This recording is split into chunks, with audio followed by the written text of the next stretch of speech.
here.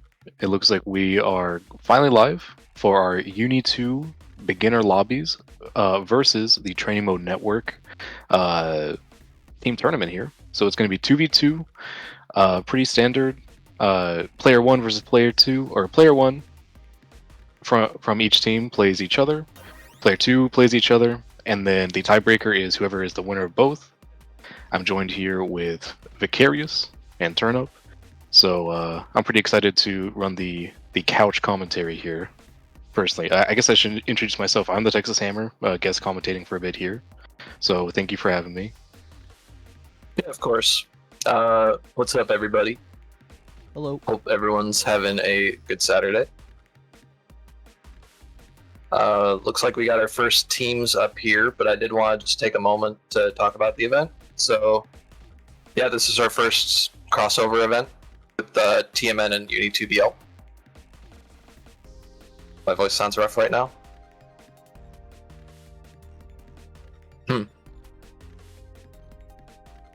That might just be my voice, just generally, not the mic. But yeah, it's our first crossover. It's going to be, essentially 2 sets of first to 2s, and if set ties 1-1, there will be a third one played between the winners of each set. Sound like a beep boop robot. Interesting.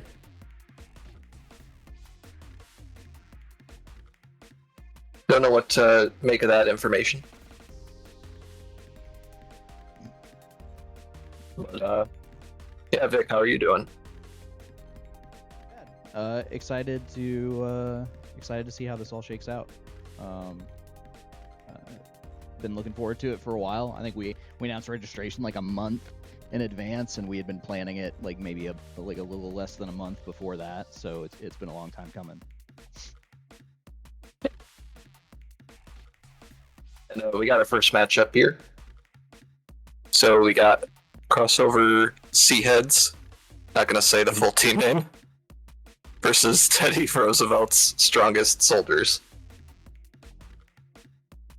You know, I'm not gonna lie. Yeah.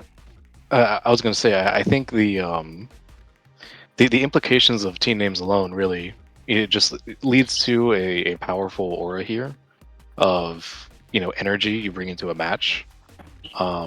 With that being said, I actually still could not. I tried pulling up the StartTG to see who was playing. Let me see. Did we post that in our? Yep, I've got. Okay, this is Ibid and Zetai versus Dizzyfoot and Riley. Okay.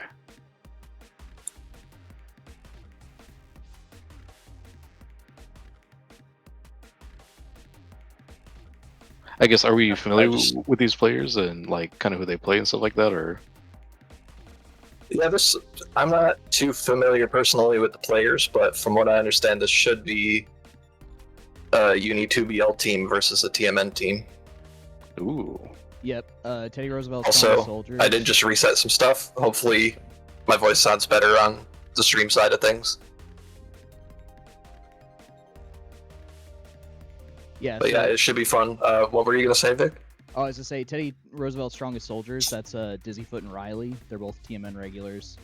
I know Dizzyfoot in the past has played Carmine. They are apparently. Oh, yep, there it is. There's the Carmine. I don't actually know who Riley plays, unfortunately. So I'm pretty interested to see that actually.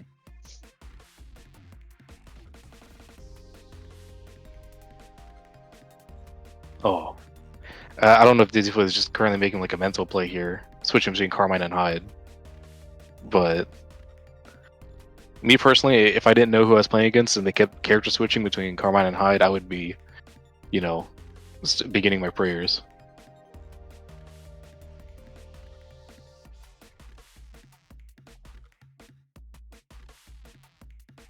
Yeah, I'll go ahead and let the teams know they're good to start.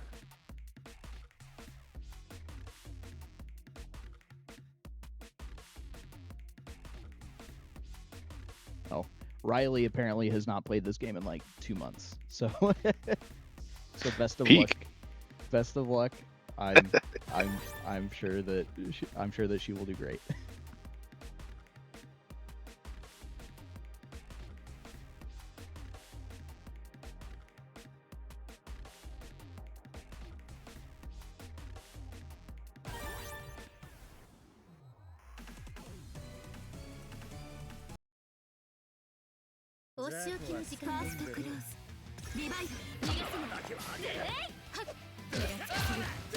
Alright, Zetai repping the Elton. Okay.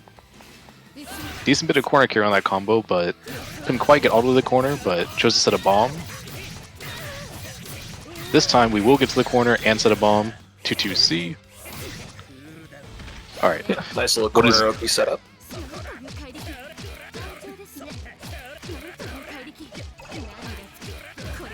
Not like this, just ooh, with the overhead. Got the can opener, but wasn't confident in the confirm.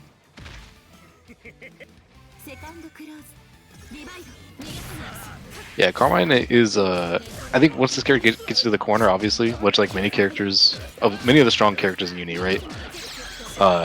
You're kind of dependent on shield to fight for your life, but many ways to play around that. Whoa. Reversal 2-4-C, or 2-6-C, I should say.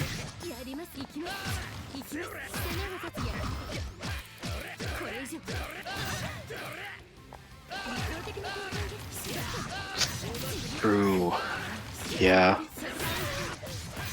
This is the game plan. Ooh, the jump over the gunshot. This should be guess. Yeah. I was wondering if they were gonna. Oh, nice press on the 2B. Actually closed out the round. Yeah, very clutch from Zetai.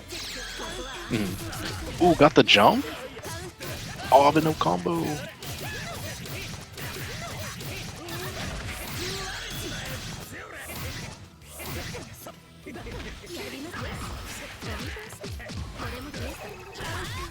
Ooh. Oh, nice smash. Nice 2C. Unfortunately, drops the combo. Shoutouts to 2C, by the way. He's gonna huge button. I would say Dizzy's gonna swing with one of their own right back. Wheel is right there. Good job respecting the bomb, but unfortunately, it's really hard to walk back from Carmine 2C. Just like how it's hard to walk back from Eldon 2C. Ooh, big hit. Oh, and that 2C, if Shirley? yeah. Okay. Nice. So Zetai definitely clutching up. They're gonna take game one here.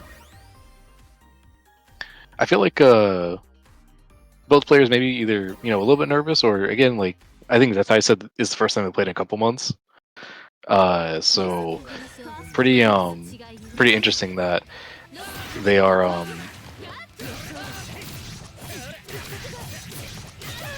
basically that their combos are looking as good as they are. Oh no, that's so bad.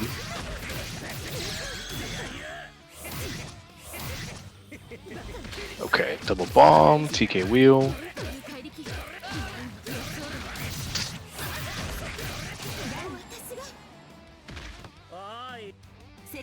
I'm not sure if Dizzyfoot is very comfortable with the big 660, but unfortunately drops the combo. I'm not sure if Dizzyfoot is super comfortable with the negative edge on bombs. Because it looks like they're kind of releasing them pretty quickly, but I know that is definitely the execution check to the character. Yeah, ends up getting hit by the EX pinwheel. I haven't seen a lot of DPing yet. Ooh, that was a extremely sus 2C mash, but it worked. Yeah.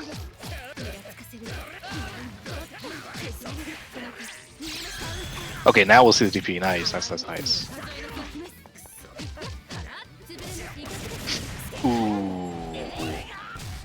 Ooh, true.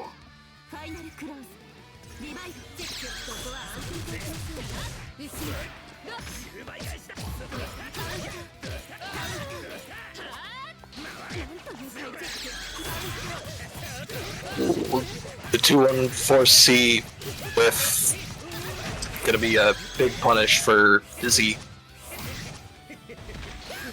Get their Oki set up. A little tricky, but we managed to block. Yeah. Went for pretty scary fuzzy setup and might have just missed the timing to get them to actually stand. We might have a kill here? Yes. Surely. Oh yeah. Okay. Okay. Look, I've never seen skilled Unity players ever drop that combo personally. I have never personally, you know. Yeah. Not once ever. I've never seen an LM player just like, you know, forget their bounces and VO. Just VO someone into make the it floor. simple. Alright, our second set for this match gonna be Ibit versus Riley. Aka versus Phonon.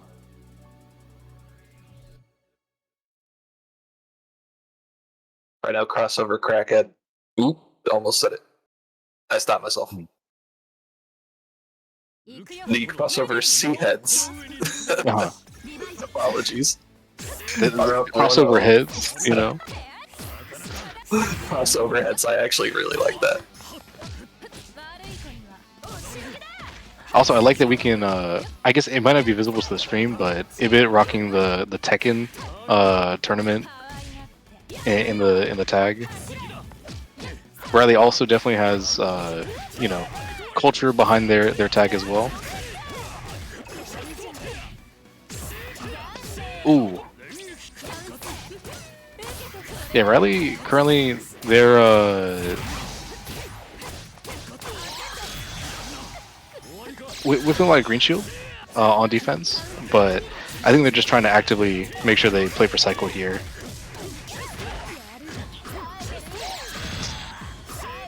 Hey. Yeah. Eventually gonna have that with green shield punished. Plus on block. Mm-hmm.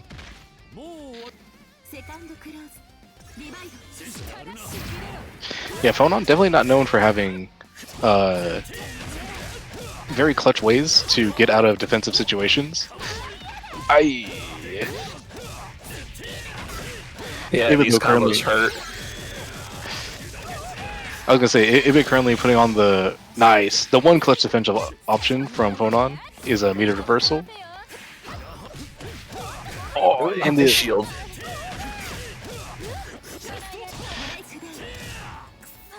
Yeah, and that's also the classic American reset. Mm-hmm.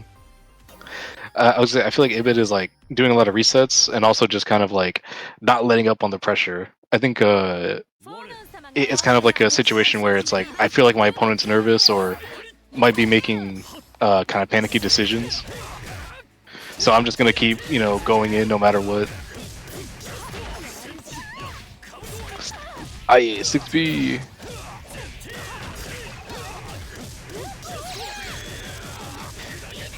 And this is a tough position to be in. Nice block.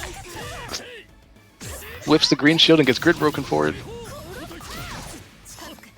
Okay, did get a turn, but you're still grid broken.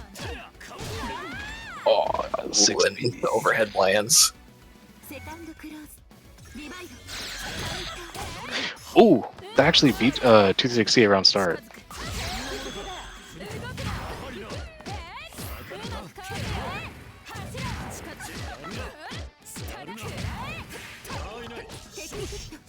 Oh, good job, taking the quick throw. No! It was going so well for Riley, she was doing so good. It's pretty grid until it's not. No, oh. No, again. Ibit has been ruthless with the 6B resets. Yeah, dash now in, we're dash playing throw. straight throw. Yeah. That's a tough spot when you're phone on with no meter. Mm-hmm. Phone on with no meter, and this dude is just, you know, somersaulting at you 100% of the time. I don't know. I'm personally not a.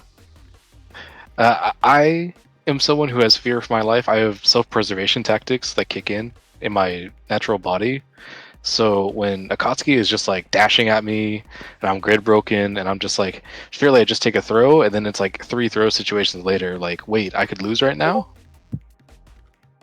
Yeah, it will struggle to come back from a deficit for sure, especially if you've been regularly spending that meter. Mm, Good stuff to cross overheads. correct. I actually really like that name. That if we ever do another team event and I'm able to enter, that's gonna be my team name. Mhm, mhm. Kuan teleports behind you overhead.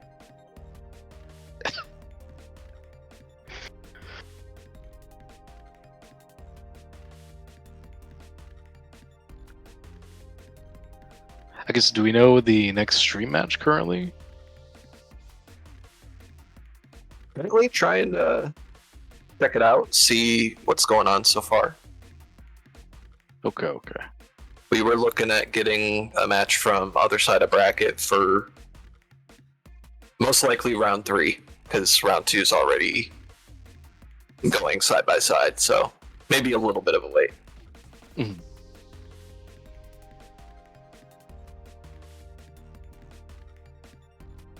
22 teams though. I'm pretty surprised with the entrance numbers here. I'm really happy to see that a lot of people are still just entering the first of all brackets for the game, and also that people are, you know, I personally feel like a good sign of health in a game is that first of all, like these kind of beginner brackets and beginner centric Discord servers are active, right?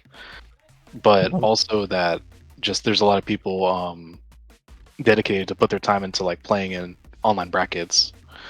Uh, it's I did not imagine Uni2 would be here this late into its life cycle, to be honest. Based on, I guess, maybe just the past drama of Clear and the other games where like, you know, the game was not very easily accessible online.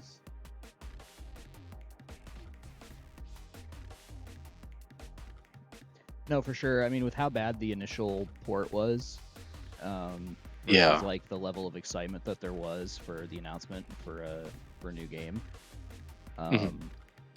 I'm glad that there was enough of a community like there that was willing to stick it out. And you know, the thing that I hear over and over again when I introduce people to this game is they're like, "Wow, like French-bred players love this game. Like French-bred players love their community. They're really passionate about it." You know, so I think that that really is what kind of draws people in once they get their foot in the door. Is like, wow, people are up to bat for this game. You know. Mm.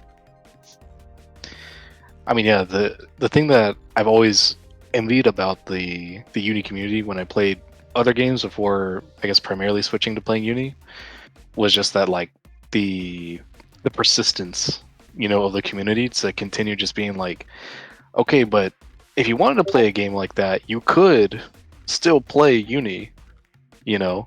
You would just need to, you know, deal with, you know, this netcode or the situation or play locally or, you know, travel to majors. And it's like, well, that's cool. But, you know, a lot of people aren't really, I guess, like ready for that amount of commitment. But For sure. again, having the rollback in the game and again, having just like, you know, easily accessible communities, right, means that that commitment is way lower. And at the same time, there are people that can use that low commitment, like kind of, what's the word I'm looking for? Like on ramp, right? To be able to become like really passionate members of the community that would, you know, travel to events, uh, you know, enter brackets, you know, help run stuff like this, generally like open Discord, stuff like that. I don't know. It's been, to me, it's been a huge, just bonus of all this stuff because the game is, you know, I personally think largely still the same, but you For know, sure. largely speaking, you know, if you really put a abstract concept on it. Right. It's more of an update than a sequel, right? But I think you're right in that having the level of passion and the level of involvement that the community has in like setting up tournaments, putting together beginner resources, having, you know, these community discords for people to come in and play in, like it makes a huge difference for that new player retention, right? Mhm.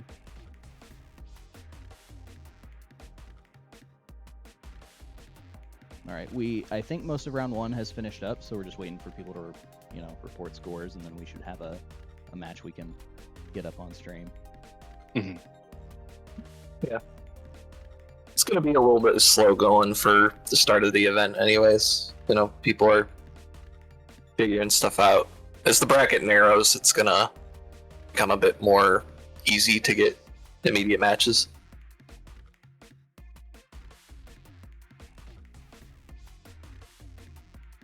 Just from that first match, though, really excited to see the rest of the event. Mhm. I think it's going to be a pretty unique experience as far as like the uni space goes. You think so? I mean, I don't see too many team events for uni in particular. I know it's been done Mhm. like countless times for other games, but it's and the last time we ran a 3v3 squad battles, that was like over half a year ago. There's also currently the team tournament league going on for ages. But Oh, okay. I didn't know about that. I mean, that's been going on. I feel like Boston Bluebee tends to run team tournaments every now and then, but they also have been running stuff like, I feel like I remember they tried like, you know, first to one round, you know, kind of KOF style for characters, and that was also a cool like off the trodden path style of bracket, since they were kind of like in their off season for the main sponsorship, right? Mm. And I think interest in all those tournaments is still pretty strong overall. Or I guess I should say, from the active players, a lot of people want to play in them, right? Yeah, for sure. It's, you know, it's honestly shocking sometimes how many like events and brackets there actually are for this game. I have such a hard time keeping track of all of them that are running in a given time period. Right. Because look, if you only followed social media, people would tell you that no one plays this game. You know, Yeah. people would say that it's such a niche community. Meanwhile, there's like hundreds of people playing every day. Literally, like, easily, I would say. I mean, look, I haven't looked at the Steam charts, but you know, obviously, those are very dependable resources of information on how to inform your view of it of the scene. Right. Obviously, very dependable.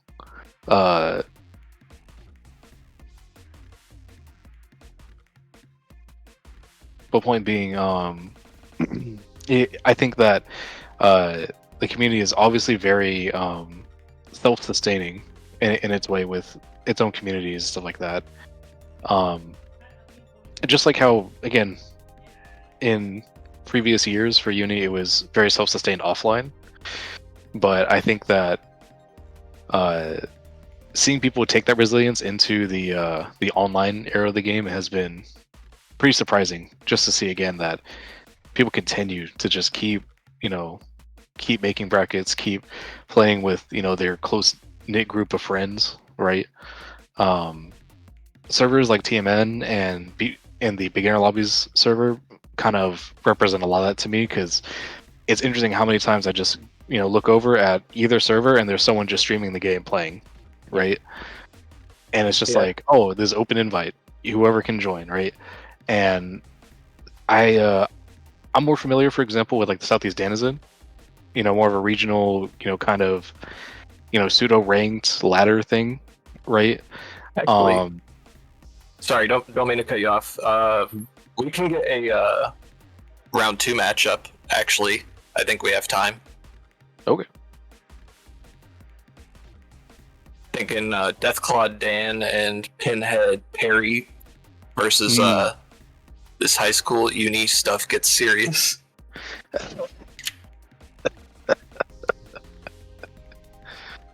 These names are something else.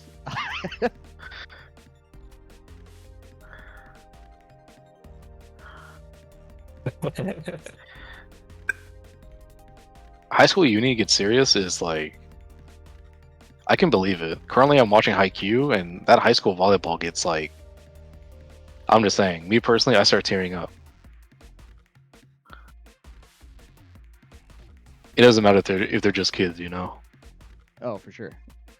I mean, if I've learned anything running these beginner brackets, it's that if you are under 25, you have that infinite free time buff for learning fighting games, and those players are frightening. Yeah, I mean, even if you don't have the free time, as long as you're under 25, you have the will to make the free time. Yeah, for sure. I think about all the times, you know. Right, exactly. The buffs of being able to run on 3 hours of sleep and still go to school, work the next day.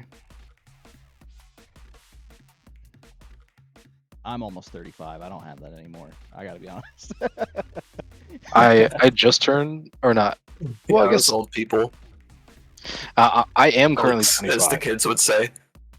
So point being that like I noticed like on my birthday, you know, towards the end of last year around December, because my birthday's in July. So like, you know, halfway through the year down, I was just like, wait, like I can't stay up late anymore. What is this? Oh, for sure. Oh boy, we're gonna get Byakuya versus Waldstein. I actually have a shocking amount of knowledge on this matchup. Because one of my locals plays Waldstein, Argenross, and oh, well, I lied, but one of our other locals plays Byakuya. If y'all know about Mr. Andre RoboCop. Yep.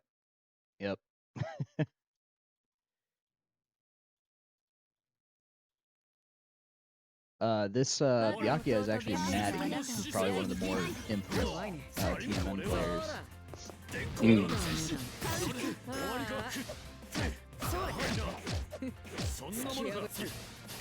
He's graduated, I think, 3 or 4 of our games at this point.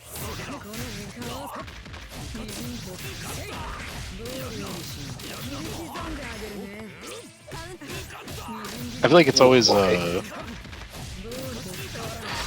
think it's always fun to see people kind of like continue playing just a variety of games like that. Locally, here in Orlando, there's a big local that's a community event. It's a free event called Retro Revival, and they run a bunch of retro games, you know. And point being that it's funny to see, you know, the hosts of the event are people that just like really enjoy playing a specific era of games, like Street Fighter 2 era, or you know, kind of the 09er Street Fighter 4s and such. You know, carry their skills from one game to another. Nice block. Yeah, it's cool to see multiple game players when they're up to play and see how they differ from other people. I just want to say,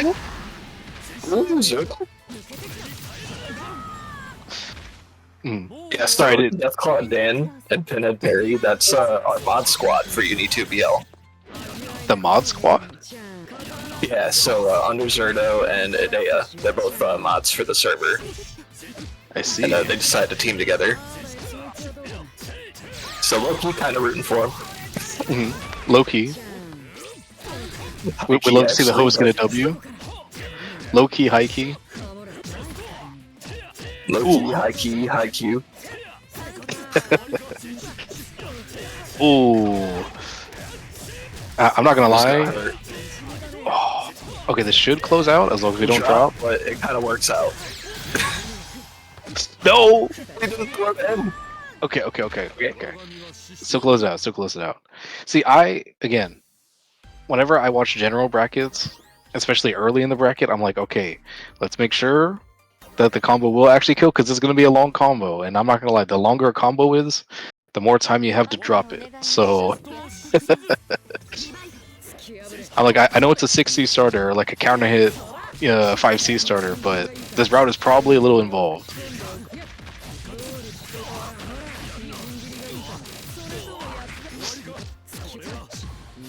All I know is I played Akatsuki back in clear when I didn't have an understanding of what a combo was supposed to look like. So at this point, just seeing Bitatsu hit, you're just like, let's go. Yeah, let's go. Jump 6C.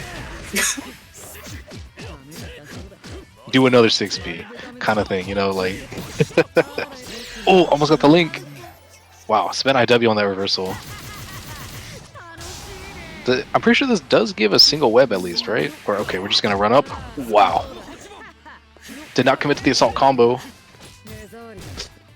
Immediate tech. Ooh, true. Yeah. Assault will beat out the low parry. I feel like fundamentally, a lot of Akatsuki players kind of they like to play very active with parry, and once they do that, they like to immediately grab or immediately mash. So it's like, okay, how are we gonna? Oh, wow, nice block. Air unblockable. That was messed up, but the combo got a little messed up in the positioning. Yeah, Zerto, known to be a bit of a parry enjoyer. He enjoys a good parry every now and then. Hey, me personally, I love using my character-specific trait to win situations. But unfortunately, they dropped the combo. That's gonna kill. Okay, so currently 1-1. Yeah, that's good work if you're Eternity's team. Yeah, Eternity definitely locked in. She got a hold of the situation after game 1 and looked in control for most of that game. So, oh, what a crush! Oh, drop combo. Okay, pick this one up though. Okay, guys, combo part of the plan. You can clean your corner here. I mean, sometimes it is. Ooh, went for a big crush, but got it on the first hit instead of the Tatsu. Okay, momentum shift.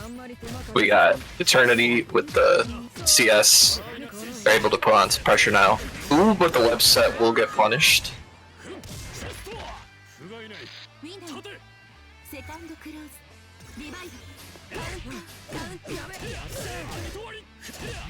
Oh, we're just pressing buttons. Okay, big get off me. Still have. Please jump. No, they don't know. It's okay. It's okay. This is why we learn. Surely. Oh, what a backdash. Yo, that sweep was huge. Yeah. Got 2C. Ooh.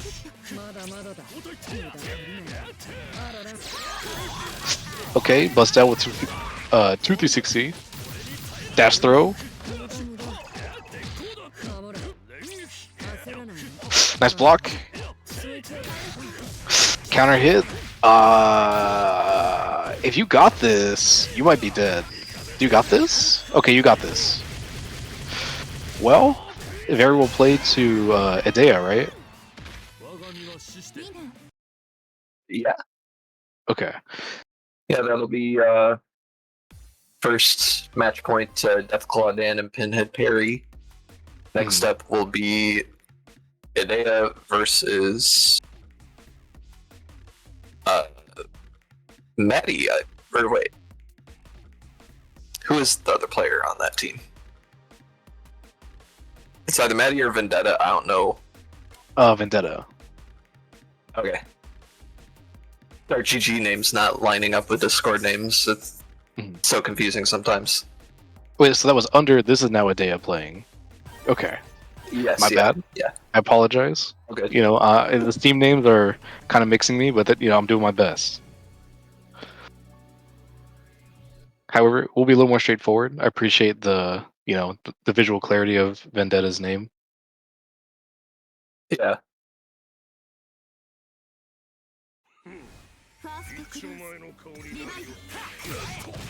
Ooh, that was the immediate assault.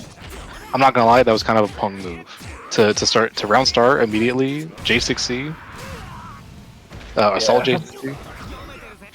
Nice shield. Ooh, Wald's on the 2FF. yeah. In case you don't know, Wald has destroyer property on his big meaty claws, so a lot of his moves just delete multiple hits of the projectiles. What? Yo, the Tana's in tech? With green with purple shield and wake up.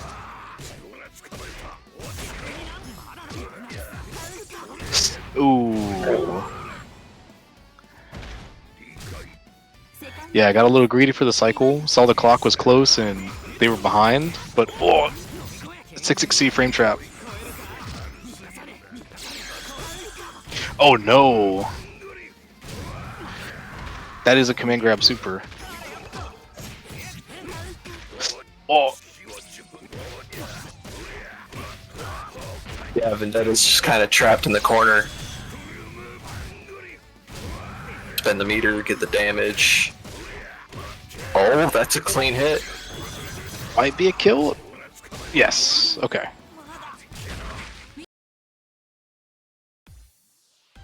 Yeah, this will be set point.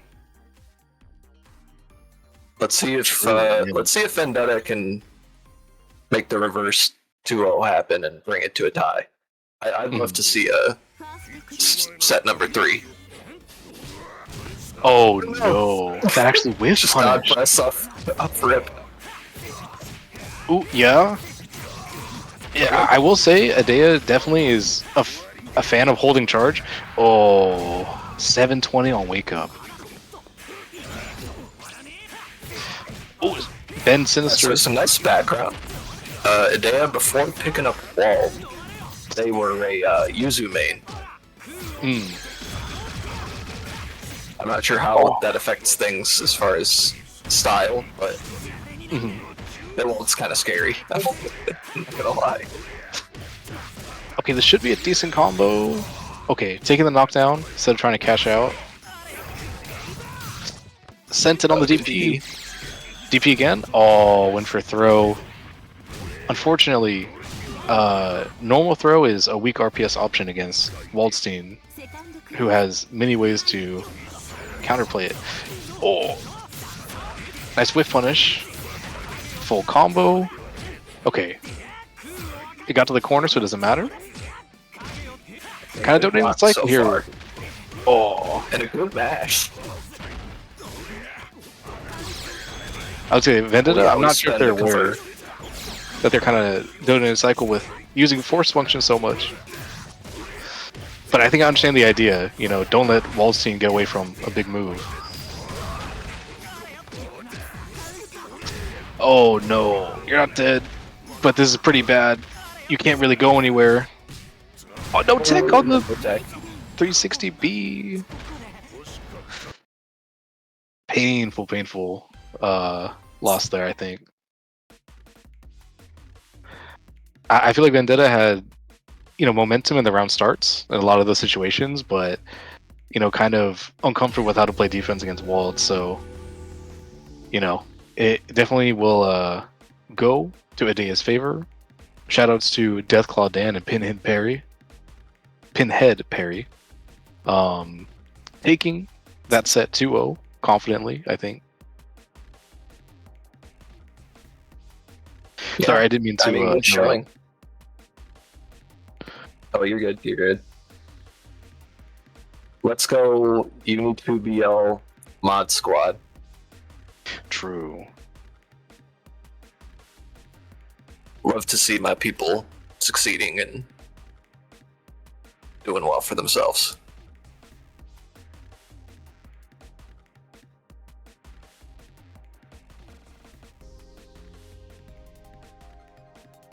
And as far as the tournament goes, looks like still some round 2 matches progressing. A couple of people have moved on to winners quarters or round 3.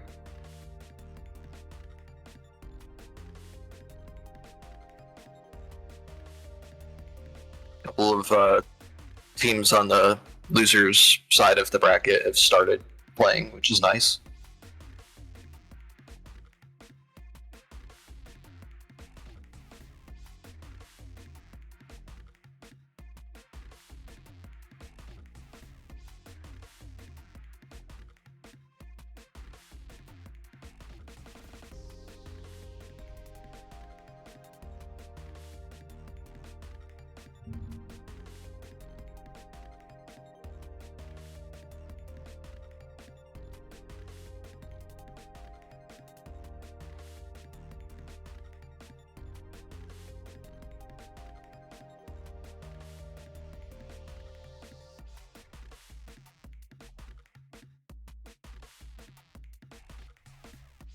I'm looking at some of the team names, and some of these are absolutely hilarious. Like, we got a block Tuah. Yep. Me when I Block Tuah has to be a top 3 name. I've seen too much with this meme format. I've seen too much. But I too enjoy blocking, and I definitely would personally, right? If anyone asks what I do in uni, I would say I do block. So big fan of the block being in the team name. The question is if we're gonna watch them play, and then suddenly it's just gonna be like DPing on wake up, immediate mashing on 5A. Because also there is a mind game in the information that you give in your name, right? Absolutely, yeah. I remember for a while, I'm sure I'm not the first person to come up with this. I'm pretty sure I got it from somewhere else, but I know back when I was playing Guilty Gear Strive pretty commonly, I'd queue up as Potemkin, and the name would be "Don't Jump." You gotta get in their head before the match starts. Exactly.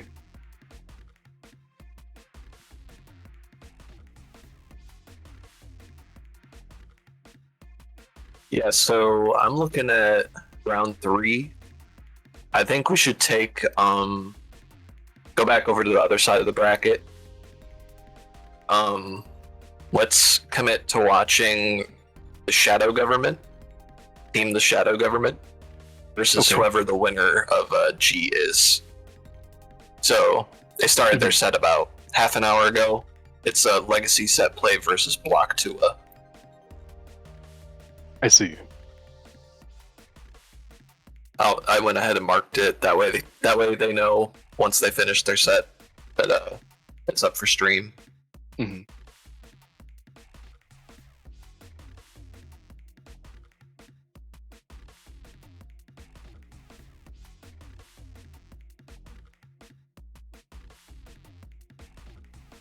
Something I actually just thought about that I didn't. I guess if the UNI2BL players are active in other online tournaments, they're probably used to it. But this is a first to 2 format, which is definitely different than UNI2BL, right?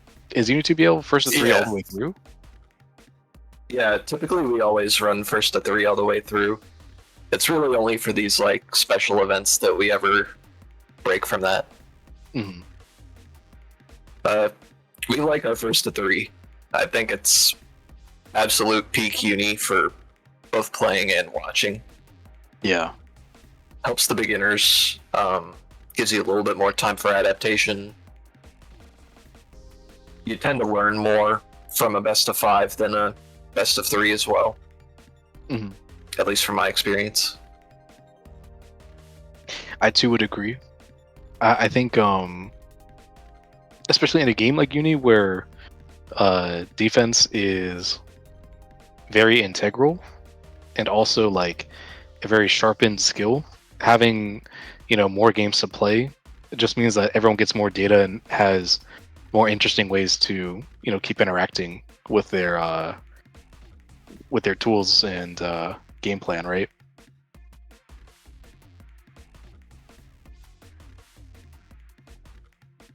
Granted, typically that's reserved for the top the finals of a tournament, right? Kind of gate kept to the upper echelon of the bracket, but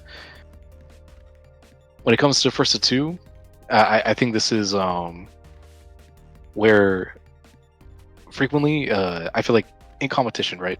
In fighting game competition, you have to ask yourself if you got that dog in you, and first to two is what will build the dog in you. Because Absolutely.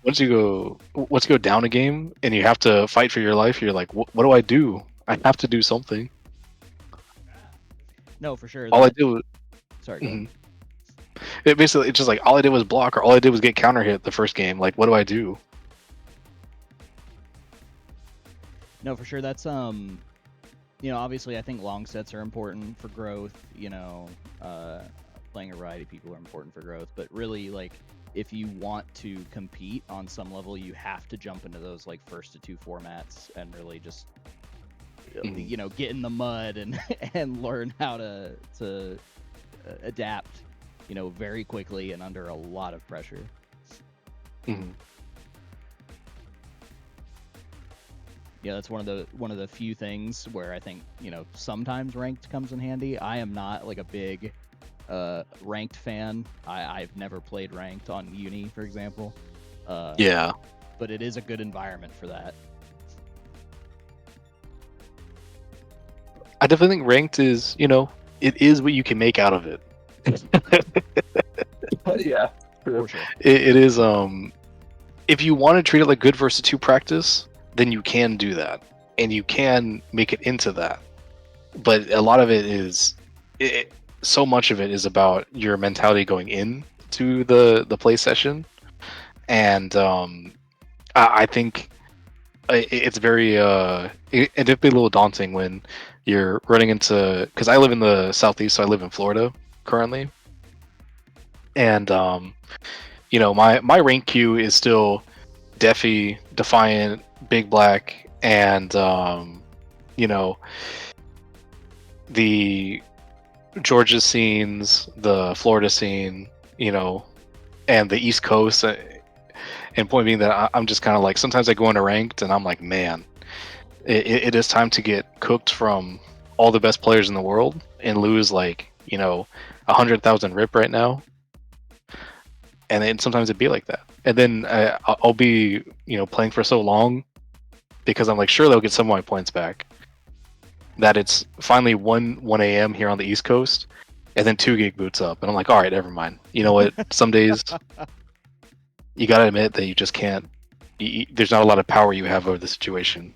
Right. You're out there. You're just out there fighting for your life, and wherever the dice land is where they land.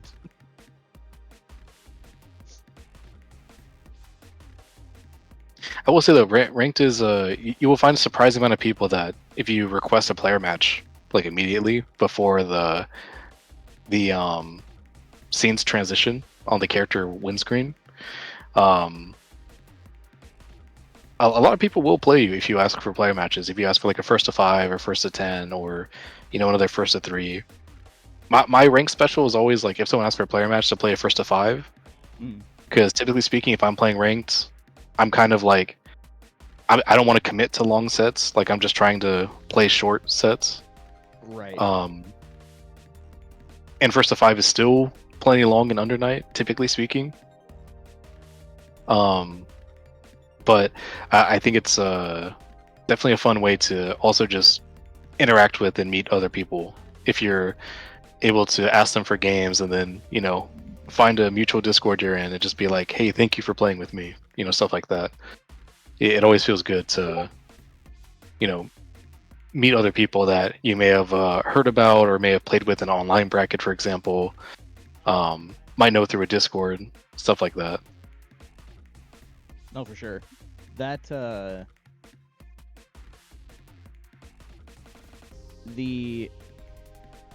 use of like Discord fighter as like a pejorative to me has never held like a lot of weight, just because like most of the improvements, the most significant improvements I've ever had as a player have came from being able to be in direct communication with the players that I'm, playing with, like obviously, like I stand by that. I think rank's a good environment to really, get there out there and get in the mud and get in the nitty gritty and get used to adapting in those kinds of circumstances. But realistically, most of that learning has been done in an environment where it's like, hey man, what the hell did you hit me with? How do I deal with that?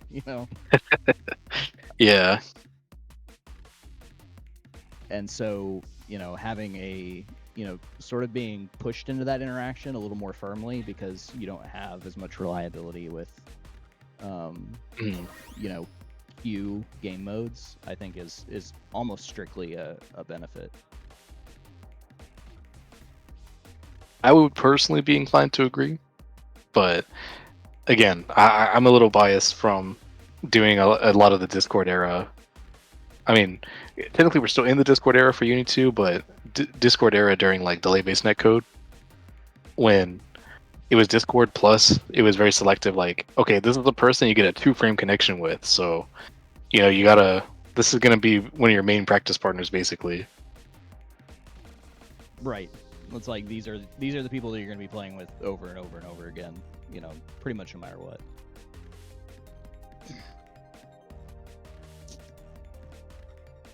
Especially now that Unity 2 has launched. Amazingly, Orlando, where I live, has a very active offline local scene. So we have the Juicy Weekly, the Juicy Game Night, and Uni, every now and then we'll have a few people try the game and stick with it for a bit, and we'll go from having 4 and 5 entrants per week to 8 or 9, and then recently we've been having brackets that are 10 people, 11 people, and I'm like, wait, this is like a full bracket now. We're not just putting people in the top 8 graphic just for showing up. Yeah, I've noticed that the Southeast as a region seems to be pretty strong for Uni. I know a lot of our TMN people come from Southeast region. A lot of Florida people specifically, actually. Now that I think about it, but yeah, it seems like a good spot to be for Under Night for sure. I think it's a great spot to be for fighting games overall, and I think that I'm very happy with the amount of people that have carved out that spot for Under Night as well.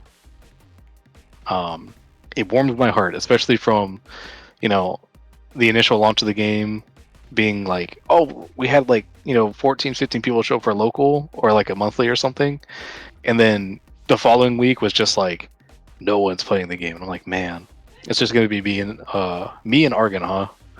And many first to 10s, first to deaths were played on those nights, but it makes it more special, I think, when you're sharing it with a lot of people from different spectrums of skill level. Absolutely.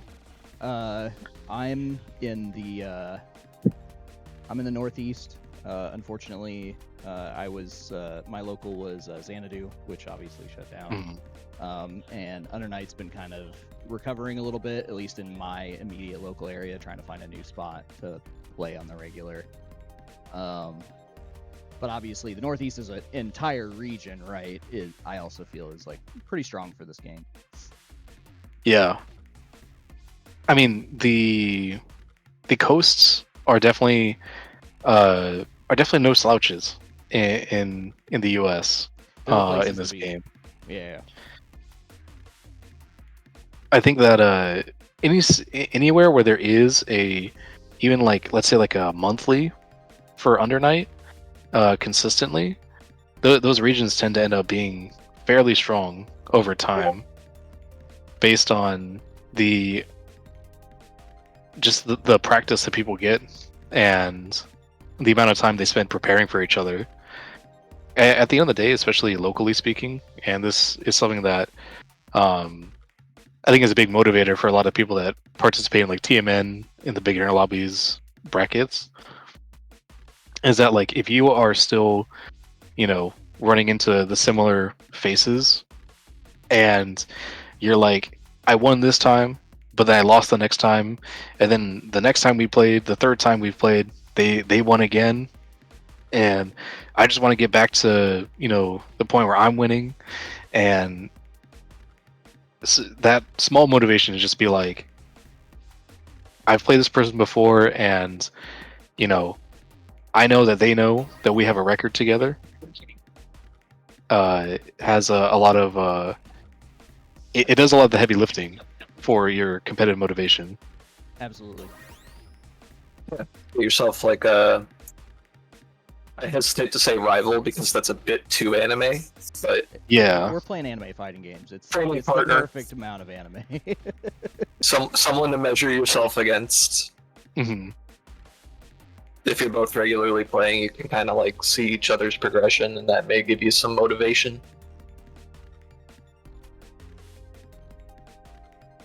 But yeah, next up we have Team the Shadow Government versus Legacy Setplay. Looks like Legacy Setplay is going to be taking the left side. And Juza is up first to bat. Juza, a legend in the UNI2BL space. Really scary Hilda. Honestly. They make Hilda look absolutely broken.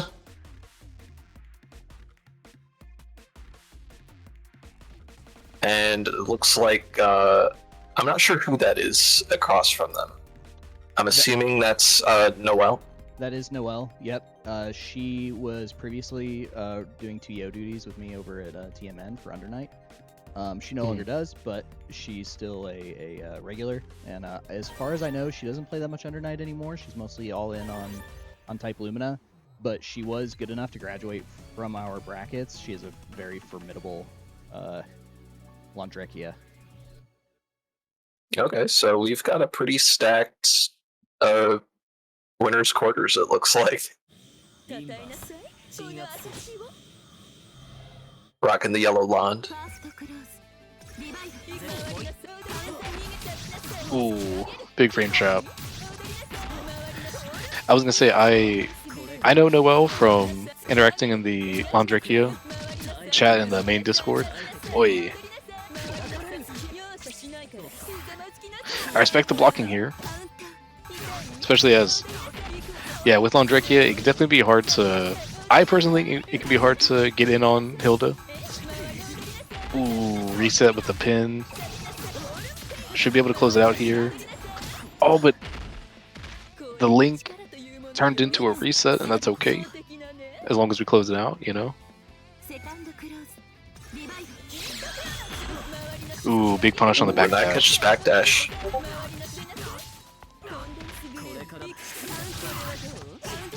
Oh, jumping over the... I think that was Hydro Blade.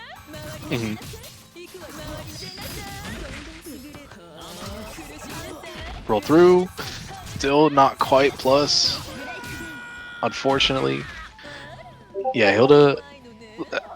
If it's not visually clear, Hilda has a great time zoning out Landrekia.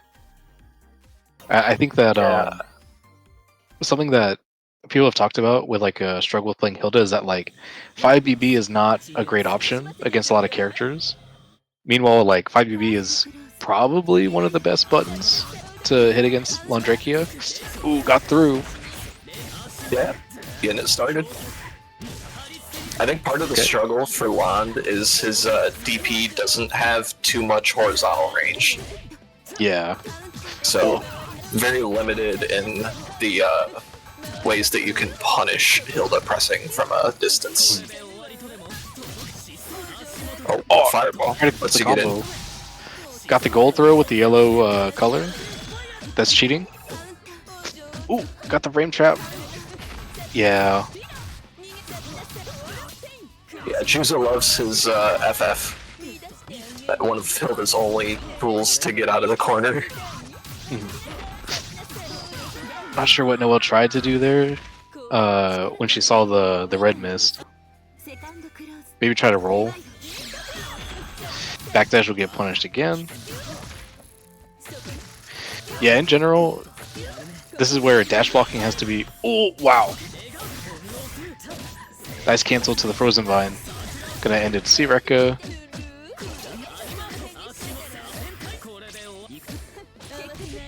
Nice tech. I definitely feel this. Just kind of holding Roomba and getting hit by the increased 5C. Yeah, just doing a good job blocking things down. Oh, the freeze. Nice A little from too early. Noelle. Oh, okay, that should be the match. Not quite. Did not quite have a combo for the 5cc. Big whiffs. Oh. Ice rain. 5BB. We hit kill. these. Should kill. Yep. Okay. I definitely did not want to jinx it on, you know, the high stakes combo to go to the next round. Oh, roll through. Nice block. Nice block on that. That is a low.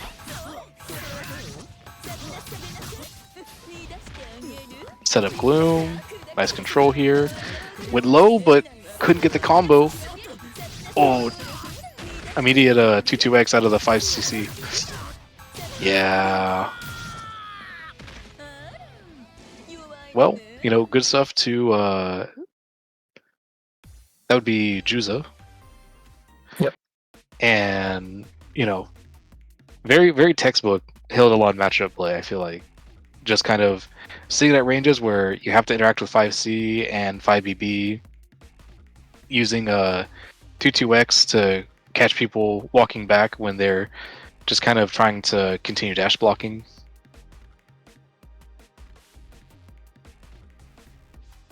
Noah definitely had a couple moments, more than a couple moments, I should say, of you know, being able to display that they can put up a fight. With that being said, I guess we'll see here if Winter is able to close it out 2-0. yeah, close out with the legacy legacy set play. I mean, this might be legacy zoning based on the display of what we've seen so far. Yeah, Winter very much a VAT enjoyer. They like experimenting with the character a lot.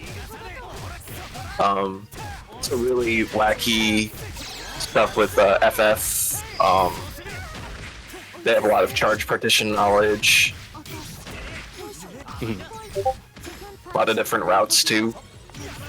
Good ideas with pressure. See, so far, I have getting punished on these jump-ins. yeah. Ooh. Maybe walked back to outspace the throw? Yeah, maybe.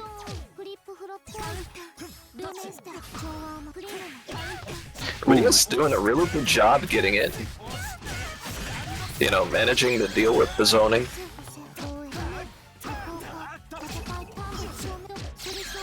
And not overextending either. You see that they switched to blocking when they realized, okay, you're probably gonna press. See, what I was gonna mention a bit earlier is that I heard that Winter is a bit of a guile of Batista. You know, very focused on defense and charging and zoning. And yeah, I mean, they definitely play that style. I wouldn't say that's like... I wouldn't say that necessarily defines them.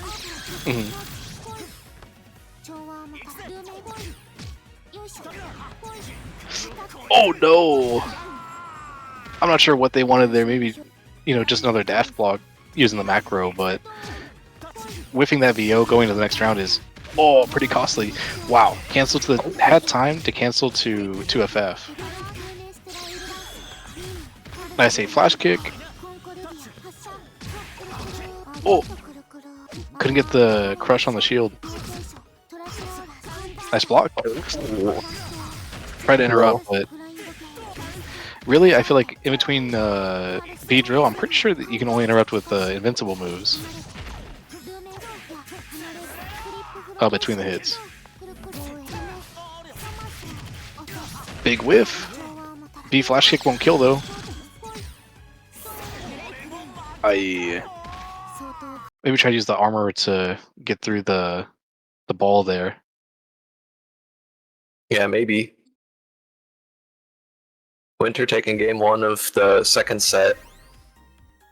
On match point at this rate, Rias will need to win this next game to keep their team in it, at least on the winner side. Yeah, the Shadow Government. Oh, unfortunate.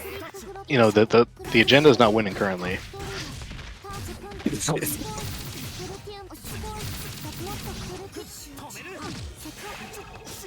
Oh no! Nice. Are we gonna side switch here? Okay, not quite. Whoa. Yeah, that just jumping over the Tsurugi overhead. This is what I'm talking about with how Winter plays, though. A lot of very silly jump shenanigans. They make good use of Vat's mobility.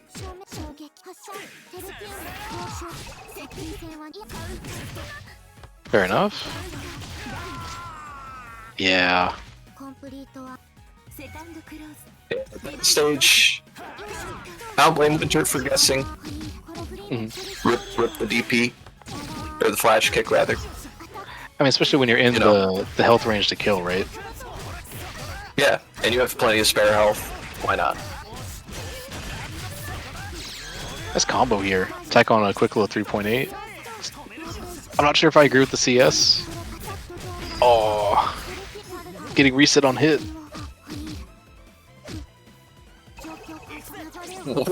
Yeah, we're just so patient. Block DP.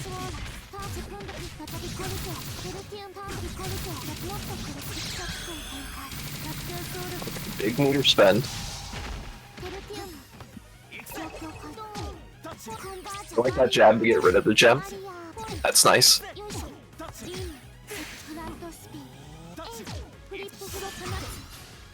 Okay, shield stance.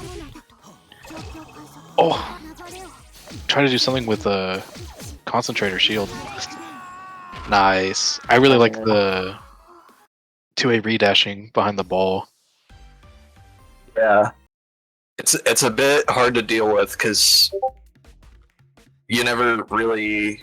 It's hard to get a good idea of when that slow ball ends up actually connecting. Ended up getting a regular throw instead of like a gold throw. But GG's, Legacy Setplay wins that set. Nice 2-0. Legacy Setplay taking it over the Shadow Government, which, you know, will fall to the loser's bracket. Not necessarily mean that they're out of it, right? So the propaganda can continue, if nothing else. Yeah, the agenda hasn't been defeated quite yet. It's just, you know, a minor setback. You could even say it's all according to Keikaiku. Could definitely make a few statements about how exactly the regime will recover from this setback.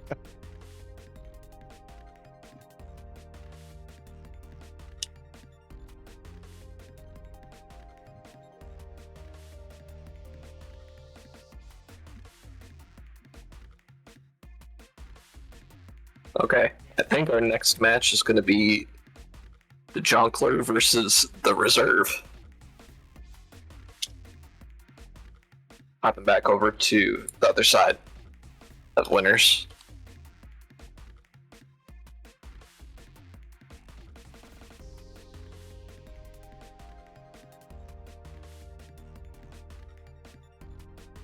Well, I just saw who the Jonkler is. That team is Big Tonka T and Friend. Ooh, I'm a big fan. That's a team right there. If you are not a knower of the Gord player named TJ, and also the somewhat hidden boss at this point of a friend, the Landrekia player from New York area. I personally think that these two are both really good players with a lot of potential. But you know, sometimes you just get kept by circumstance, not being able to travel and such. But these two are, I guess, frequents in the BL server, and Oh yeah. I'm not sure if they're, you know, necessarily, you know, looking to branch out into higher levels of competition, but I think it's interesting that these two have stuck around and really become a big part of the community, right? Yeah, Friend, he's a notorious labber for LAN. Other LANs regularly go to him for routing advice. He complains regularly that they ask for it, but they never use it. Me included. Such is the life of a labber. And TJ, TJ is Big Tonka T. I call him TJ because, you know, we're tight like that. Mhm. You know, TJ carries the Gord meta. That I don't know what else to say besides that. He's just he's fresh to death. I don't know how to like. I don't know how to describe TJ's style of play other than, like, generally speaking, he's a lot more defensive than most Gords. I feel like most Gords are ripping reversals, you know, at the moment they can, and playing around, you know, the amount of dice rolling that they want to try to get away with on defense. But meanwhile, TJ is definitely very down back enthusiast, or has a lot of down back enthusiasm, I should say.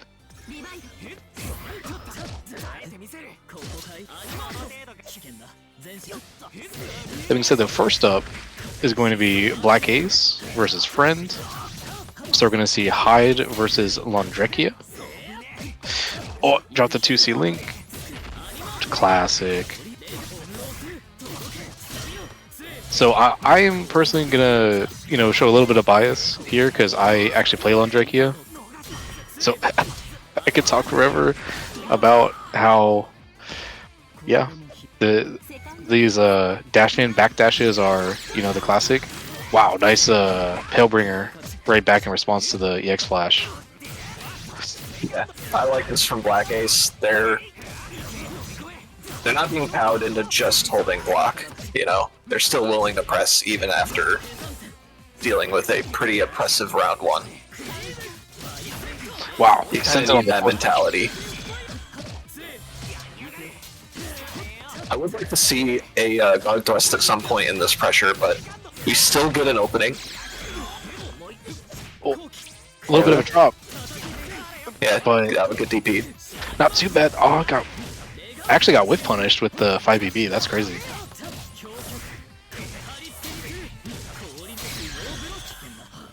T2C. Secure the grid lead. Oh, the block on the guard thrust. That was so clutch from Black Ace. Yeah. Definitely, I feel like Black Ace was waiting to see the reversal option, and maybe Friend wanted to get that guard thrust sooner, but... Ooh, big 6B. Unfortunate drop. Still going to be winning a screen position. It doesn't matter because Hyde has many full screen presence enforcers of blocking. Wow. Force function didn't lose the autocorrect. Oh, I guess that's an answer to Rekka. mhm. I mean, a fireball is a defining part of the Landrekia Hyde matchup. It is just so slow and deceptively fast. It's like 13 frames, and most Rekkas are at minimum 13 frames. So even if you're kind of in the mid range, if Hyde throws out fireball, a fireball, it will just kind of gatekeep Landrekia from entering the zone. Oh, did get thrown to the corner. Hold the back dash.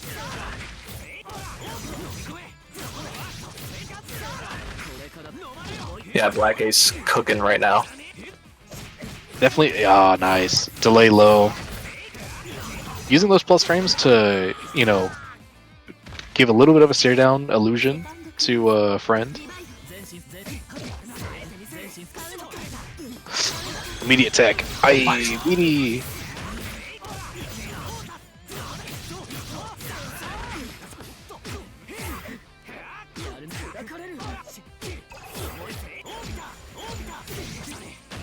Yeah, that is an overhead. Can't be gapless.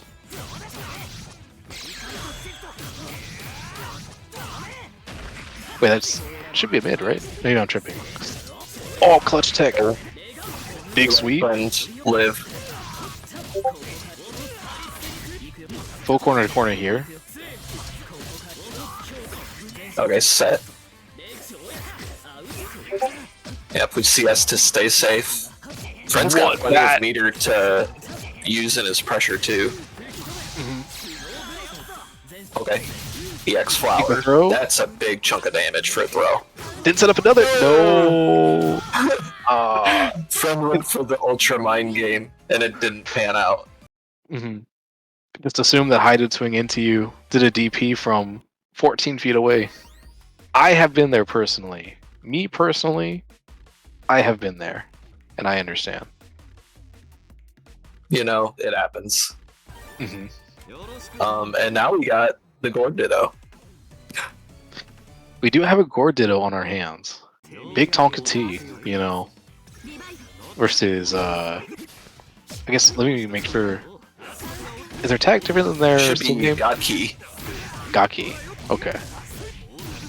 I'm not familiar with Godkey, but I'm excited to see their take on the character. Oh, big 6-6B. Rare moment of previously Gordon F had Wish nails. Yeah, in Vorpal, but that time it connected. Nice reversal. Got a little ambitious with the Oki. Oh no. Not a kill though. Yeah, just barely hanging on.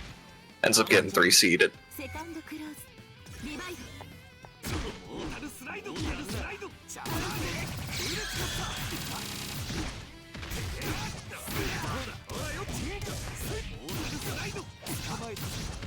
Nice combo here.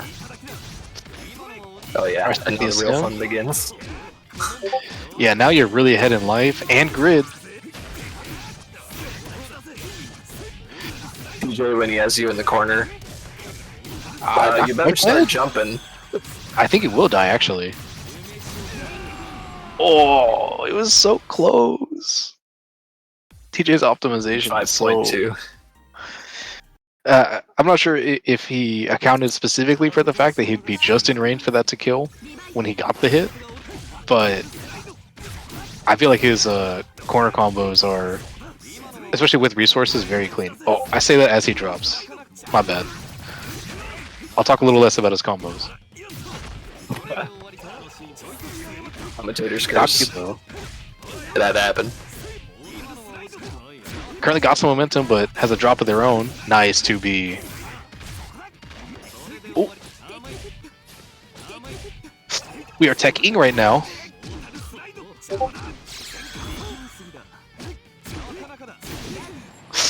Oh, okay. I feel like a very decided part of the Gord matchup when you're playing against him as Gord as any character is whether you're going to stand still and challenge on a rebeat or you're going to actually advance. A lot of times, you sitting still will have better frame data than dashing in, but that also gives Gord the ability to more or less spacing trap you with 5C. Good dash block. Yeah, sniffed out a Grim Reaper. This should be IW kill. Won't need it? Okay. We're saving meter. See the nice Big Tonka T. So Big Tonka T on set point currently, but Gaki still on game point, right? Trying to even up the current set score. Yeah. Oh, the CSM is slower. With the EX. Oh, big trade.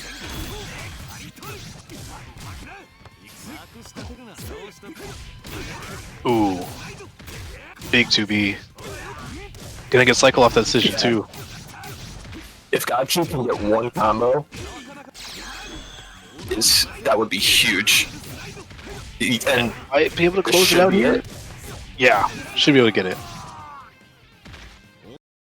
Yeah, even up the match count. So currently, it is 1-1, but it is still, winner side life for, I don't see the team yet. For the reserve.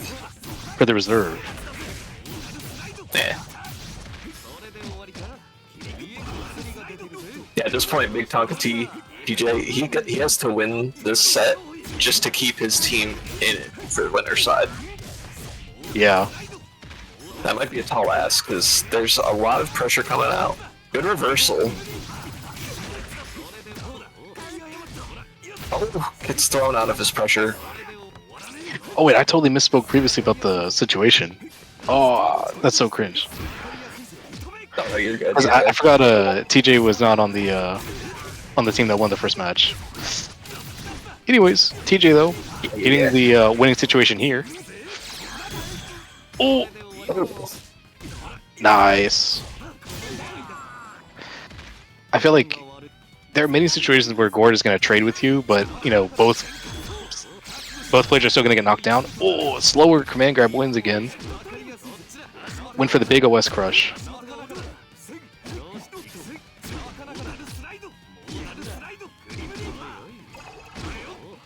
I'm surprised that TJ isn't attempting to. Ooh, nice. Isn't attempting to shield more on defense to kind of build the grid lead and force interaction, but it's still working out playing solidly.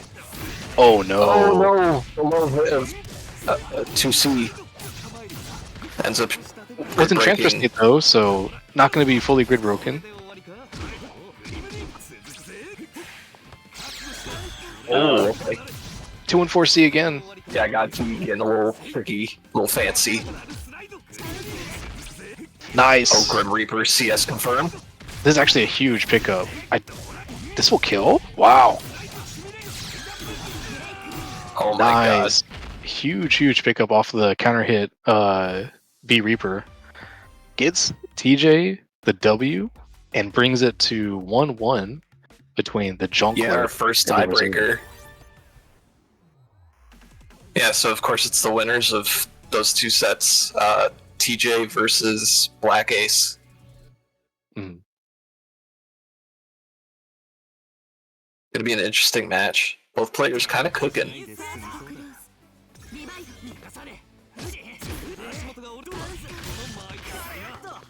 Hey.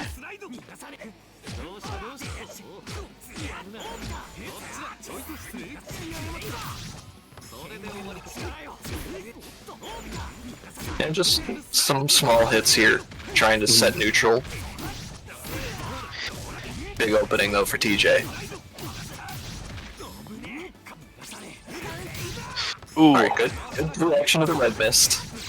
Nice DP. Yep, to the corner with you. So no meter here to interact with. Oh, Gord's options. Old stagger is so scary. Yeah, these are some spicy dash daggers. Ooh.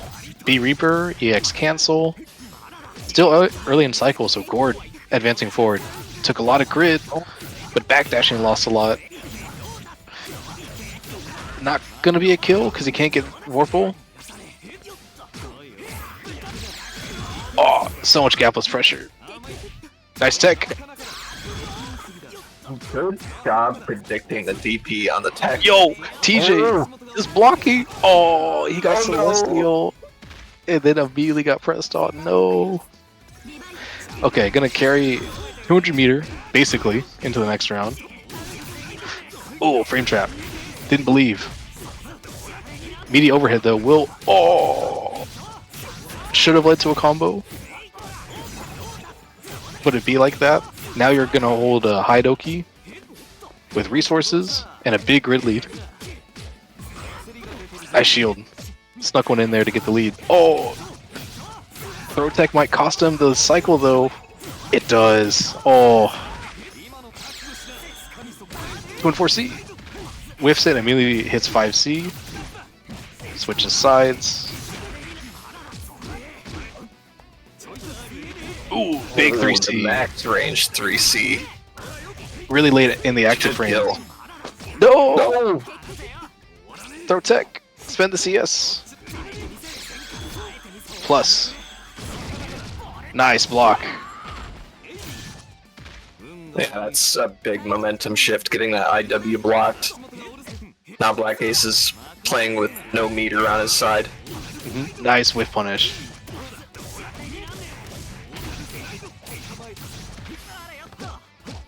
Black Ace definitely gonna have to make something happen here. Got a good shield, so it's gonna win the cycle. Oh, Scream's position still isn't good.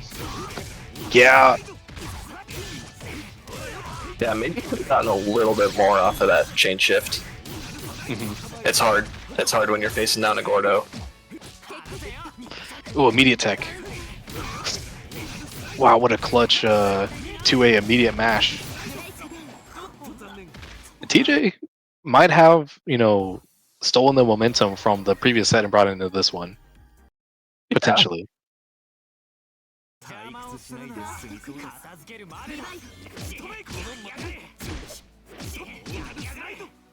I imagine Friend is in voice chat right now just hyping him up. I can only imagine how loud that voice chat is right now.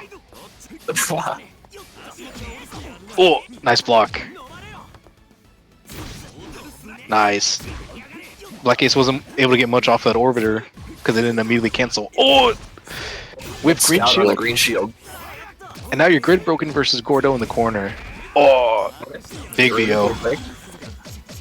Had to donate some cycle just to say plus. Whew.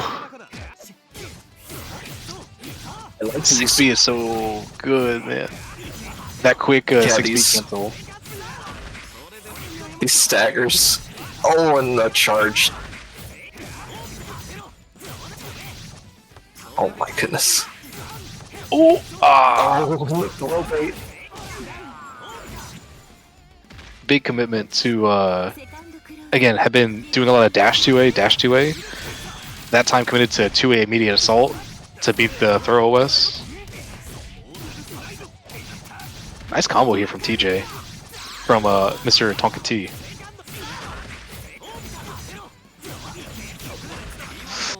Okay, back tech is going to cost a lot of cycle, but ran up and immediately got the hit. That's so crazy. Still behind in cycle. Okay, gonna spend the CS immediately to get the reversal.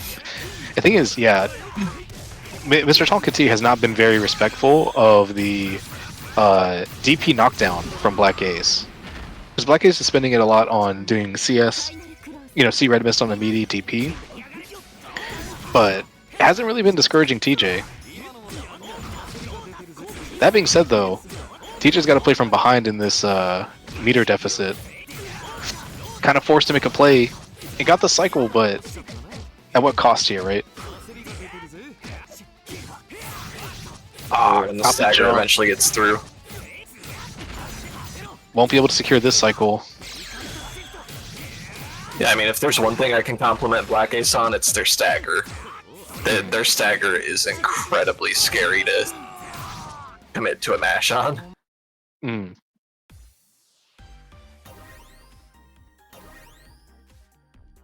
And That being this set's said, going the this is- distance.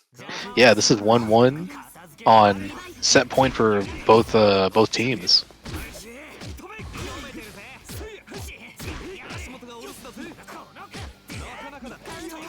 Oh, the immediate throw caught the startup of a button. Big grid lead for Black Ace. Ooh, Okay, 5C in neutral. huge 5C, caught the dash block button. The dash and mash, as some might refer to it. Ooh, biggest sim. Okay, now you're in the sim zone. Probably just caught a OS or something. Caught Black Ace wiggling. Okay, side switching here. TJ's got a big lead in the grid. Shielded 3C. This is an opportunity made out of a pretty bad position, I'm not gonna lie. Because if you're hide, you really only need a hit before it's guess for game. Yeah. And the chip damage is adding Job up by so the way. far. You are not Got the dead. 200. You're not dead. He also did an IWEX. No. One guess. Oh no! Ran up and concentrated. No, that had to be a Run up misinput. row. It had to be an input error. Most likely throw or assault or something. A sim after the plus frames. Ooh, frame trap after the 6-6 FF. TJ turned that misinput into a huge lead. This is Oh gonna be my guess for God, game yeah, on the just next not knockdown. taking any hits.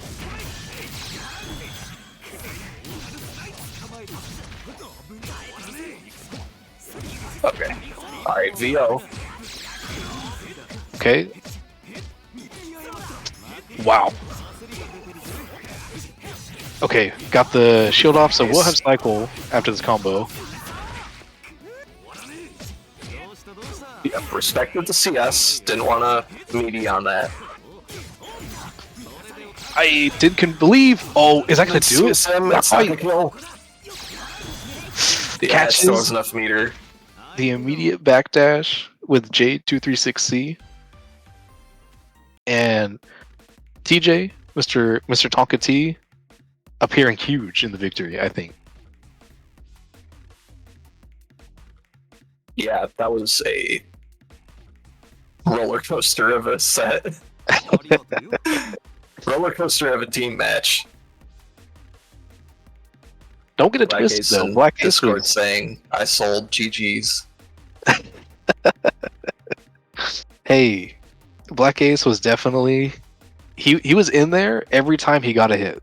I think if you are forcing people to stand take immediately on 1-2A into a dash, you're definitely liable to make something happen and steal back the momentum. But unfortunately, couldn't quite get a hold of the resources. I think in that game 3 of that set. And that's okay, happens. Just gotta lock in, make sure that losers run is something else, right? Again, Yeah. so Just there's some gotta, regimes down you there. know. You're still in the tournament. Mm. And I mean, they made it all the way to winter semis. They could definitely make a loser's run. So, With that being said, now we know we will see. We will definitely be seeing TJ and Friend as the Jonkler in winner's side of finals. So we'll be seeing them at that time. I'm not sure. Let me double check where we are with the rest of the bracket here.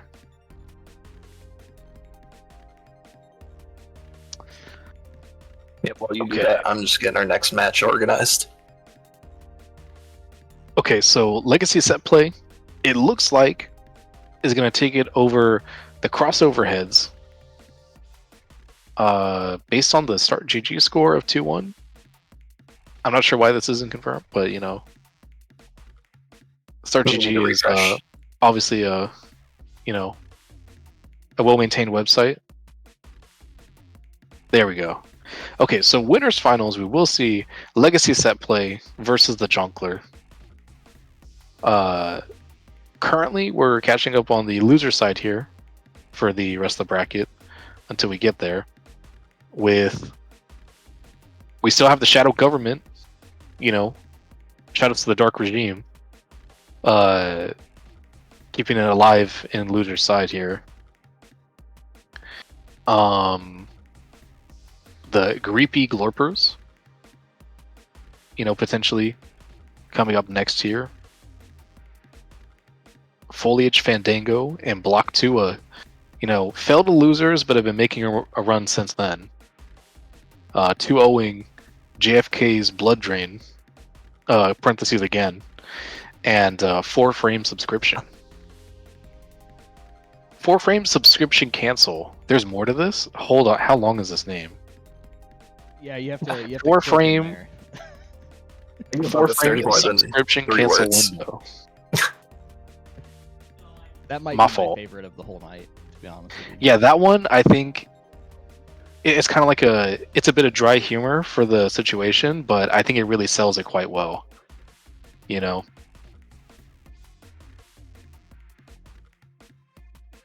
Might have placed 13th here, but easily, you know, the dark horse for number 1 in my heart.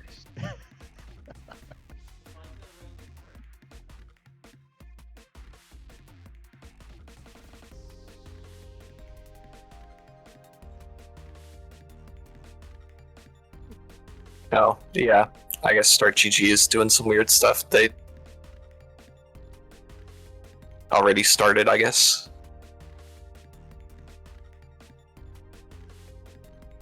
It looked like one of the teams was still reporting their match.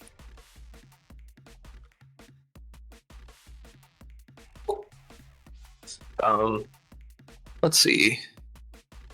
Who can we get up? Did Block Tuah start playing their opponents yet?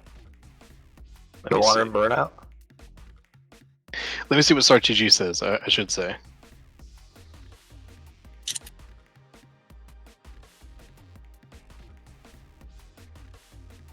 It doesn't look like they've started.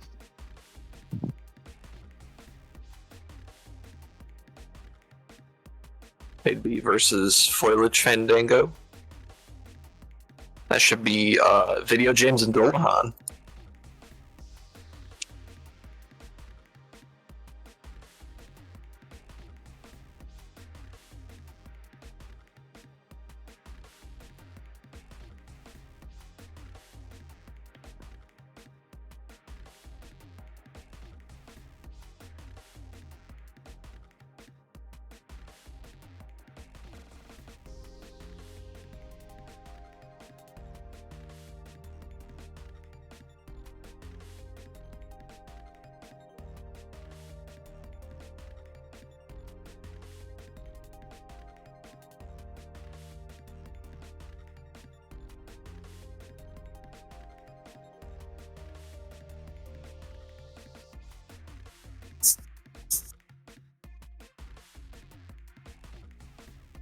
Ooh.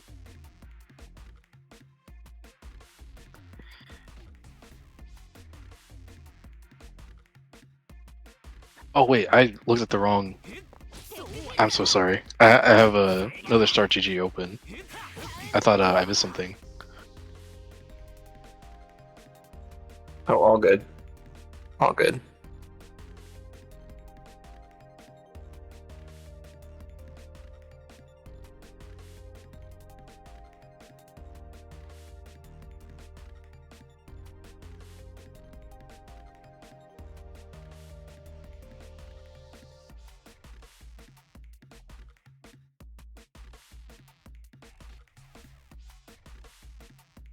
Yeah, it looks like we might be skipping over losers round 3 for now.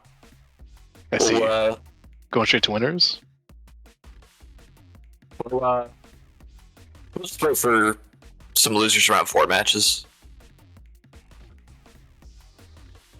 we've got winners final in the pocket for eventually when the loser side of the bracket catches up. So far, events ran pretty smooth, I think. Mhm. We're an hour and a half in, and we're starting to get down to the wire. Not many teams left in this. It's basically a toss-up between 10 different teams. Started with 22.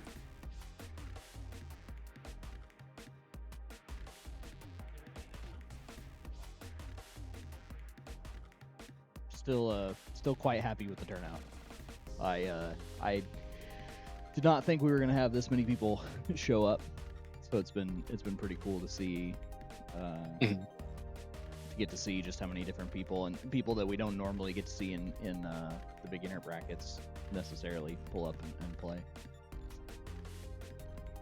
Yeah, a few of these people definitely, were banned from TMN early on, so we haven't seen them in a bit, I feel like, on the TMN side. For sure.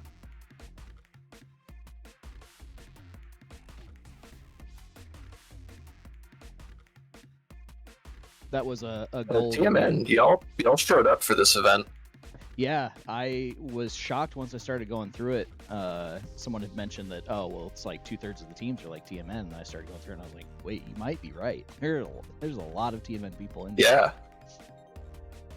A lot of registrations came in this past week. Mm-hmm. And yeah, I mean, it's cool to see.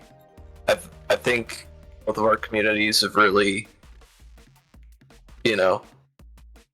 taken to the event and figured, hey, let's try it out, which is a good thing, I think. Absolutely, yeah. And I know that one of the goals that we I hope everyone's having a good time. Oh, for sure. I know one of the goals that we had discussed was trying to get some of our graduated players, or like some of our players who were too good for our beginner brackets, an opportunity to come out and participate. Mm-hmm. So I'm very excited to see that people in that sort of like class of player, or like level of skill of player came out to participate. Mm. I mean, it definitely looks like, from this point forward, we're going to see mostly sweaty matches, which is, me personally, I'm a big fan. Oh, sure. I know that, we are making I guess you could say, like a space where people are allowed to be beginners, but every now and then, we got to see where the beginners have grown. See the sweat from their brow, if you get what I'm saying here.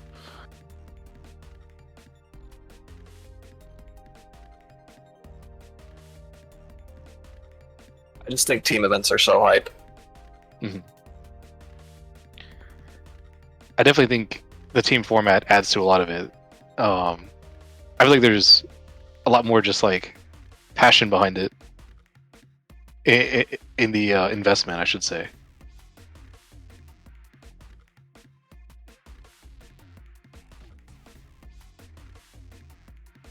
A lot of these teams are like people that know each other, right?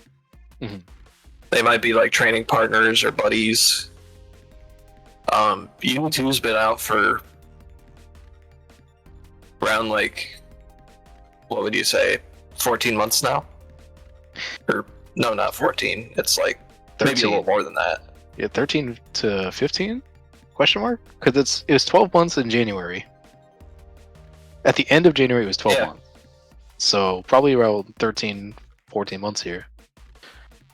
Yeah. And a lot of these people that are teaming together have played with each other since launch. Mm-hmm.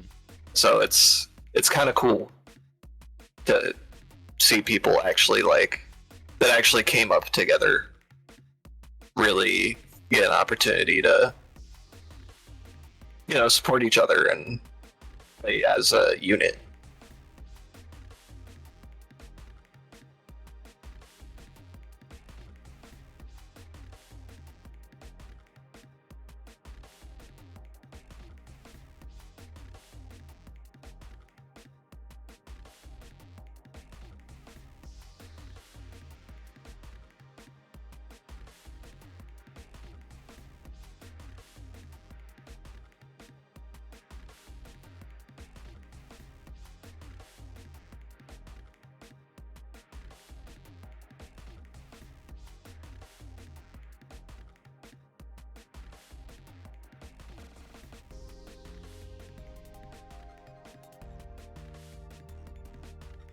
Okay, it looks like for round 4.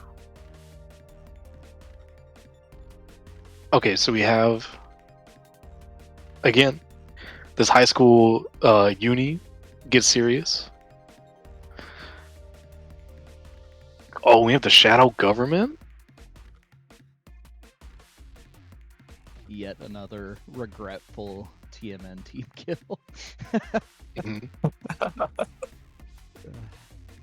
I mean, when you make up 2 points to the teams, it's It's how it's gonna it be. happens. Hey, yep. No My amount favorite of thing seeding is- can avoid that. Yeah, my favorite thing is like going to regional and be like, man, it's all Florida team kills, and it's like, dude, we're at CEO. What do you mean? Like once you play like your round 2, you're gonna be playing people from Florida. It's almost like all of us are from here. But I play them every week. It's like that's crazy. I wonder if they play the game in our regional.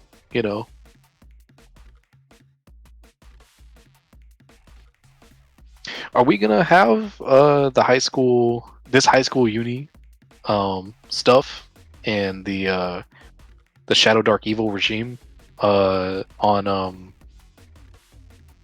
stream, or are they going off stream? I believe the Plan was off stream. yep. I believe Okay. it was the other set. We're taking the other side of winners or losers. I mean, Hmm. as soon as that gets sorted. A little bit of waiting around, but never hurt anybody. And much like in uni, good things come to those who wait. Theoretically speaking. True. Yep, very true.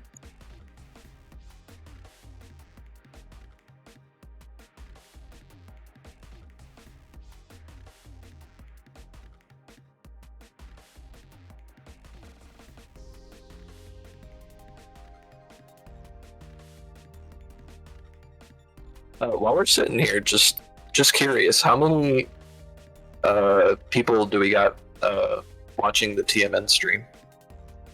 We've been floating around 20. Okay, that's not bad. Nope.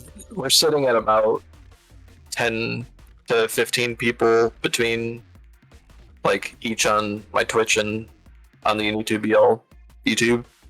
Hmm. I feel like our viewership is a little lower than normal just because so many people are playing tonight. Well, Yeah. it's a Saturday. People got stuff going on. Mhm. It is the middle of the day. Yeah, it was a bit earlier.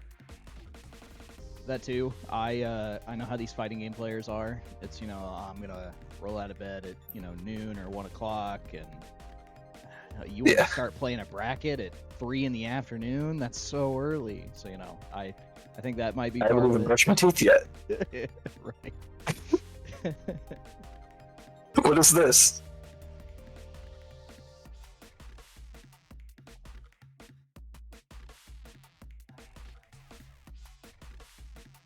Yeah, there was a little bit of grumbling when we settled on 3 o'clock.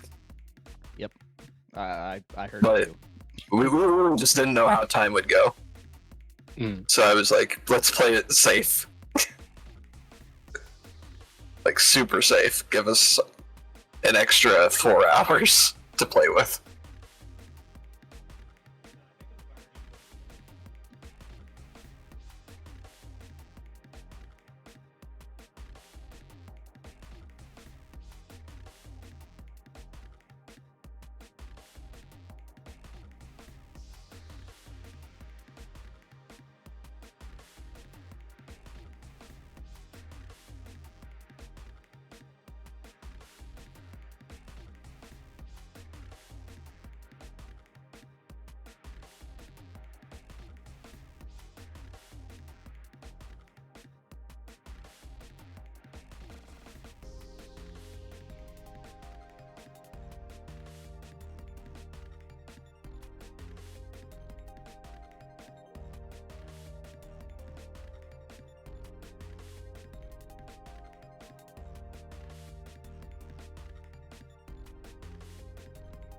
I'm wondering how Foliage Fandango versus Black Tuah is going.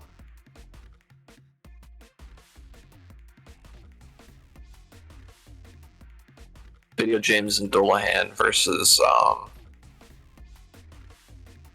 who's blocked 2 again? Noir, Kami, and Burnout. This should actually be a pretty fun match. For sure.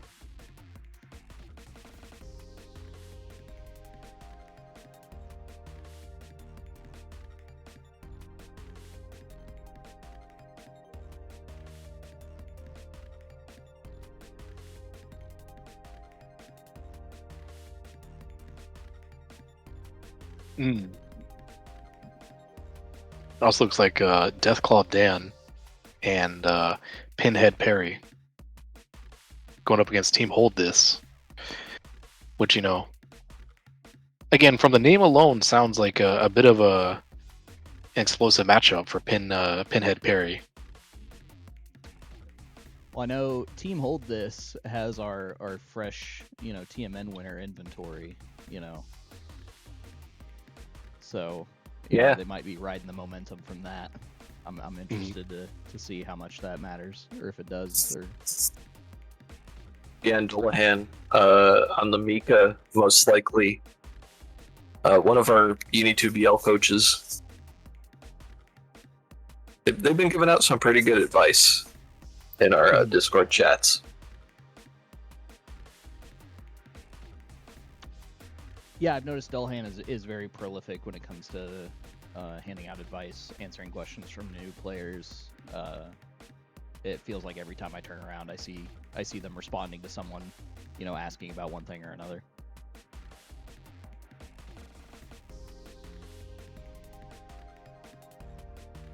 Especially for like they seem to play like half the cast is the part that really gets me.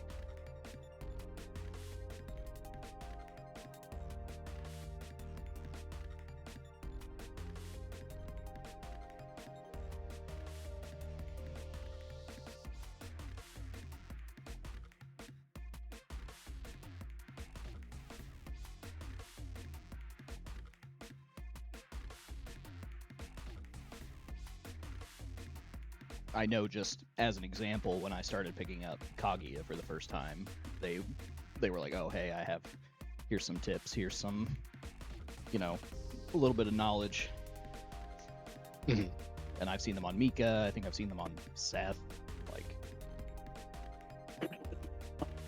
yeah, I remember playing Dolahan. I think first time I played Dolahan was when they were on Anase. And very aerial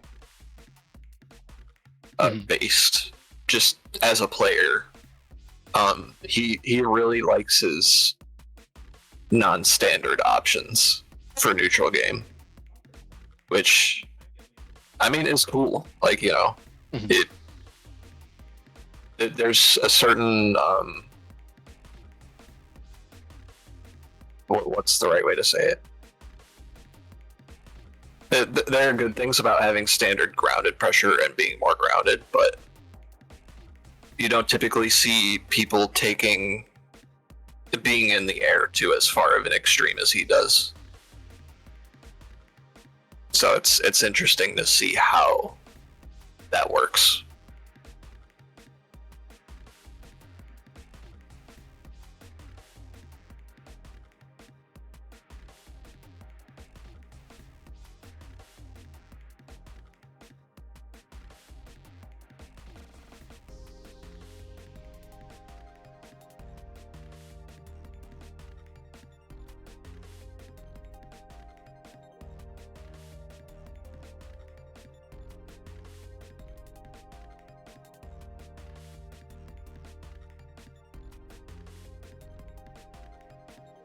Yeah, these sets must be going down to the wire. Yeah, I was gonna say we definitely are, you know, experiencing some. I know they're playing. Mm-hmm. We are definitely missing out on a bit of the much esteemed content.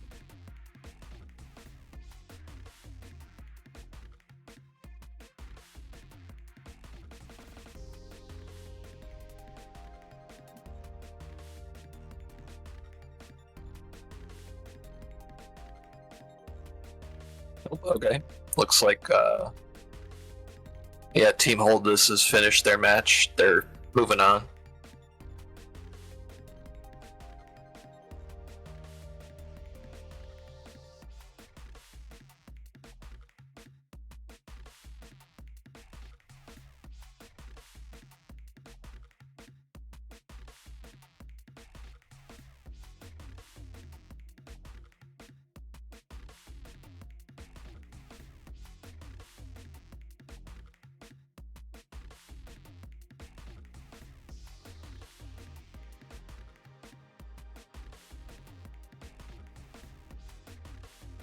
Yeah, looks like Foliage Fandango, Lahan and Video James, they just won their match. So it'll be them versus Team Holdus next.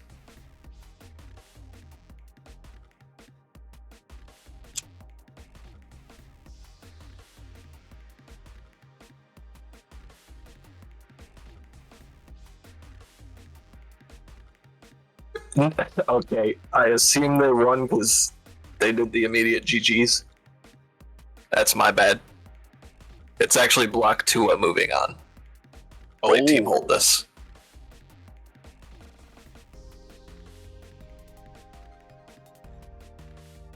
We'll keep that in for the blooper reel.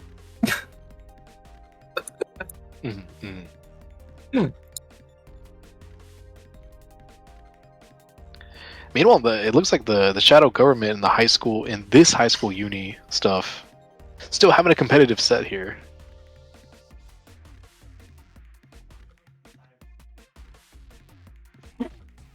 Knowing what I know about those two teams, I imagine they're pretty even. Yeah.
Okay.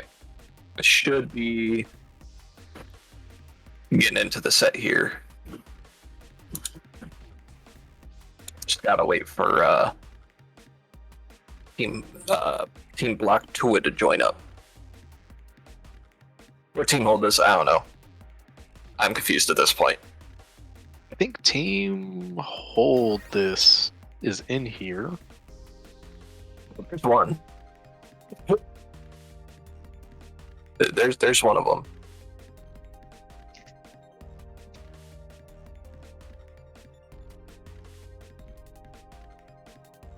We're gonna see Seth action.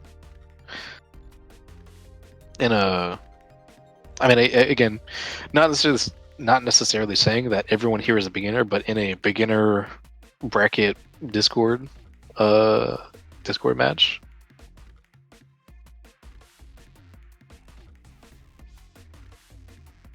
Yeah, I mean, inventory, they've got Seth.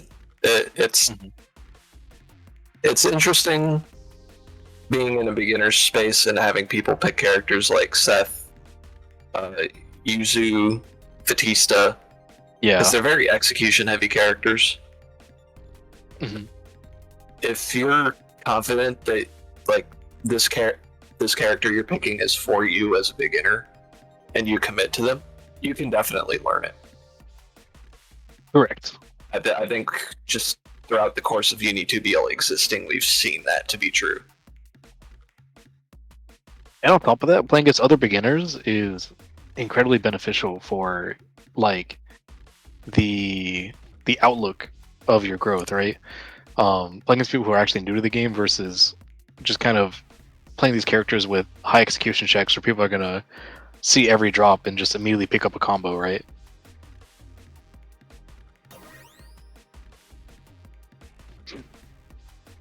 Okay, so it looks like we should have both teams here. Surely. I was telling them, like, let's stop delaying. Get in here. Get in the ring. I'm sorry, I was just laughing at the Steam name. Oh. I would have to change my name to this if I was being for real about who I am.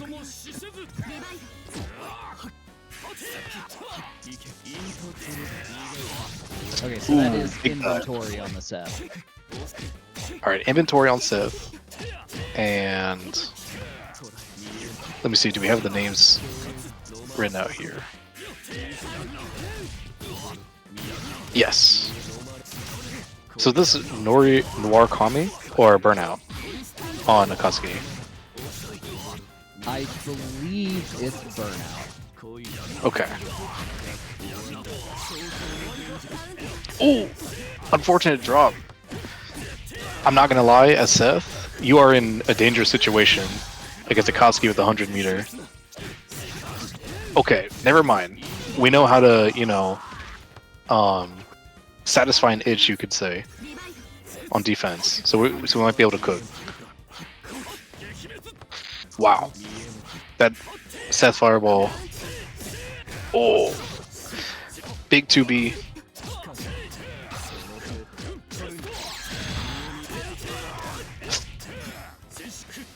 Oh, that Link didn't work. Air Tatsu into CS.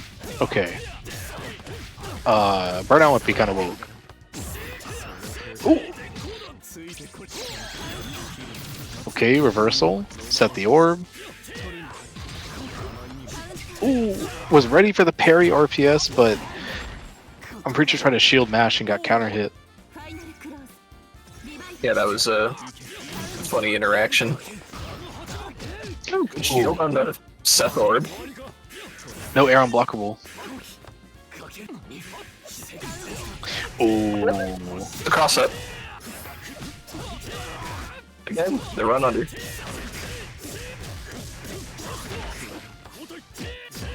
I'm not gonna lie, this is guessing for game, but guesses correctly. Ooh, media. Is that 2FF? I don't remember which FF. I have no idea. Oh, okay. Should be able to close this out. Surely we don't drop these. Seth players never drop their combos. Nice. Surely, okay. Very, very, very clutch. Very clutch. Just left inventory. She's definitely got a good idea of what stable combos are to her, right?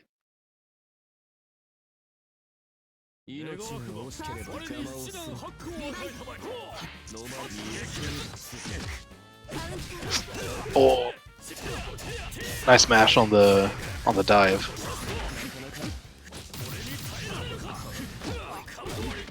Ooh, 6B is huge there. Really secure grid lead, yeah.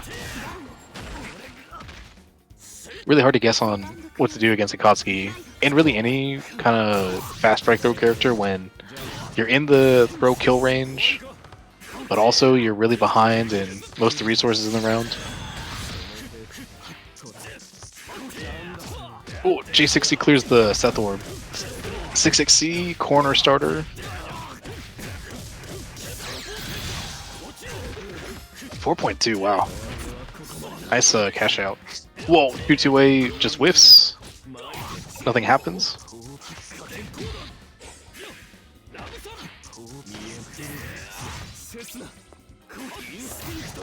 Whoa, 66FF.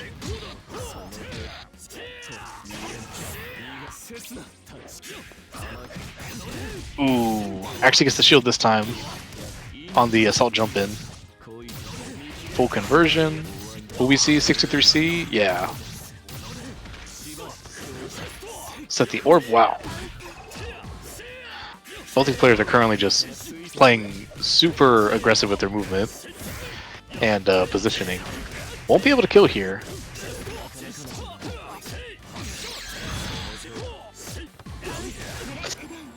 Oh, got caught standing up for the Eitatsu, I think. Whiffed it and went low with the 2B.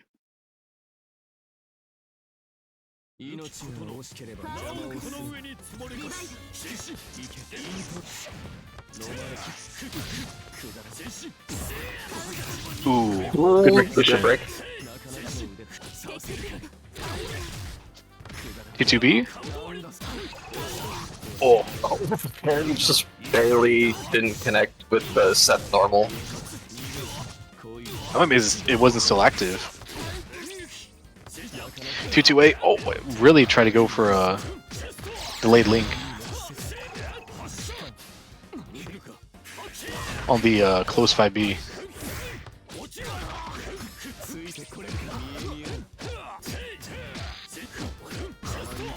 Okay, chip. Yep. Got the shield, but pressed a little too slow directly into that low parry. Inventory currently on the set point for their first of two. Whoa! Oh, nice throw bait with the run-up assault. Ooh! Didn't commit to the 5A? Wow. JAOS. My beloved. Looks like we're dropping that link with the 6XP.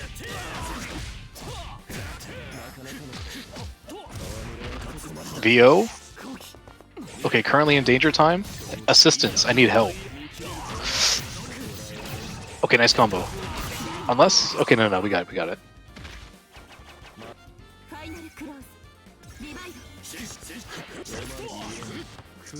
Inventory definitely backdashing away, trying to not interact.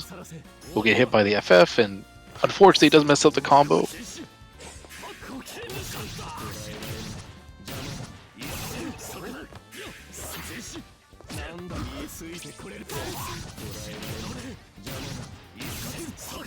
Yeah, nice punish with the chain shift. Inventory still staying in it, trying to take this second game. Yeah, trying not to overextend too hard. Might have done it though. Okay, won't be able to kill here. Whoa. Can't whiff punish. Oh, that was interesting. Whoa. Okay, we VO. Spay meter B plus. Ooh. Nice jumping mash. Oh, yo, the combat roll. Okay, we are flailing. Nice. Inventory able to close out the first set 2-1. Right? 2-1? Okay, yes. I feel like both players are definitely just kind of like, I don't want to be here in these dangerous situations, so I'm gonna send it. And you know, that was wait, that was that first set? That was the first set. That was just one set of first to two. Okay, block Tuah going up 1-0, right? I believe so. Or was that No, that was Team Hold This. Hold this. Inventory is Team Hold This. So Yeah. My bad. I'm staring directly at the next man. up, Also, you know, I'm sure that this player did not enter the bracket as Jones, BBQ, and Foot Massage.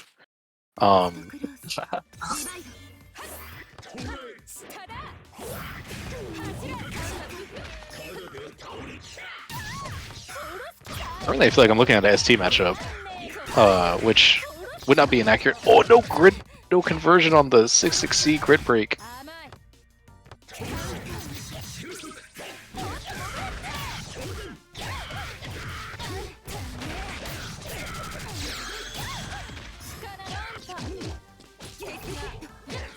Oh, nice tech. Use the gapless overhead. Oh.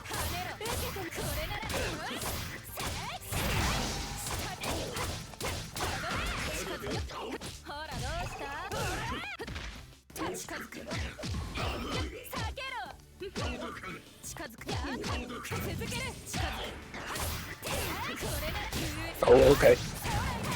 Got that phone on pressure. Oh!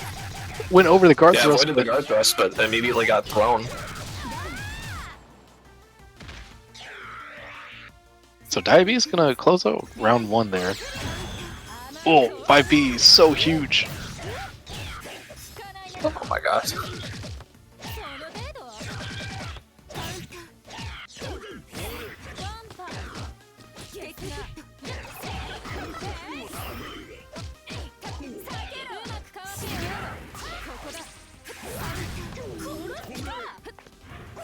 Yeah, Diabetes understanding the prompt here, right? Like, doesn't need to go in, but unfortunately gets clipped by 4B. And looks like Noir is able to pick up that combo pretty easily. Oh, wow, 236C actually whiffs.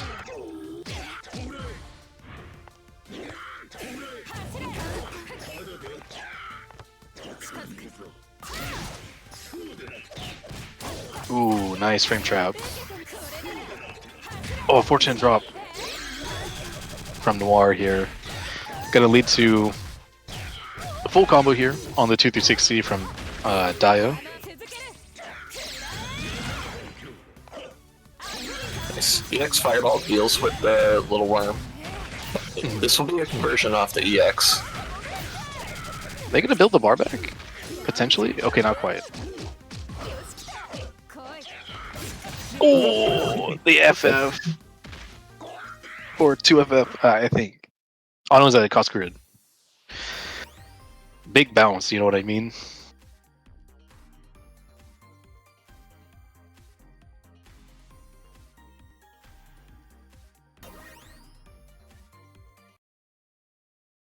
So, Dia, definitely putting the team up. Currently on the team set point. Ooh, nice shield. Oh, immediate throw. It's so hard to meet in this game.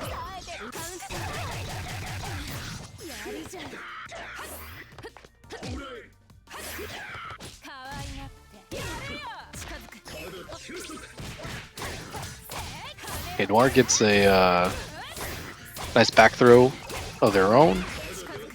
It's got a little bit of momentum here. CS the fireball. Ooh, 4B, but maybe looks for a different frame trap option and unfortunately whiffs the combo. That's going to be a worm setup. Oh, we're going for a kill here. This will definitely not kill. I mean, see the vision? Really? No, there's just no way. Oh, okay, yeah. Scaling. Yeah, Sivo scaling is pretty brutal. Oh, but they backed up instead of dashing in. Oh, that 66B or 66C was so. It was a huge opportunity, but unfortunately a big drop.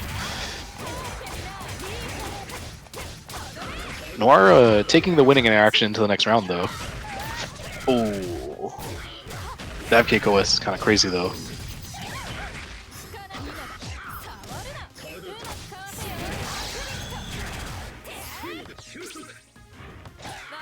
Oh, okay. Quick little back throw. We'll do another back throw.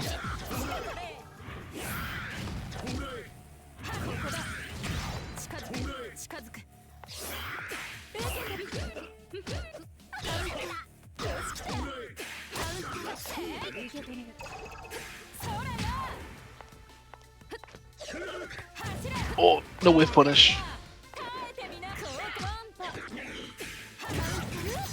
Aye. 2 and 4B. Oh, the drop. That's actually maybe gonna lead to a combos of the win, but install phone on. On deck. Oh, very hit confirmable. Nice. Yeah, that install coming in clutch to be able to convert off of that 2-2. Oh, Ramsar Rekka. Wasn't able to get a link off the counter hit though. Oh, okay, we'll press some buttons. It looks like Noir is just a little committed to immediate matching. Nice. Run through. Unfortunately, throws the wrong direction. Gets called out for rebeating there. Or pressing on the rebeat. Wow. Backdash to the guard thrust, but due to the long backdash animation, couldn't get a punish.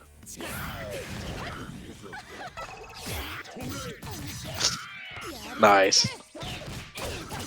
Ooh.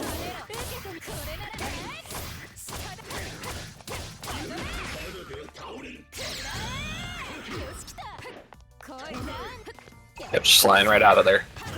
Get back to range. Try to play this flight mix. Ooh. Hey, is this gonna be a combo? Okay. Wow, the extended hurt box on 5C, man. Ooh. Right up.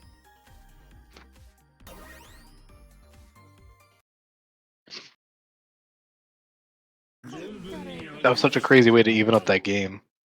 I feel like the J236Cs from Noir have been definitely a little bit risky because they're not always connecting with Merkava, especially while he's in flight.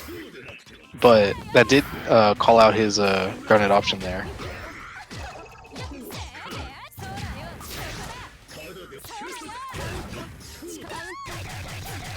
Oh, feels bad. Went to pick up a combo and got back thrown out of the link. Oh yeah, free stand.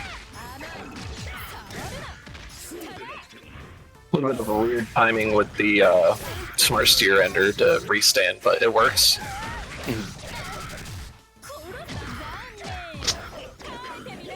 Oh, 6-6 FF whiffs.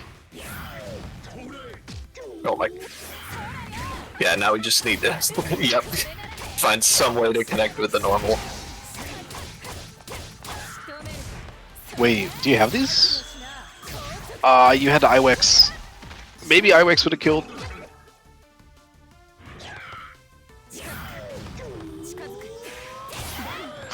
Wow. Jump, assault, B. Oh, 6-6C, big hit.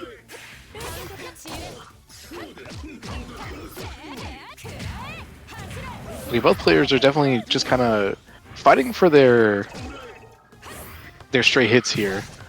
I feel like ooh, both these characters have super long normals, right? And it's more about trying to get into the effective range where you can convert them rather than just where they make contact. Oh, yeah. Even on shield, Merc Flight is, you know, pretty hard to interact with. It's still plus. So they can just get another normal. Spends the IW here, just attack on damage. Get some Oki. Oh, yo, low swoop.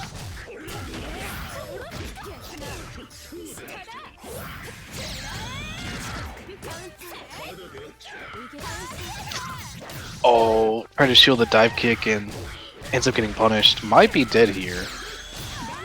Did in fact die. Yep. Dia built the bar on the last hit there.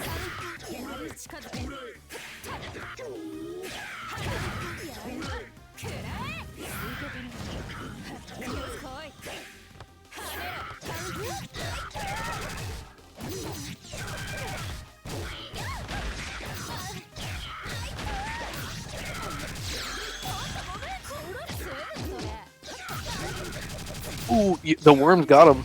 Oh. Oh, it didn't take the gold throw. Okay, this is a pretty... Wow. This is an advantageous spot for Noir, but Noir kind of running away with the momentum. Throw punish? Yeah, nice. Nice, nice, nice. Gapless overhead.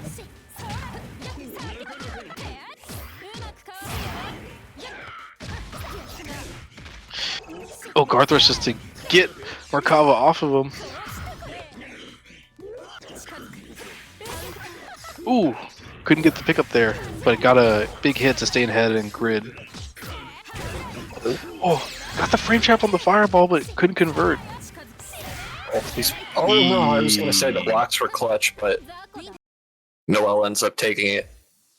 Tied up the set. Yeah, so it'll be Noel versus Inventory now. Is Noel their name? That's Outside Noir of their Comedy. tech? Yeah. That's Noir Sorry, Comedy, Noir. I was close. I was close. Yeah, it was close. I was just like, I wasn't sure because I'm like, Yeah, my bad.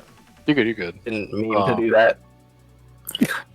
But Noir definitely clutching it out. So now they get to play Inventory here to see who will stay alive into losing round 5.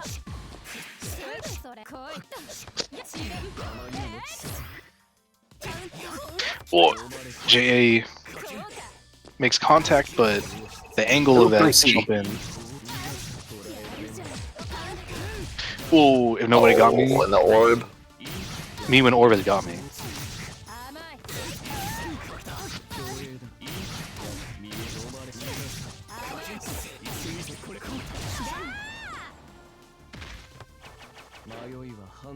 Alright, pretty clean round 1 from Inventory.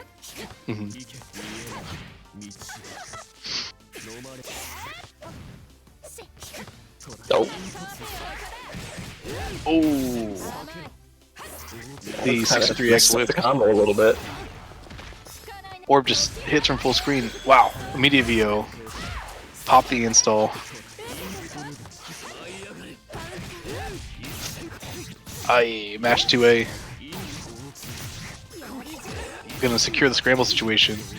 Yeah, Inventory is a big fan of this immediate C-blink. And then letting the orb cover their minus frames. It's a good plan. Ooh, caught the yeah. jump. So Inventory quickly gonna take that game 1 in the set deciding, in the team set deciding set. I didn't know how to word that. I said set twice, but I think everyone got the drift, you know. Yeah, we got what you're talking about. The block so far. Oh.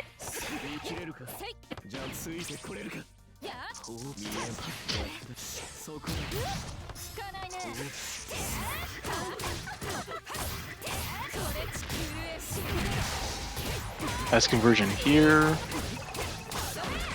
And in Rekka. Ooh, meaty 6FF. Did not want to partake in any of the RPS there.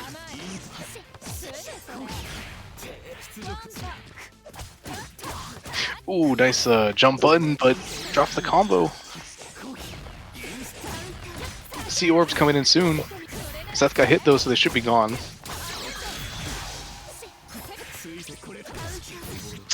Yeah, 3C starter.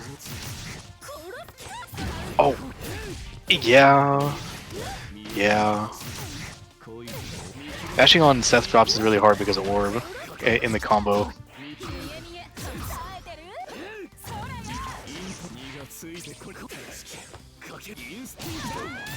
Yeah, 6FF gonna catch the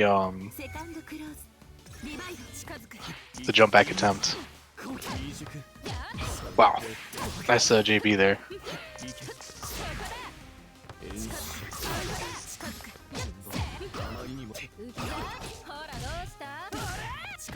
Okay, Noir's definitely looking to control this round.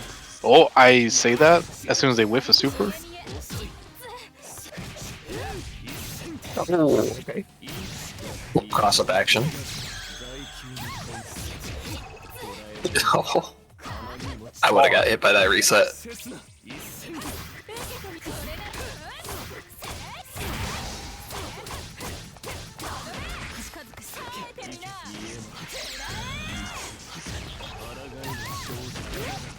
Yeah, 65F is definitely catching these jump backs in neutral. Kind of like out of scramble situations. Oh, what a recognition on the green shield.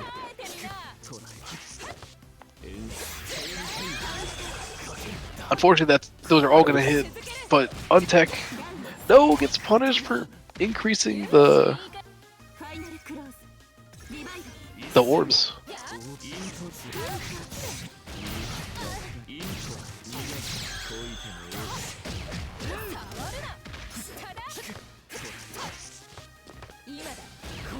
No, trying to roll the orb too early. Orb hadn't even launched yet. Got hit by the cross-up. Nice block. This time gets frame trapped instead. Okay, nice awareness not to mash on the drop. But went for the command grab dive after the wait there.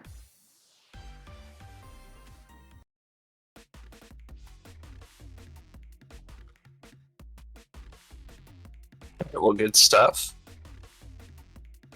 Definitely solid play from inventory, closing out the set 2-0. Yeah. And we will see team hold this advancing. Unfortunately, block Tuah,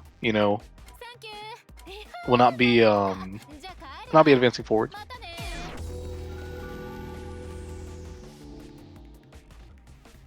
Yeah, and next up, we're going to be looking at the reserve. So Black Ice and God Key versus whoever won that last set earlier on.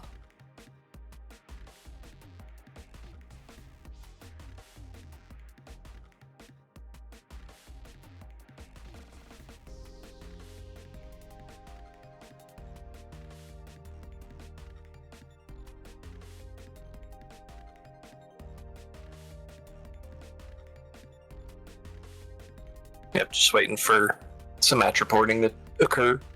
Mm-hmm.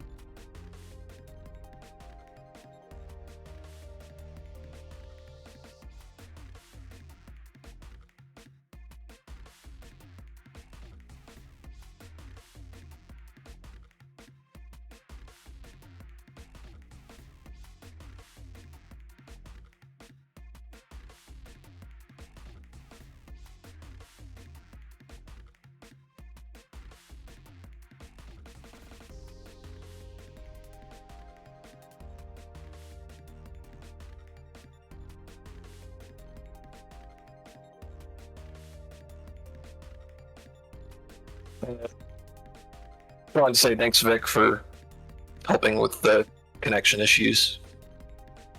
Oh yeah, old hat at it at this point. Mm-hmm. Yeah. Not a problem.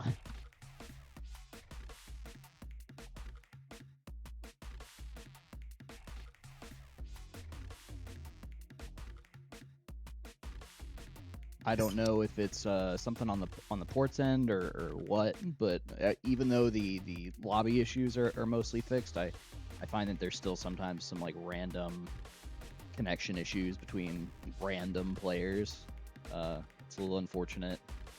We unfortunately have to live in the environment that we have, so we just try to deal with it as best we can. Mm-hmm.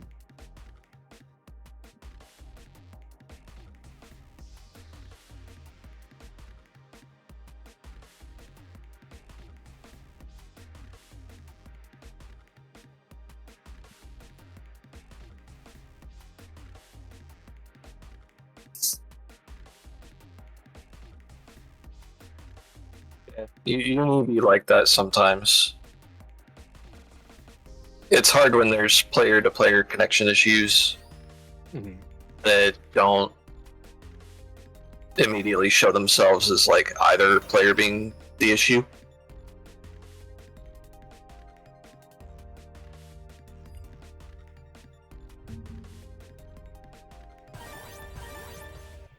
But anyways, we've got our next set here.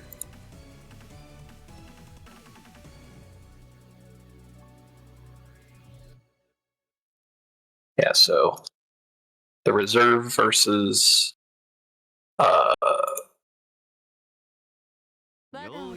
This high school. This high school uni gets serious. So God Key, representing the Gordo here, against Eternity. Gonna be playing Byakuya. I saw both these players in Winterside,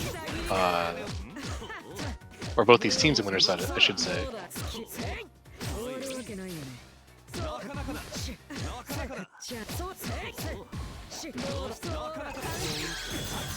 Aye.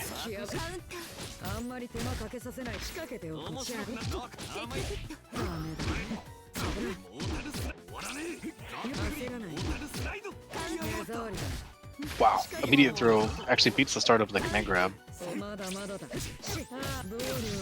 Nice whiff punish. Nice recognition.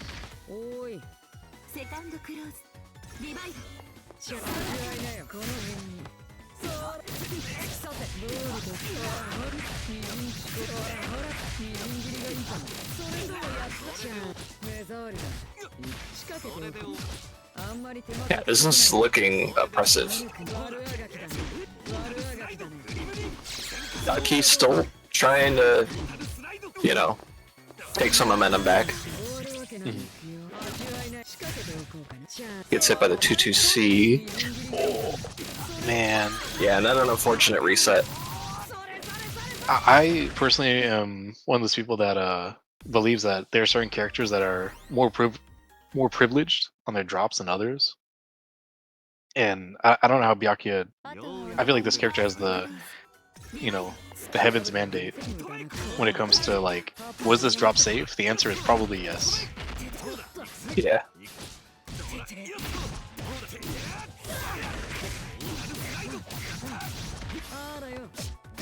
They've just got really versatile normal buttons, I feel. Mhm. You know, the hitboxes are just massive. Oh, yeah. The Reaper getting...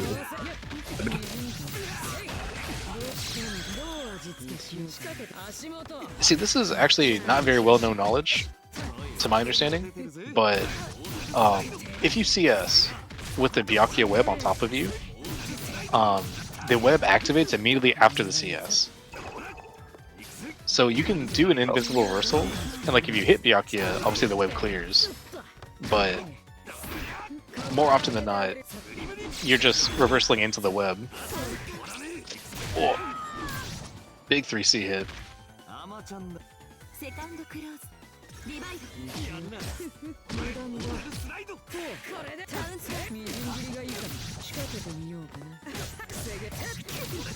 Okay, God Key currently trying to fight for some momentum in this round, but Eternity's... Oh, wow. Brain trap into TRM. Oh, me when I mess up. Holy. One more throw. Oh.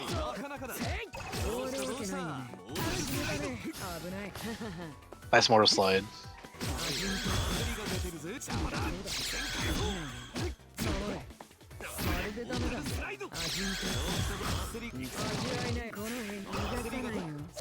Ooh, got the shield, but the punish actually whiffed.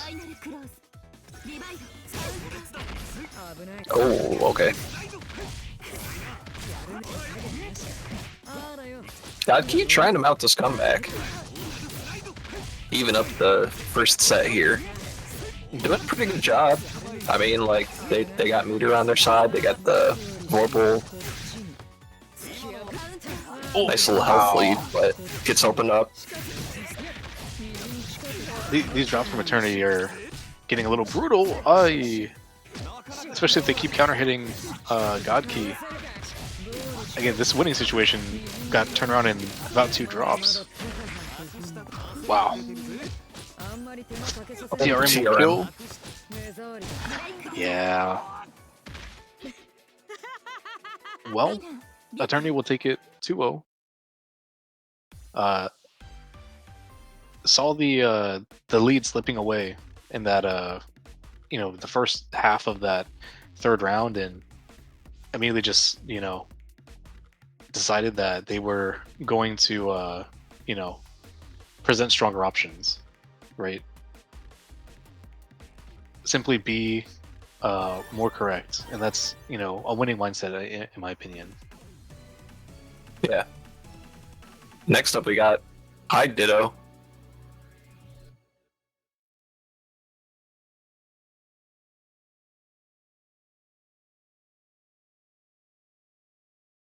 I actually don't see too much of the Hide Ditto personally.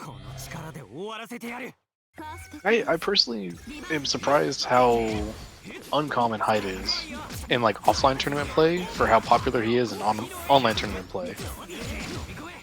Yeah. New early good break.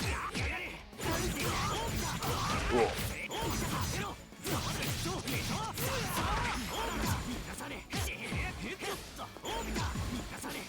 Gonna see a lot of dash backing, I think.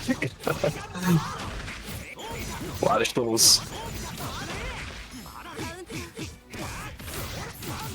A good choice to meaty to wake up.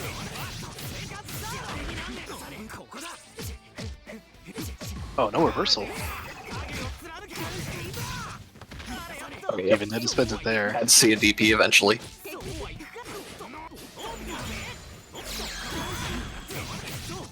Ooh, caught the start of Black Ace's fireball.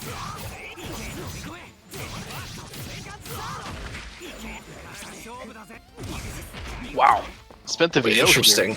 Here. We're gonna all in it for this round. Aye. Really big. Yeah, double overhead into assault overhead. Mhm.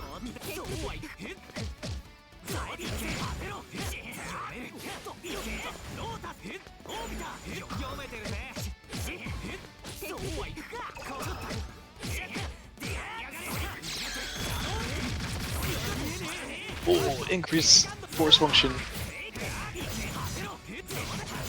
Definitely gonna crack directly on top of the dome. Aye.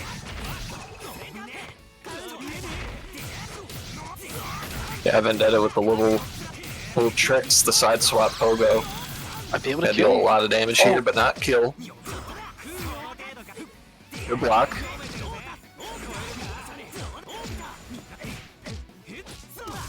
Goes back in the driver's seat. Still on like a sliver of health. Oh.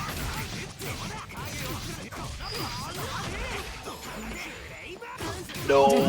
It can all go so wrong. It can all go so wrong. Yeah, this is You this is probably kill. died. Oh, you should have died. Nice guard Okay, thrust. thrusts out. It's literally one touch's death. Ooh. Oh, Why does that button anti-air, man? Oh. That feels bad for Vendetta, because you committed to the dive option, right? Like, you committed to the whiff cancel, you all in there, and still got anti-aired by the other Hyde Orbiter. Okay, this is the water fireballs. I mean, I personally think that one of the best moves on Haikido is not his 660. I mean, it's still one of his best moves, obviously, but 236A Right. is probably the most cheap move on this character.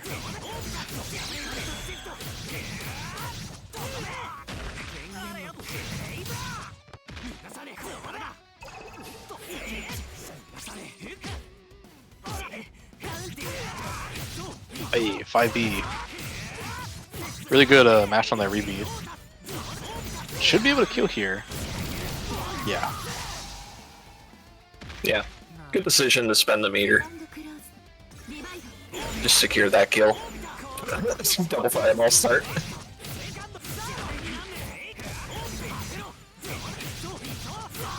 Ace does end up. Oh no. Trying to interact with the meaty fireball that pulls back your hurt box.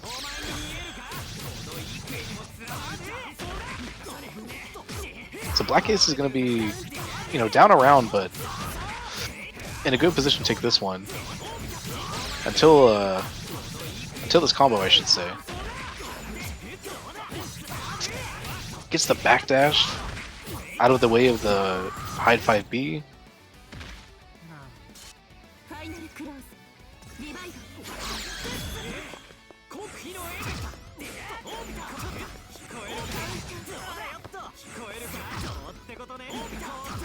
The Black Ace currently up a game, looking to close this out for the reserve.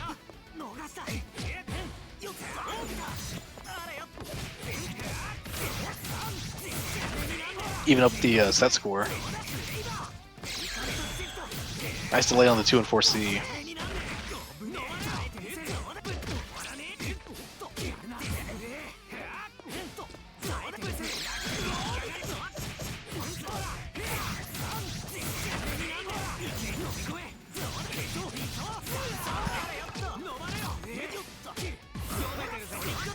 Ooh.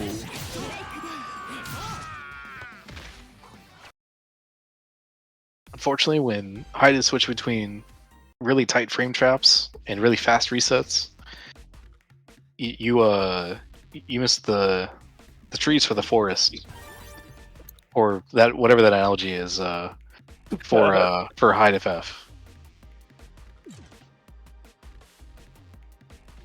Well, that is a tied up set, so we go to the tiebreaker. I have to say it's been interesting watching the event progress. We get progressively more and more tiebreakers. Yeah.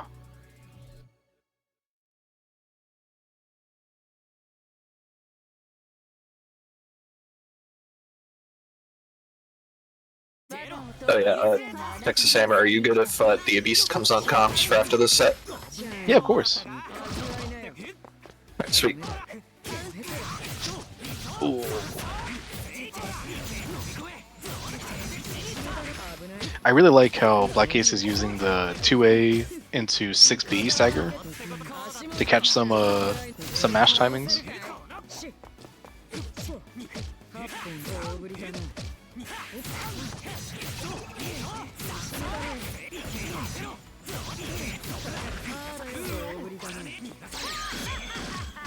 Ooh, yeah, Baited. Definitely will be perishing here, as long as we don't drop the combo. Parentheses. Okay, okay.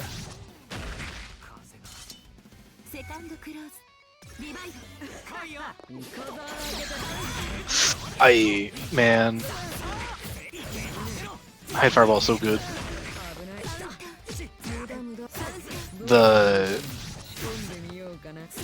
The amount of times that Attorney has tried to follow up an option and chase really hard on the backdash, and then just kind of gotten eaten by either Fireball or the C follow up is kind of surprising. Nice block from Black Ace. Okay, Black Ace is going to secure cycle with that side switch combo. Attorney lets 2-3-6C rip again.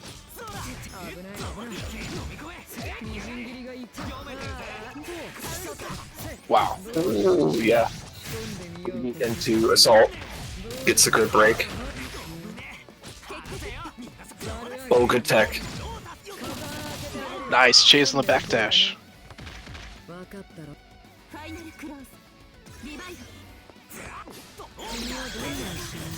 Okay, 2-2-C combos, but from that range, not going to get a full conversion.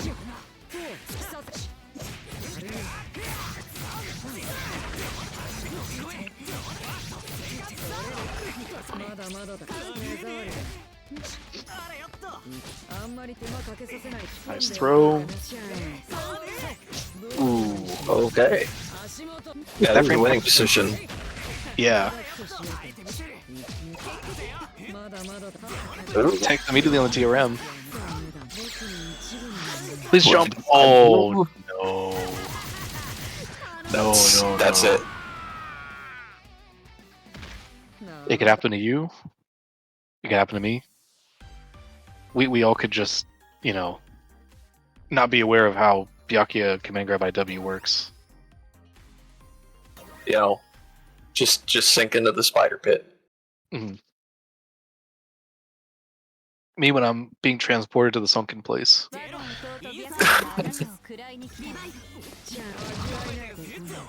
Oh wow, that 660 almost caught the FF cancel or the Rekka cancel.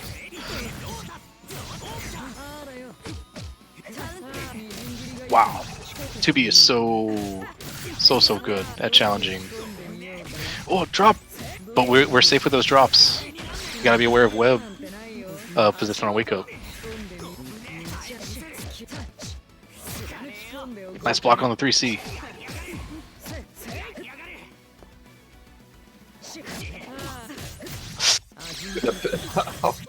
I was gonna say the patience is crazy. Oh, nice. Eternity really, like, again, I've been talking about Byakuya having safe drops and Eternity dropping all his combos. One of the best droppers in the world is Big Black, right? And he will set up drops so that it entices people to interact in situations that are ultimately unfavorable. The partial charge there was messed up.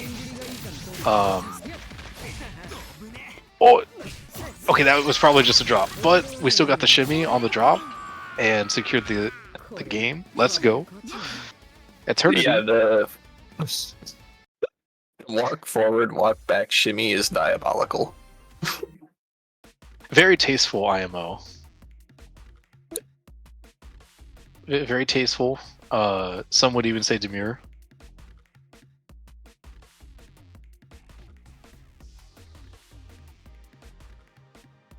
But Yeah, Black Ace. this high school is gonna move on.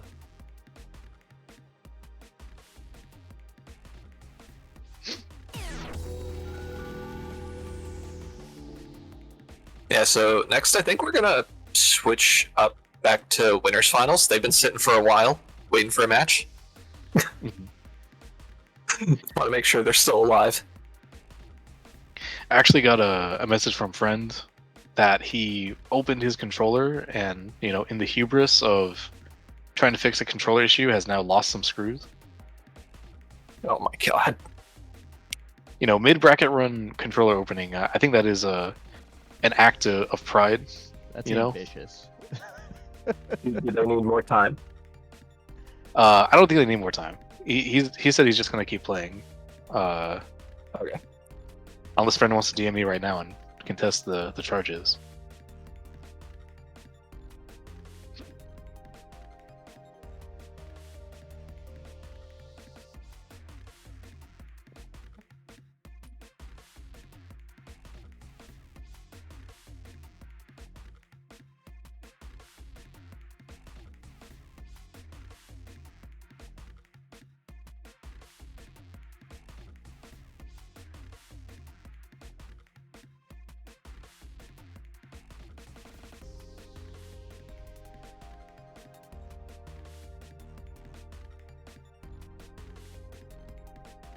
Okay, cool. Looks like people are good with that.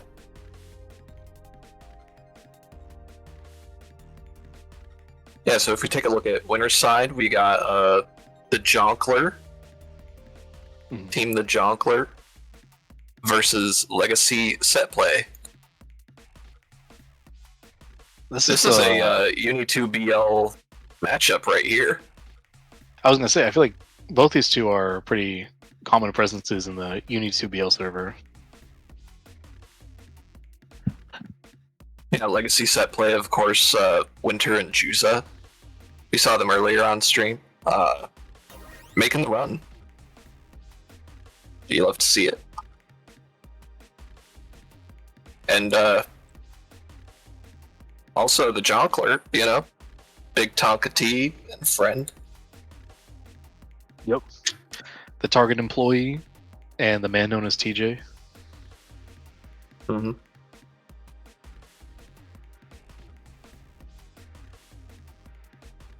Yeah, this is gonna be a fun matchup. I think so too. It's gonna be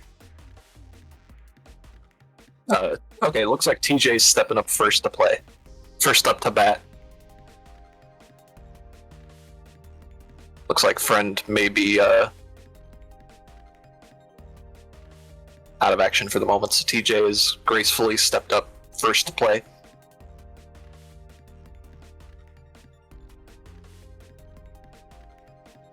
And we'll have to see who he plays, Winter or Juza.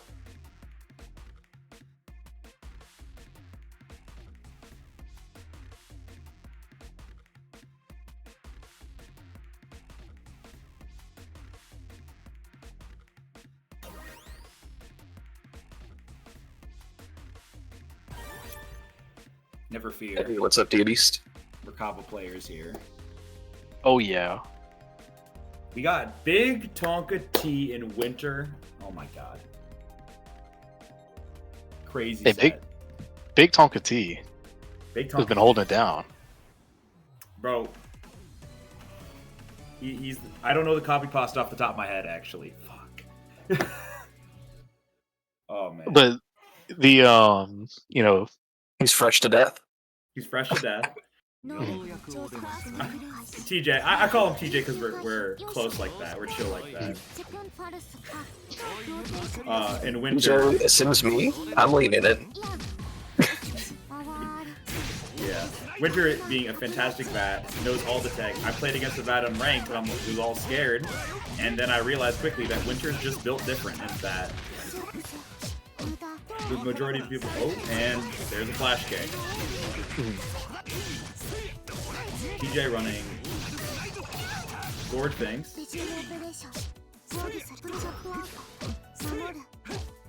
Oh. Ooh, and Frame Trap Grim Reaper.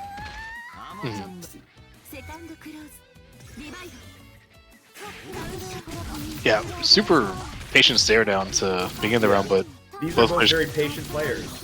Like, Winter mainly because he's playing a charge character. I think if he wasn't on a charge character, he'd be more balls to the walls. Knowing him, but TJ just plays like that, and I think Gord's a good pick for him. It's gonna make for an interesting matchup. There's another flash kick.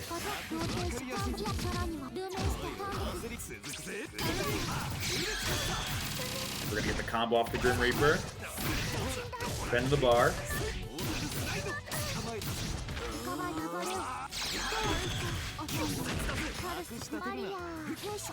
Reversal flash there did not go into his favor.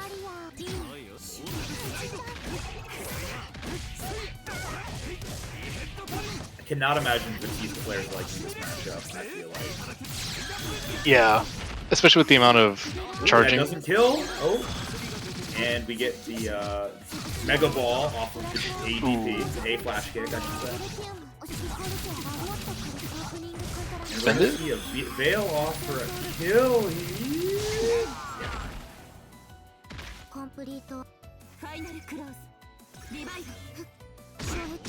Another patient round start from the both of them. Neither one of them really wanted to let the other one start their offense, I think.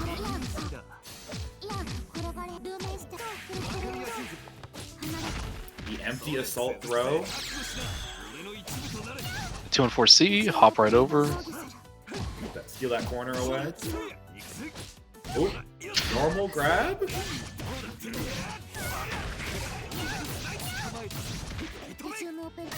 Start guessing. Ooh, that's ace in number one. That's yes. Block. That flash kick. Doesn't get that good of a punish off it, but we're going. Ooh, and that does not connect. That sucks.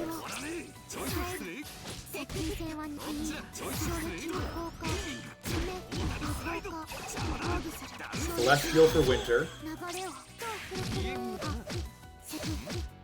He get respecting the flash kick on his own plus frames. Couldn't be me.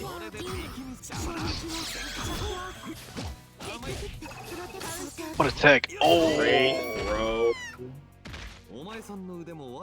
That's game one Yeah. to TJ.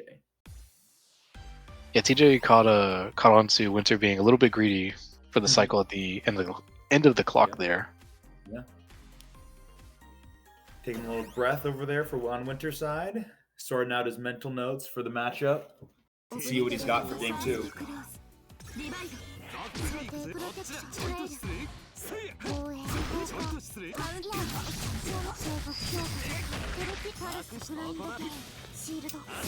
Just channeling behind that gem.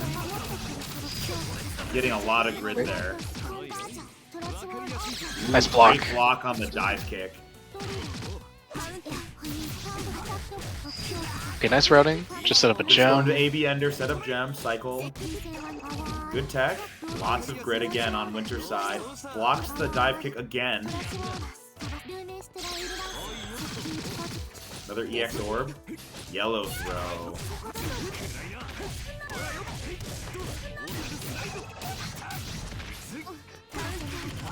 Oi. That's gonna be a lot of Flashback on the damage. ace attempt there. And Winter kill with this. Yes. Damn. Yeah, A flash kick into C flash kick is actually super good starter. Speaking of good starters, oh, Blocks the flash kick again.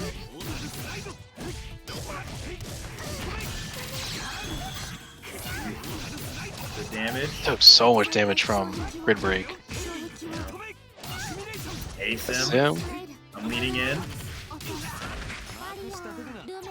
If you're TJ, you're kind of okay with that flash kick Yeah, I mean, because you're trading. Yeah, shouldn't cut you off. My nerves are still wired because I just got off playing. No, you're good. You're good. EX laser.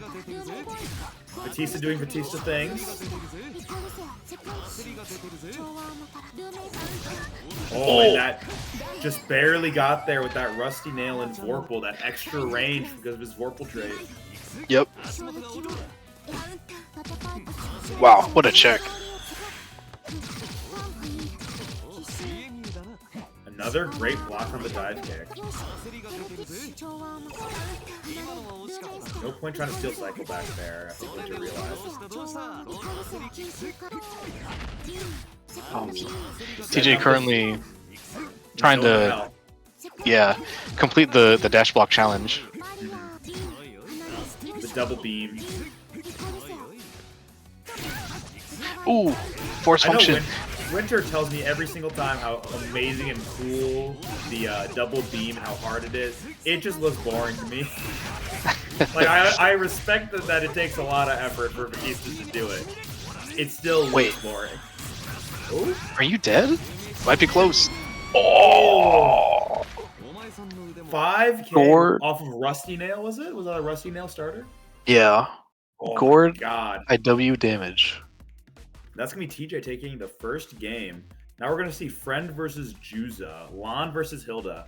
I know a little fun tidbit about Friend. He hates this character more than anything in this game. That's so crazy.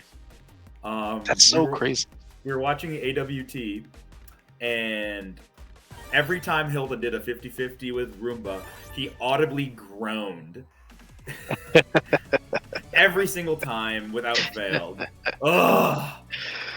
It is, I personally think it is one of Lon's hardest matchups. Really? And it's just a really obnoxious, she has a lot of obnoxious normals for him to deal with neutral. No, I can see it. You said it, and I can see it now that I thought about it a little bit longer than just 2 seconds. But he also can't really back up. Oh, wow, that was a clutch roll. Oh, amazing roll there, friend. Mr. Target employee. Oh, what a tech. Nice delay mash. Caught something out of a friend there, maybe a Rising OS. Ooh, Yeah. With orb Bloom. in the back. Was that Gloom? Yeah, it's called Gloom. Yeah. Right? Whoa. Oh.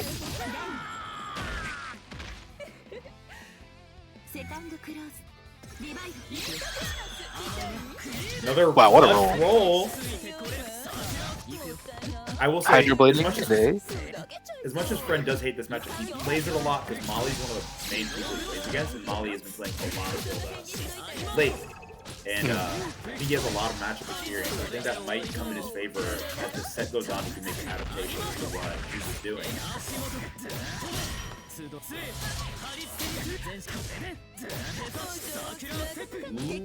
Ooh. Wow. Did get the combo on the rebeat. Nice, nice, nice, nice. Alright. Last round of game Oh, one wow. here. Great. Still got the jump start over. For, Juzo. For-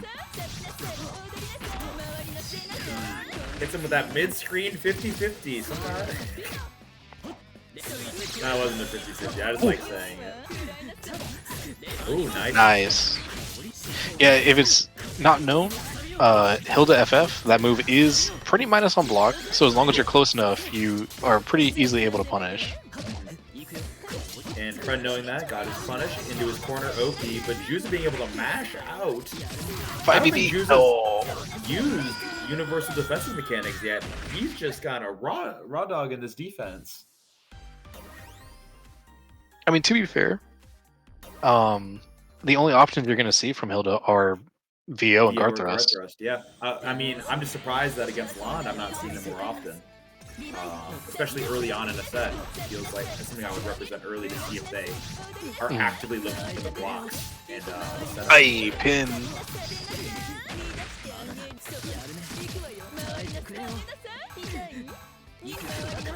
Yeah, like you said, don't want to back up, but you can't really move forward. Another amazing roll by Fred. It's going to get the full corner 5v conversion here. I guess providing some context, I do play lawns, so I was kind of aware of this.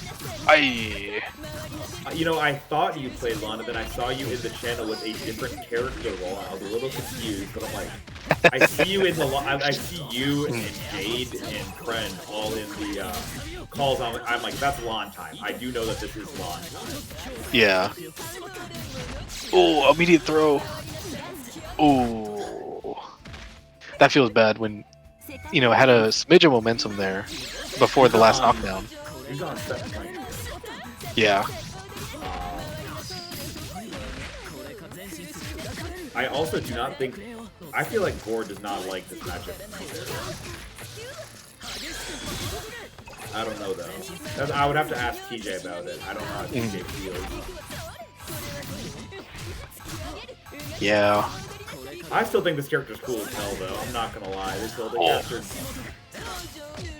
Oh, unfortunate drop. Combo, keep the offensive pressure going. Ooh, wow, got the frame trap. Be the first VO. Into a Roomba. Bloom. First Roomba of the set as well.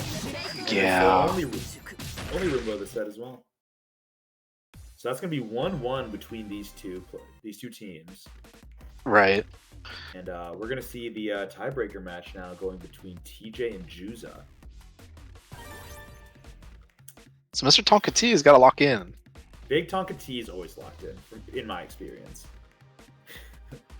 We'll see. Can attest.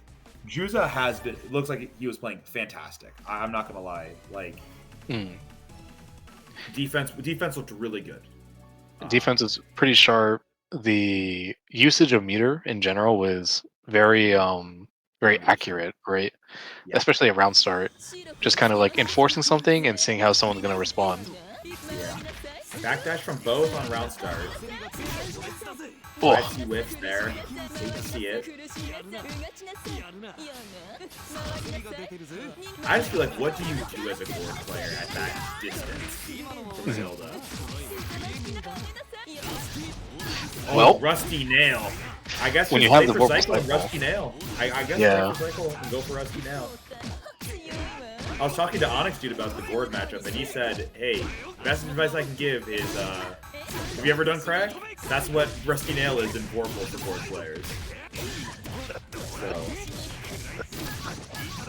very base of Onyx Dude to, you know, And that's gonna provide kill. Yeah. Gord IW, I feel like still has the Uni Patch 1 IW damage. Not literally, but Yeah. Roomba out. Let's see what the 50-50. Low. Got his ass.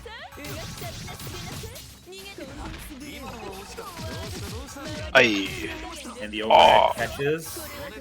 Oh, Drop drop. combo into slide. To be what TJ needs. He's gonna get the corner swap. A sim.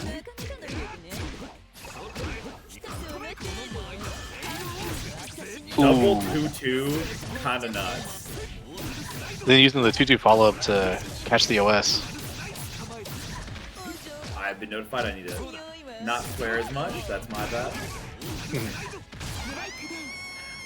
Thank you, Turn Up. Meanwhile, Yep, no problem. very quietly, and Mr. T has been gaining some advantage, right? Playing extremely patiently in this matchup to find his opportunity to kind of like get his offense going. Ooh, big crush.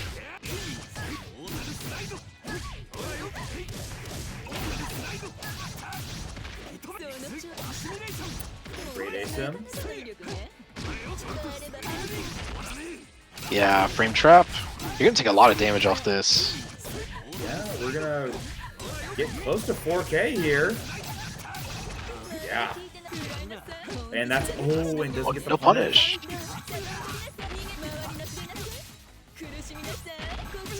Ooh, gets the good corner swap here.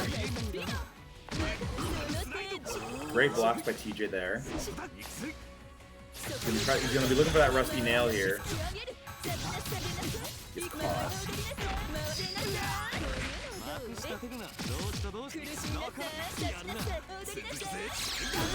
Nice. Usage of the CS to find the gap and invincible reversal back.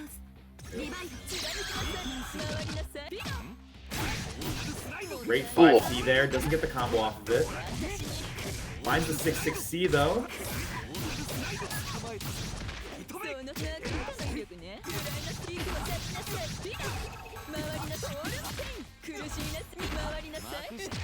Ooh, doesn't get the full ender that Jizzle wants, I think, there.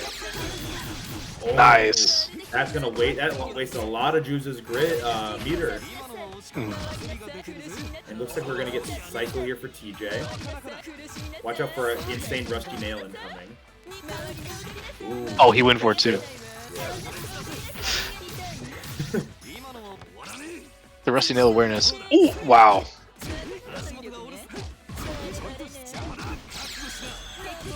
Oh. Nice tech on the gold throw.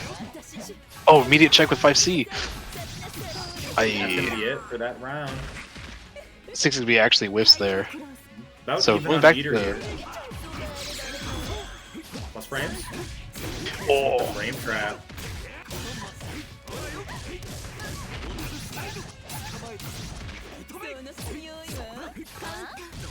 wow.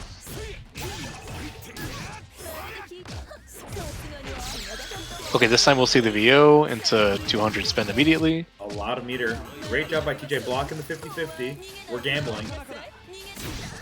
I can't stop winning. Nice.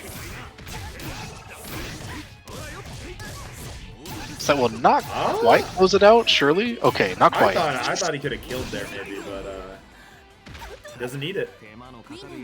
That's gonna be another two. No, it's 2-1 for TJ there.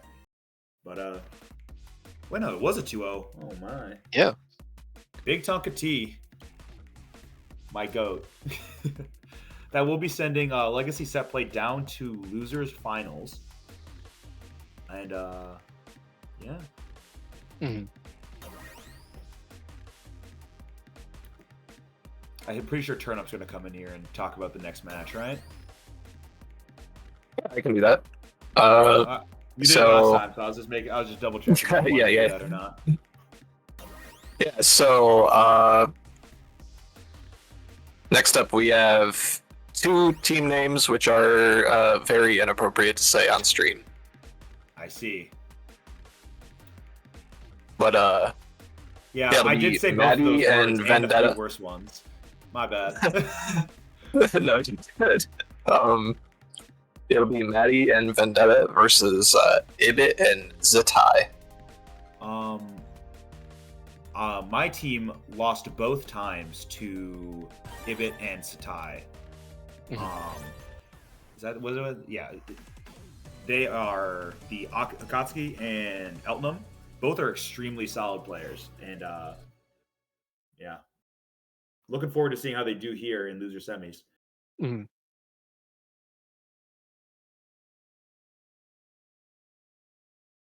I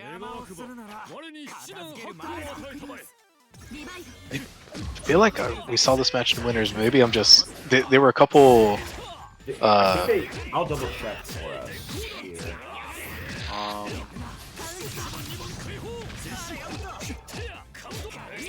Nice block. Wow, J6C just catches Vendetta, not really aware of the situation. They've never met each other yet during the tournament. Okay. I was probably thinking of Ibit's match versus the reserve.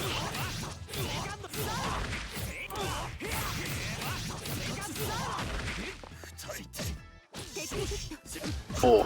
Good throw attack here. Keeps himself safe.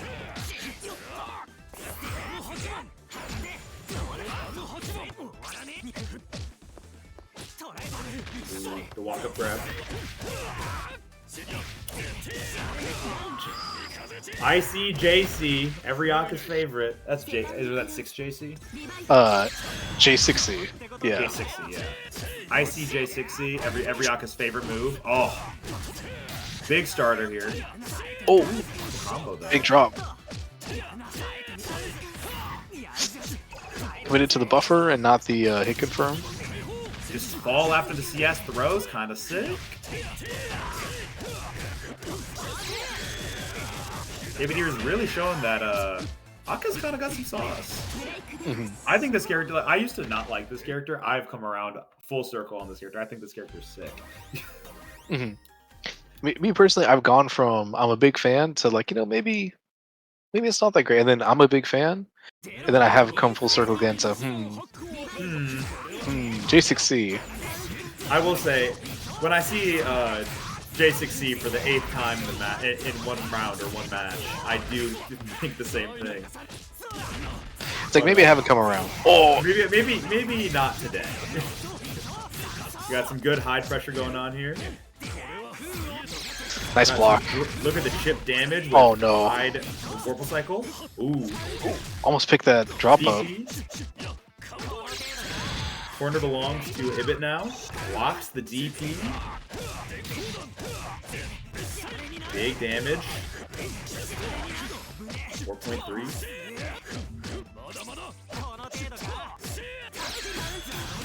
Yeah. Gets out of there with his reversal. Vendetta was playing pretty patient, but maybe the whole time was just kind of biting for a big enough frame trap to reversal. Waiting for that recognizable move, that slow enough move to rip the reversal. Looks like we're going to get Cycle here for Vendetta. Ooh, red broken.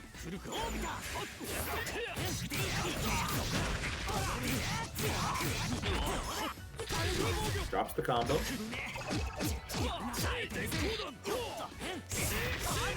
J6C.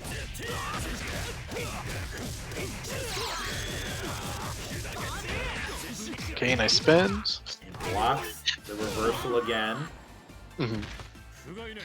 Yeah, Vendetta's been very liberal with the DP usage here, but And Ibit's been very patient with their OP and in their offense as well, blocking DPs in their offense. I mean, it has shown massive dividends so far, right? Ooh. Speaking of dividends, though. Great identification of the green shield there. See what kind of damage we can get off this. This will surely not kill. Unless you drop. Anyway, gets the reset. Yep. Unless you drop into a reset meaty. Yep. That will, in fact, secure the kill. That will, in fact. 2 combos will, in fact, kill sometimes. Let's see it. 1-1 in this set here. The overhead.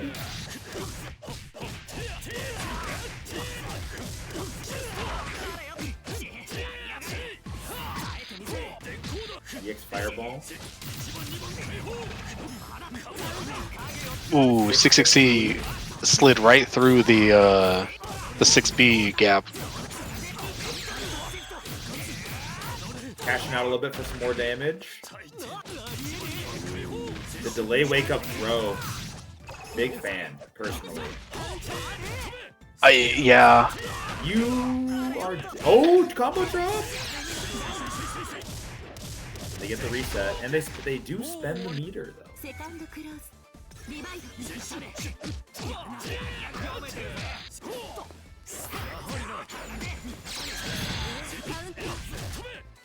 Ashen on Akatsuki's plus frames after the X fireballs. Not usually recommended. Good BP. Oh. Actually canceled too early to get the combo. Okay, nice frame traps here. And Vendetta's just kind of falling victim to these frame traps in Ibit's pressure here. Good guard thrust, I think. Delay wake up, catches him with the meaty. Yeah, Vendetta trying to make something happen here. Wow, and Sinister. Yeah, fighting for his team's first set of the game here. That magic pixel is alive and breathing. Gotta get your microscope out to see it though. Okay, if you can build a bar here on offense, this is very winnable. We have cycle. We're gonna be Nice getting block. that chip damage. Ooh. And the EX fireballs take game one or set one of this team's matchup. Okay, so We're we gonna will be now seeing see. Zeddy, Zetai versus Eternity. I caught the tail end of Eternity's last set in winners, I believe. And I was very impressed with their play. I think it was looking really good. So let's see what they can do against Zetai here.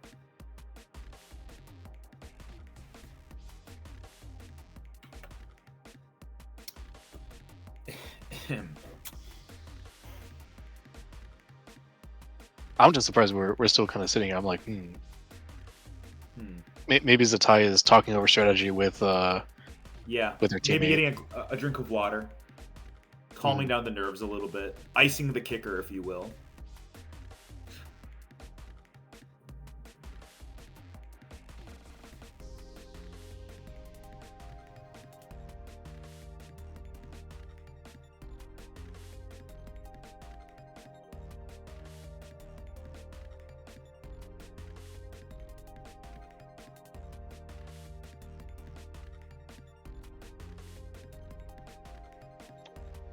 Yeah, it looks like we're having some A connection connection issues. test? Yep. So I see. 131 ms, 18 rollback frames. Oh. That's a few. That's a couple. I had a match against TJ once where I had 800 ms. and like we were just sitting looking at each other in the almost swore again in the pre-game, and it just spiking up to 800. I'm like, do we run it? We ran it. It was not great. It was not great. 4-1 out. Yeah. Me when the connection is slightly unoptimal. This, our game, pretty optimized. Great. No one's ever said a bad thing about the UniPC port, and that I will stand on business about that. Not once. It's perfect. No changes. No notes. Y'all heard about the war embossing say? I heard there wasn't one. Yeah. Fun. I don't think there is one, no. I think that's fake news.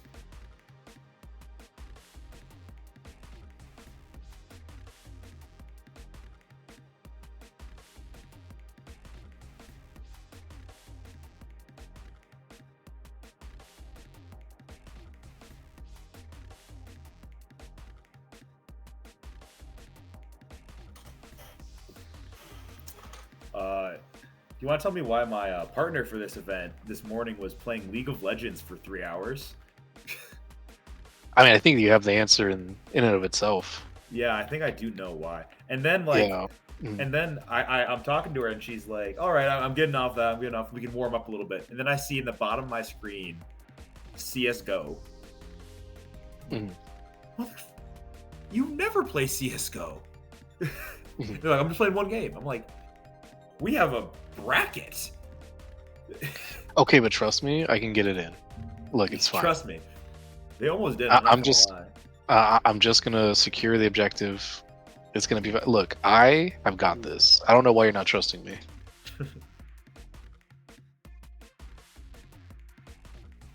This reminds me of I was watching Vincent, the Carmine player in the Southeast Denizen. He was streaming some games, and he was playing TFT.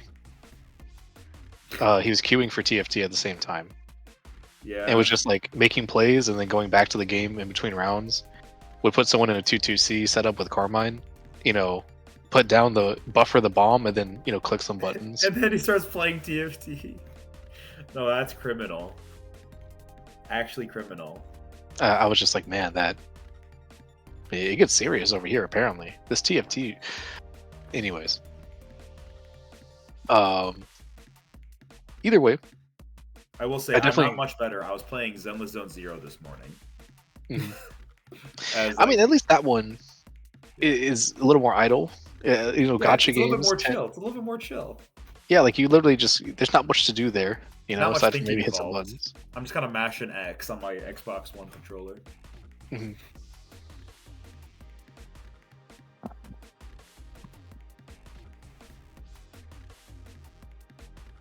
All right, let's see how this internet test is going.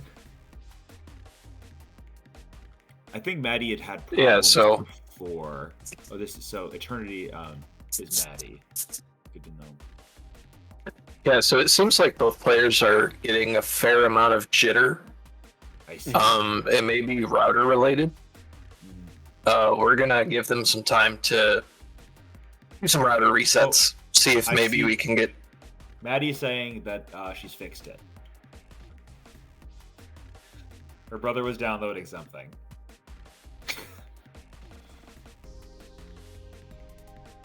Kids these days. Kids these days. Why I oughta. Why I oughta? Imagine living with your family. Parentheses. I live on my own, but I have 5 roommates. I have 3 other roommates, and they were playing beer pong around the house before the bracket, and I was begging them to stop. Nah, me. I just lock in. It doesn't matter what's happening. If I cannot concentrate in the distractions, I'm simply not strong enough. Me when I'm downloading the entire Internet Archive, but also feel like playing Uni. Oh, fucking Vendetta and Eternity are. I feel so old. Sorry. Online fighting game players be so young. I'll be feeling ancient for being 22. Exactly. That's the thing is that I think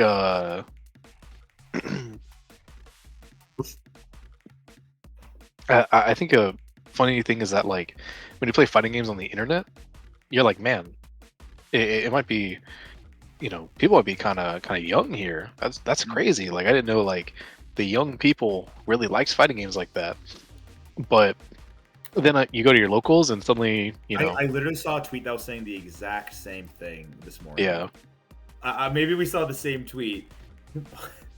I know what you're referring to because I went to my first local in March, and everybody was my age or older, and I'm like, damn, it's all right. It's all right. You're good. You're All good. right. And I was like, dang.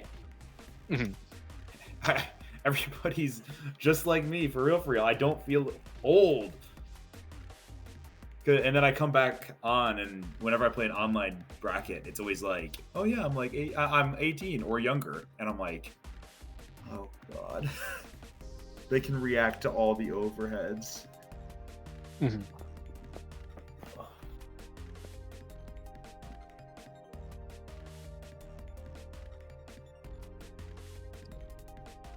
Yeah, we're taking our time here to sort the connection, but You're all it's worth good. it. Well, yeah, I was gonna say It's I worth would it. much rather you guys have these players have a good connection, so the integrity of the game is Yeah, very Is serious bracket. very serious 2v2 bracket.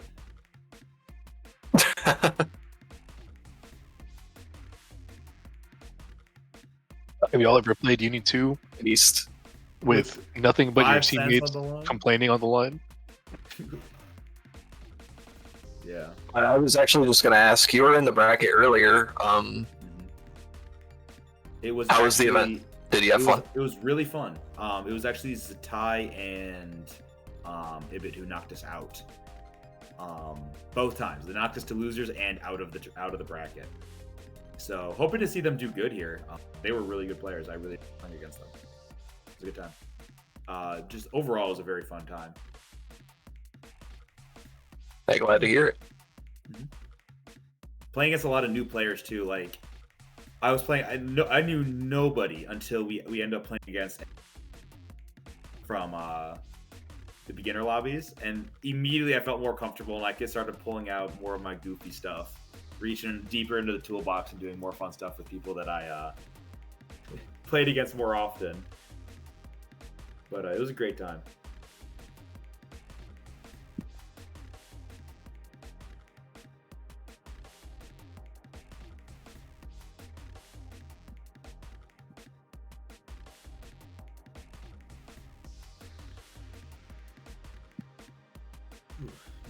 I am tired. Yakia is really just aura farming right now. Look at him. Yeah, go. Byakuya is definitely, you know, paying extra for the lighting Yeah. going on from the The lighting budget in the Byakuya household is crazy. Still baffles me that Byakuya is supposed to be a 13-year-old. I have no idea how old the uni characters that are like definitely just not adults are supposed to be. Yeah, I think there are middle school. Like, I think there's a few middle schoolers and a few high schoolers, obviously. But like, I think it's crazier that like Kaguya is supposed to be 18. Yeah. That is a grown woman. Yep. Get the overhead here. Let's lock back into the match here. The Ties team, the Elton, is up 1-0 here in the set. Ooh, and we get the 2-2A starter. One of Eldon's best starters, if I'm not mistaken. Yeah, especially on crouching. Ooh, get the low crush.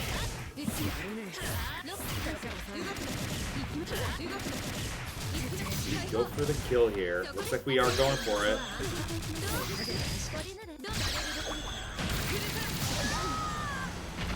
This is Elton champion. Good first round here from Zatai. Let's see what Eternity does here.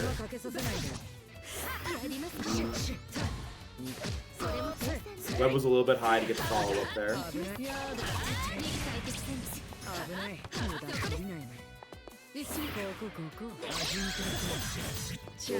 Ooh.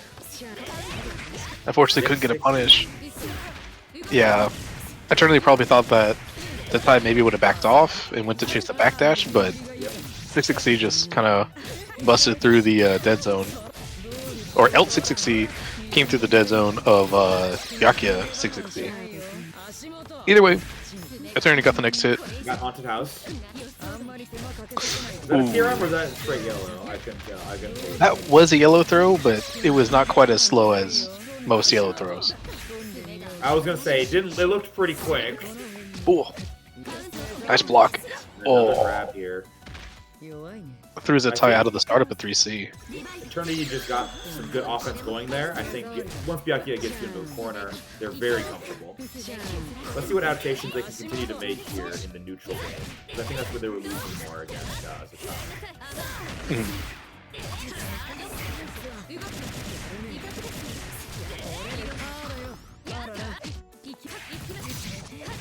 The air DP. That's gonna be a big amount of damage. They know the optimal here, apparently.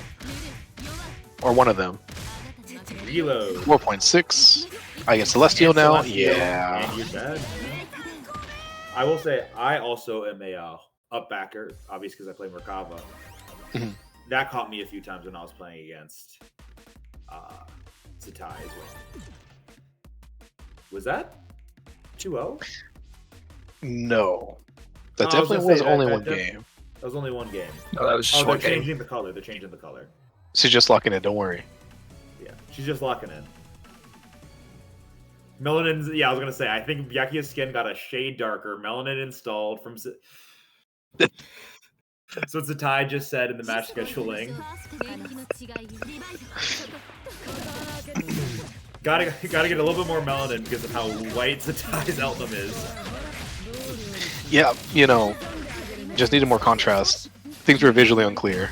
Yeah, that's what I was saying actually. I'm glad they read my mind, both of them. Zetai though, starting some block string offense here. Good block there. Gets Ooh. their pressure back. Is it gonna get a combo here? Let's see if they get the ender. Yeah, haunted house. Perfect. Starts with the overhead. Ooh. Tricky Yeah. little catch there. Mhm. Yeah, the Rekka flings are actually super important to being able to move with Byakuya around the massive neutral pokes that exist in the game. Ooh. Way to frame trap on that very unsafe Rekka ender. I like that. Being a little tricky, I think, in their neutral and offense. I like that from Eternity. Their defense looked a lot better in last round. So let's see if they can continue that. No bullets. Knew that Actually the reload punishes was the reload. coming. Still got no bullets. Okay, Got that was got the full clip. mag here.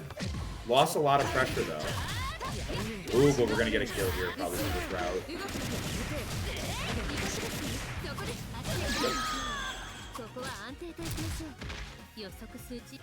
Alright. Set point for Zatai's team. What a whip punish with the 5A. Oh, drops the combo. Do we get the grab still? 5C trades. 2C. Wow. Gets the dash C. We get a combo. Not gonna have the meter to set up haunted house. We do have Warpwall inside of Byakuya with a 2-2B. It's gonna take it. It's game 2 going to Eternity. 1-1.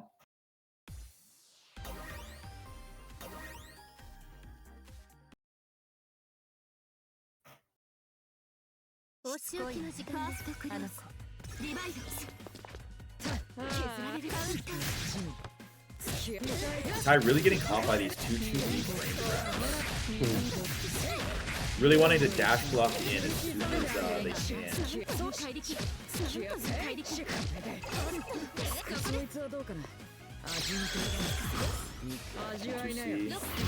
Feeds a little bit of grid, but keeps them locked in the corner a little bit. Ooh. See if we can do anything. Doing for increase G2C.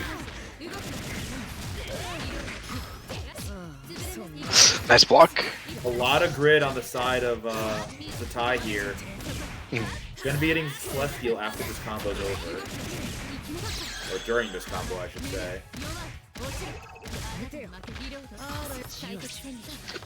Oh, and going to get Okay.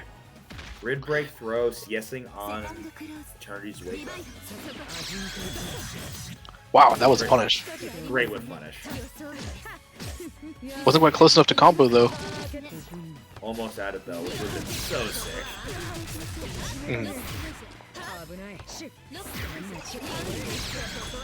Yeah, 2 and 4B. Currently putting a lot of work in neutral. Oh, wow, nice assault. Directly over the 236A hitbox. Wow. Smashing on this, yes. Setting some webs. Still got one in place. Can't break it. Just can't jump out of the corner. Yep. And the trade there with the gunshot puts this on set point between these two.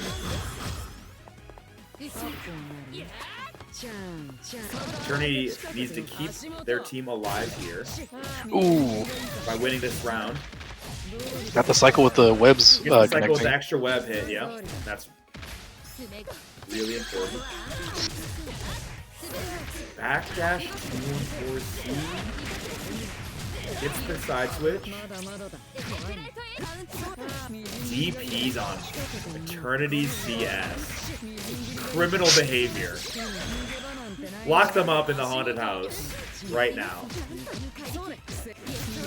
Ooh, partial charge of 3C. Go low. Nice. Very, very nice. That's going to be a 2-1 win from Eternity in this set, putting us to the overtime match, the tiebreaker.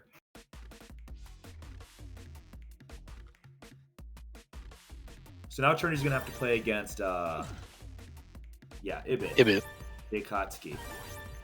I'm interested to see how Ibit's going to handle Byakuya, Oki, in a lot of ways.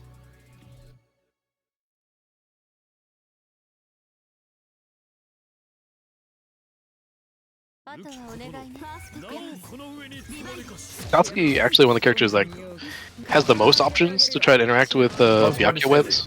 That's what it would feel like with like Parry and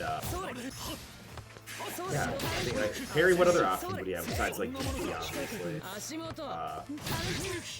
Ooh, good fireball there.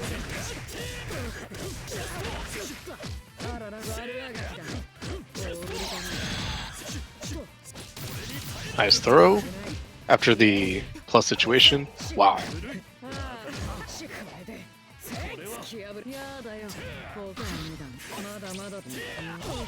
Ooh, ran under, but couldn't really get a clean position to punish. Cycle going to Ibit here. Really important in this last touch situation, I feel like.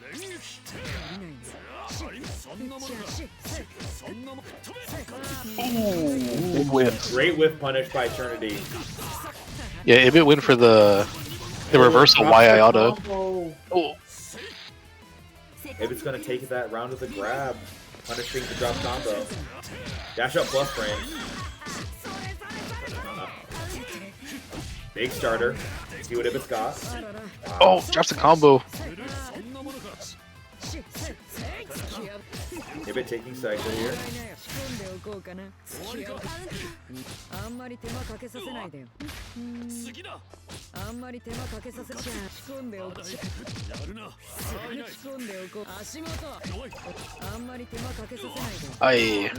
Wow.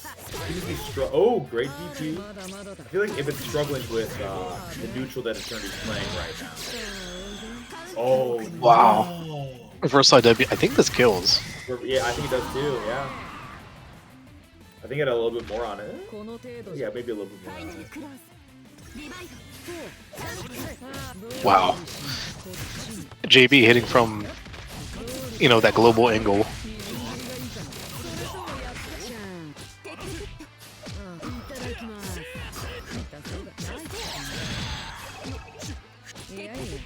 Great throw attack here.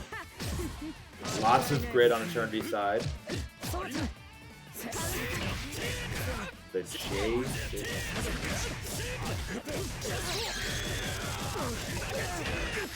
Prevents the Celestial gain. A little bit of channel, was that supposed to be CS? Doesn't matter, they still got their CS and their combo. See wrap? Yep. Haunted house. Yeah. Eternity's been definitely smoking everyone all afternoon with the with the partial charge 3C into low. I was going to say that's very tricky looking because obviously people are terrified of that IC3C. Yeah, Eternity just showing once again, like, don't let them get on offense. It's real scary. Alright, we're going into game 2 between these two here. Oh, what a frame trap with the 2-2X. Combo drop. You got the dive. Is that a dive kick? It's a dive punch, you know, but yeah. Honorary. Are you a dive kick purist? Let's find out.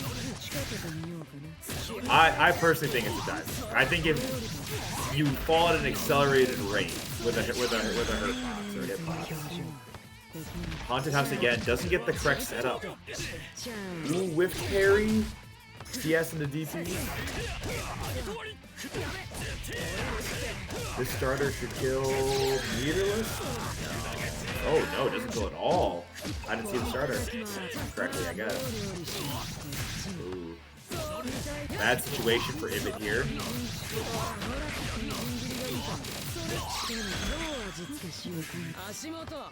Have CS here on a short timer. Oh, and the high web catches you. Alright, that's going to be set point for Eternity's team. Oh, the 2A whiffed. But Ibit's 2A able to be a full starter here. Dash up back through the wrong way.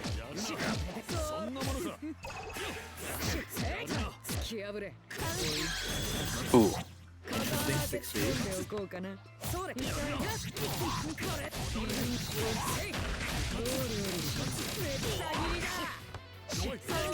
Holds the CS there on Waco.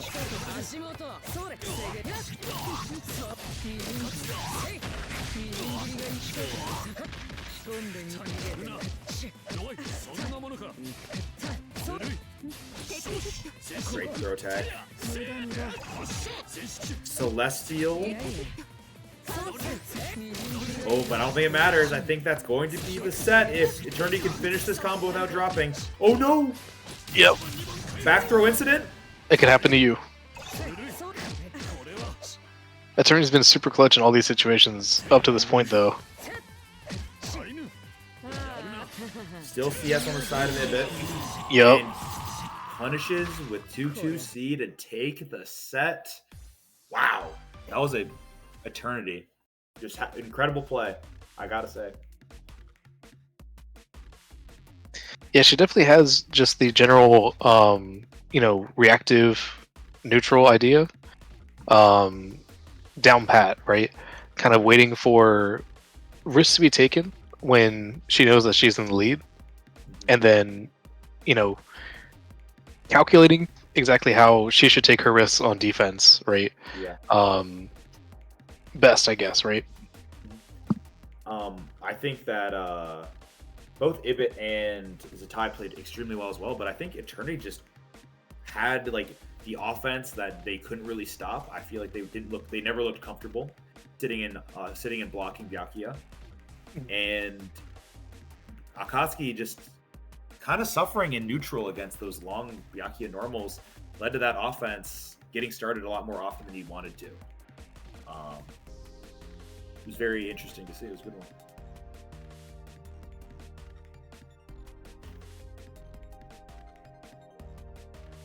We will be seeing Winter and Juza playing against that same team of Eternity and who else was it? It was Eternity and Vendetta. Yes. Return to Legacy set play.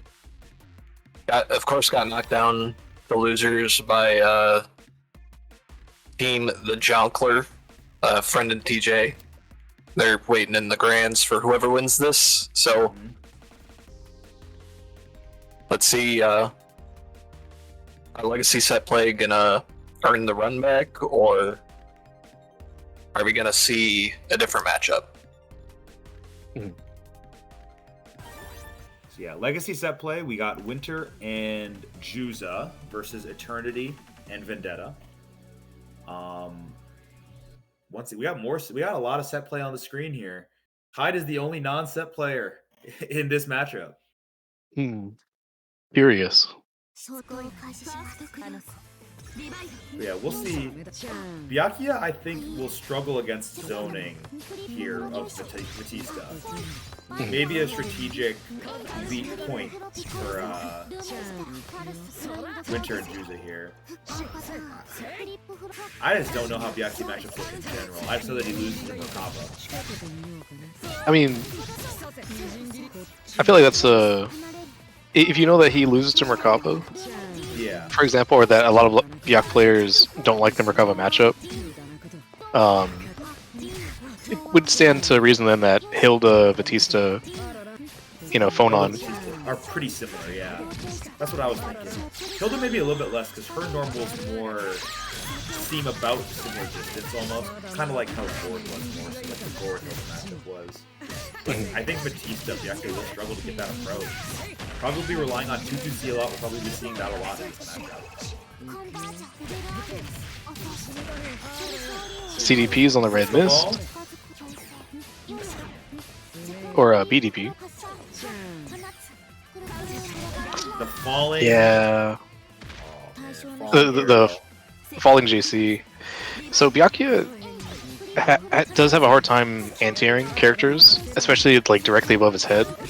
He has to commit to 3C pretty early since it's not head invul until like frame 9, I think, or something like that. Blocks the 2-2-C, keeping Eternity at an arm's length. Oh no. Winter currently displaying the Gao Batista gameplay. Lots of booms. Yep. Lots of I'm surprised I didn't start hearing perfect in my ear. I was trying to think of what's the other move is called. I forgot what. Sonic Boom. There's the other one that detonates the Sonic Boom. Sonic Blade. Yeah. Sonic Blade, yeah, Sonic Blade. And it takes the game with a Sonic Hurricane there. There's another one for you. With the EX laser. Ooh, big 2C. Got the cycle as well here for Eternity. Let's see what they can do on offense here. Haunted House, just barely. Winter with the roll into the flash kick. Gets him back into a position where he's more comfortable. Takes cycle away.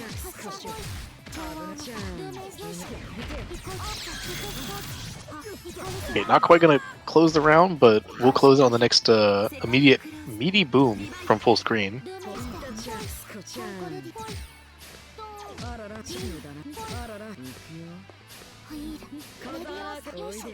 Oh man. I do not. I pity the Byakuya in this matchup. Like watching how he has to, what he has to deal with here, with what the tools he has access to. Right.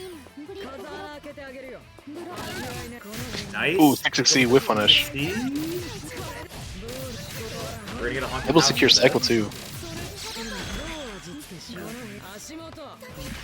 Gets the Oki. Tech throw from Winter there.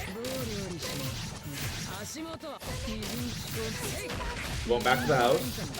Oh, never mind. Oh, decided to forego the Oki. Just believed in the hit more and gonna be able to close it out. I believe with 2-3-6C. Yeah. Yep. Pretty close. Think about 50 damage off of not killing there. EX laser just being a neutral shotgun there. It is a hit scanning projectile, so it does like immediately traverse the entire screen. It doesn't have travel time. I know this scarily well as a Merkaba player. It makes me very upset. So I've got 2-1-4A, and all of a sudden I got a laser.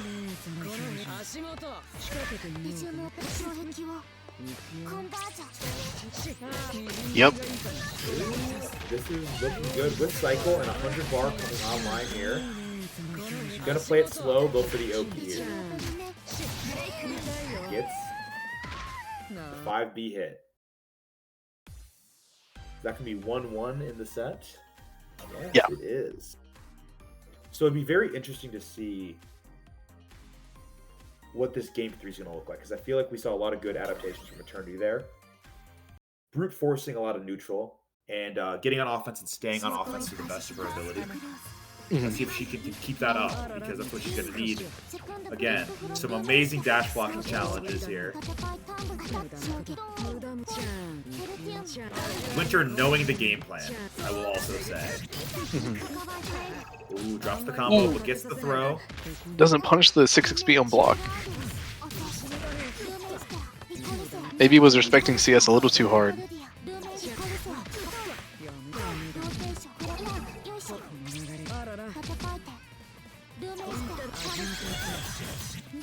Won't get a Catches the combo landing here. with 2-2-C.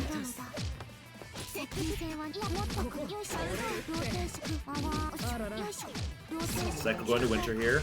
Gets the dive Kickstarter. Not the craziest starter damage-wise, but we'll get the hard knockdown into Disco Ball here. Oh, pops the VO. Wow, I like big that counter VO hit. pop. It's gonna do a lot of damage. Not quite enough. Yeah. If it did enough, I'd be terrified, honestly. Still got CS on deck for a turn here. Doesn't need to use it, just the 6-6-C. Get it in.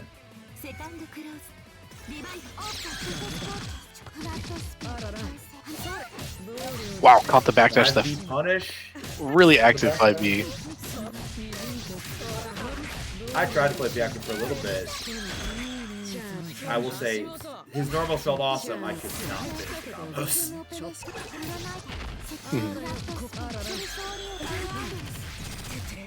DP's there. That would be safe with Disco Ball keeps Winter safe there after that DP flash kick.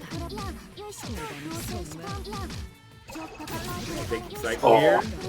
The hit. Interact with JC correctly challenge.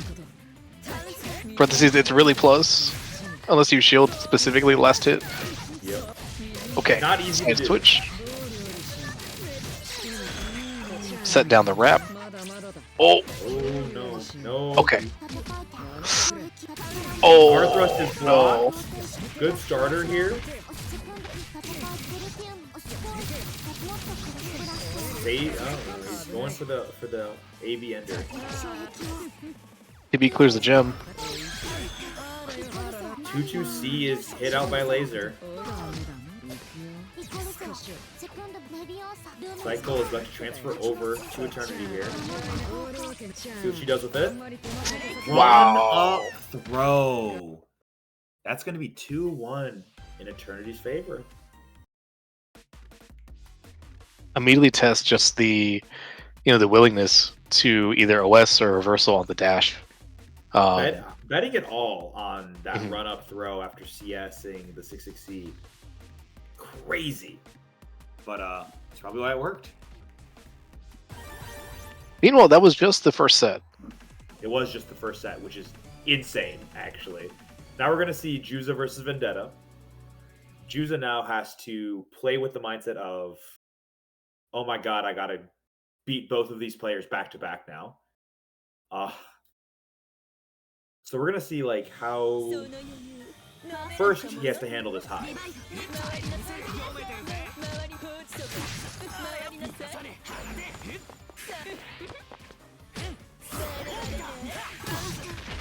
Ooh. FF trading there.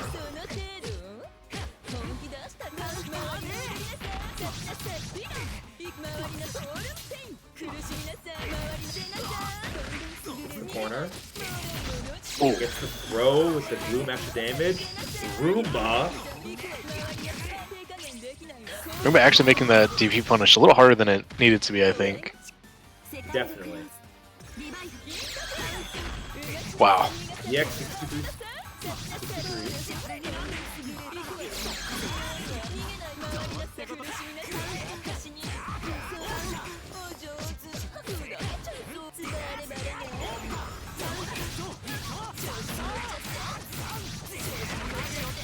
Yeah, high fireball is pretty plus. It's Yep.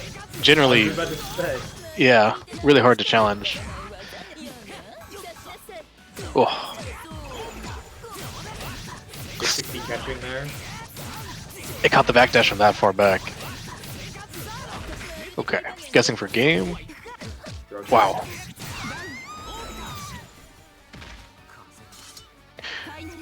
Juza definitely you know, Again? I feel like they're winning a lot of these like neutral interactions, but definitely. They're not- Oh, They doesn't Wow. snowball as hard as they want to. yeah. Vendetta making the most of that opportunity to dash block through. The overhead You're not dead because he only has 100 bar. Oh, drops the combo, get the punish, get a Roomba going, overhead, blocks it. That's going to be game 1 going to Vendetta.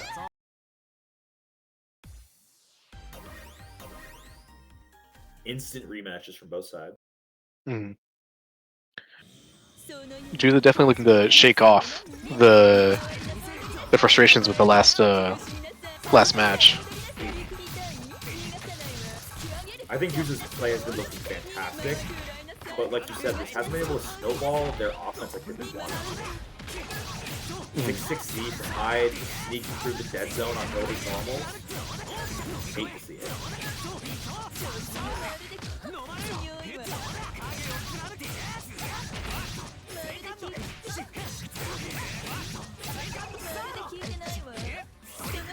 Oh, Oh, the overhead catching Juza again. yeah, Vendetta decidedly a big force function enjoyer. Ooh, Again.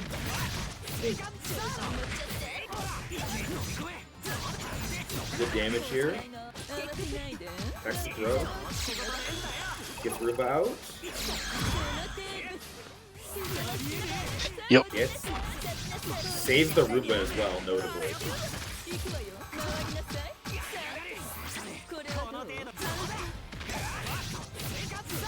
Great job by Vendetta there, using that CS to get that punish. Oh, this is punish. Oh, but Overhead catching again. That's going to be the game for Eternity and Vendetta. Yeah, they team- take the set 2-0. That's the first non-tiebreaker set we've seen in a bit. Yeah. yeah, since probably Good top stuff 8 to both started. teams for making it so far. And I mean, Winter and Juza were playing fantastically from what I've seen so far, and both were close games. Like, I know the Vendetta game was a 2-0, but I don't think Juza was playing bad at all. I think he got some really good defense and some good blocks on the Hilda offense. Mhm. And obviously, Eternity played a great game as well. Yeah, I mean, Eternity had say battle that uphill kind of uphill matchup deficit, right? Dealing with the zoning and making sure that she was using the best of her strike throw options, right, when she did have a turn. And then I feel like Vendetta was just very committed to using things like 6-6C and a lot of like assault to get directly through the zone, Very the belligerent. dead zone of Extremely belligerent on that Hilda, taking advantage of those dead zones in a lot of her normals. Unfortunately, Juza couldn't adapt back. Couldn't really find the correct way to contest her space or protect her space, right? Yeah. And now we're gonna see Big Tonka T versus Eternity for our game or set 1 of this grand finals. Yeah. So on the loser side, we're gonna have team high school, or this high school uni get serious, versus the Jonkler, The Jonkler. being represented by Big Tonka T and friend.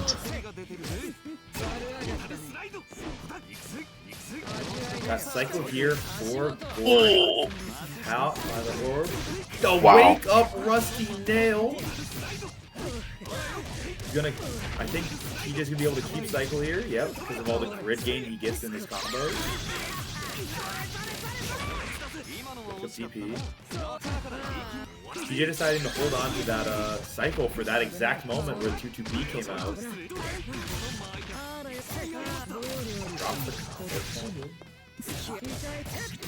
We'll have to hold a Byakuya's setup. A little guess for game action. Guess for round. This is a one throw situation too, which is even more stressful. Oh, the patience. Look at the. Wonder it. Or Offense sorry. is so good. Oh, but then he gets caught by the on the stand up.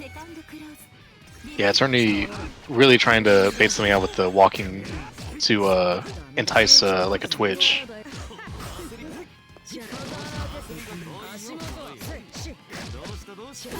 TJ starting this round with Grim Reaper into plus frames to make sure he gets on offense right away. Doesn't want to let Eternity cook, because as we've seen, when Eternity cooks, the round kind of goes in her favor. Oh, great Rusty Nail at the exact tip of the range.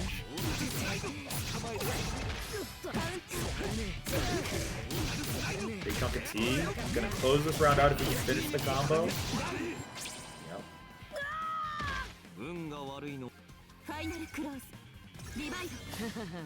My roommates are yelling about something. Oi!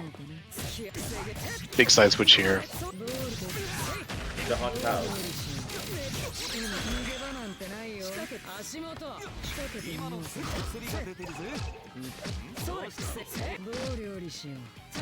Nice block on the charge, on the partial charge, but then the full charge does actually check the reaction. Back in Honestly. the house. Nice block on the webs. Blocks the overhead this time. Resets the web. Scary place Yeah. for the web set. You really TJ can't get out of there. here. The patience to not grab on the shimmy. Ooh, and the FF. Quick little FF reaction check. Should be enough to close it out. 236C. Yeah. That's gonna be game one. Game one of the first set. That was only game one. That was only game one. On the edge of my seat here. Both these players are just performing extremely well. TJ's defense just always is stellar. Like, and it's just seeing like this Eternity offense that's been crushing everybody in her path so far versus TJ's defense has been very interesting to see.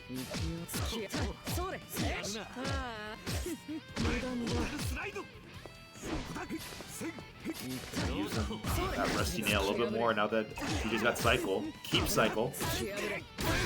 Wow, that 5C range. It's fine. Doesn't get the combo off 6-6C, but he gets the grab. Ooh, got the wake up backdash.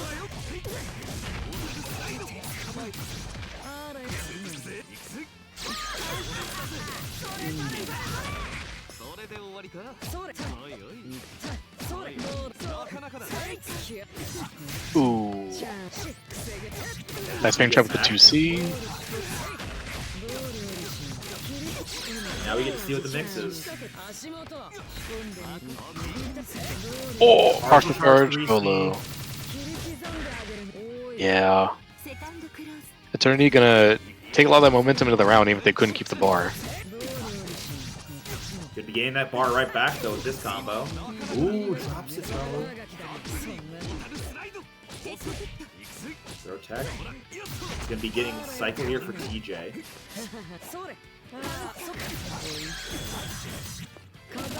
Using 2-2C to kind of stabilize that combo. Wow, got the shield, but still no punish. Mortal Slide, catching. Eternity.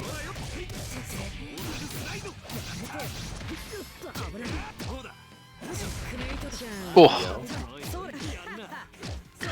Really well timed VO from Eternity.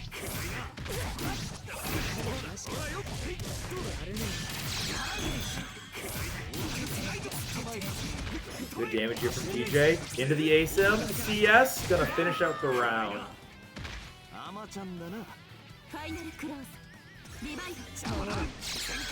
Getting those 3+ frames. Like I said, doesn't want to let Eternity cook on offense. Wants to take all that offensive pressure for himself. Alright, so Eternity's going to build a bar here. I'm really curious how DJ's going to play around that resource. Oh. Wow. Oh, and the back hit of Mortal Slide catching. Doesn't matter. Gets a throw. Yellow throw there with the web. We're just throwing out of the corner constantly, I guess. Ooh. Got a stand take with the 4B, but didn't believe in the combo. But somehow Eternity got TRMs. Yep, that's And you will... here. Yeah. 1-1.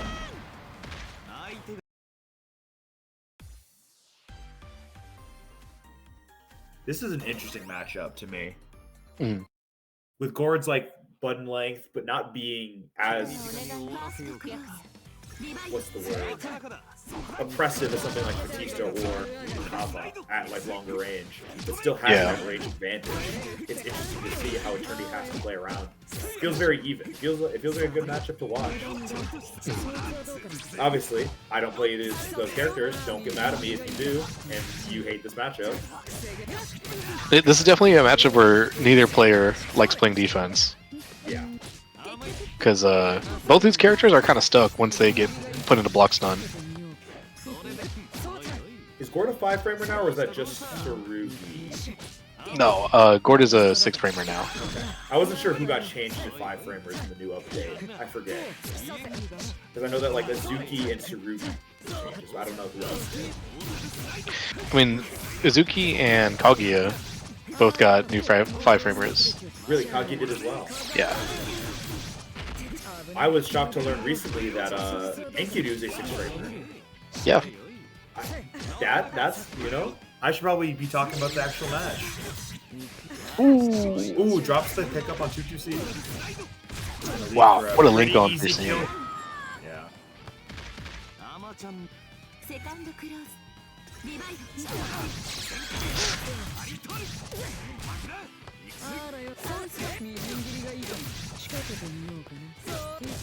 Eternity immediately challenges the 5B, is rewarded with the side switch here, Side switch and Oki setup. and the Whirlpool cycle. Oh! Whip. Unless. IC3C, yeah. Nice block. Great blocks by TJ. Ooh. Think caught him 3-catting there with the run up 5. Ooh. Immediate 2 and 4C. Jump over. Backdash, Mortal Slide. Blocks the 2-2-C. Good throw. Unfortunate drop.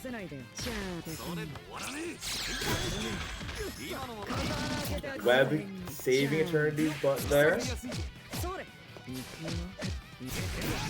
Ooh, Great 2C. 2C. Should be able to kill here.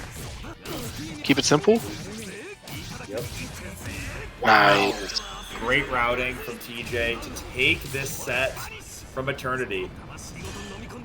Now we get to see if Vendetta can keep their team alive here and reset the bracket. Mm-hmm. Vendetta's going to have to go through both Friend in the Lond Hyde matchup and then TJ in the Gord Hyde matchup. Let's see what I'm excited to see Friend play again because I just love this guy. Yeah. Big fan of this guy. Oh, hold on. Oh, technical difficulties? No, not TJ. DJ? No way TJ walked away from his computer. Alright. Okay, there we go. Woo! Got it figured out. I was like, what are the odds that TJ just like had to get up and use the bathroom? He's using the bathroom while that all happened. I've definitely done that where I'm like, I packed away, somebody to me on accident, and they had to wait for me to come all the way back. All right, this is going to be set point for Team Jonkler.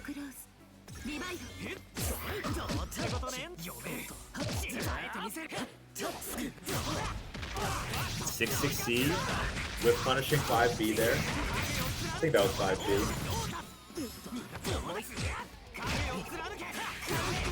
Ooh, J6C. The overhead again. Vendetta's bread and butter.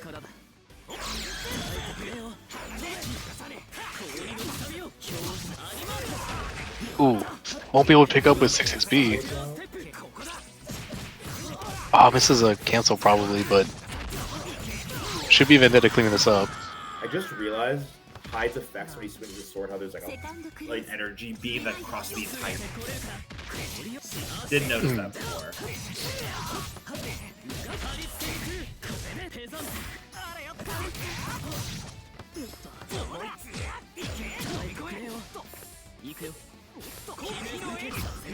Neutral shotgun. Oh, 660 catching even after the CS. Friend thought that it was out of range. Ooh, wow. Gonna set EX flower. He's gonna catch Gapless him. overhead. Invalid combo twice. Yeah, cross up. Overhead.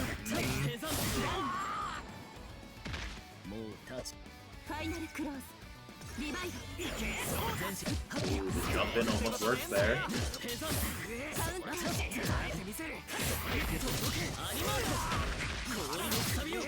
Oh, missed the 6-6B pickup. Overhead. Wow. Missed the pickup off the 5A there, but we're good. We keep our offensive pressure going to a new route here. Micro concentration there. Love that. Nice. As long as we don't drop here, should be the game. Nice. Keep it very simple. Now we got to see the adaptation from Vendetta. And as someone who was in this situation before, losing that first game after your partner just lost that first match, extremely stressful. But let's see if they can do. I feel like Vendetta was doing some good things there, and we've seen them adapt extremely well in some of the previous matches. Let's see what they can do. Friend obviously playing extremely solidly, dropping a few combos, but it is grand finals. It's to be expected.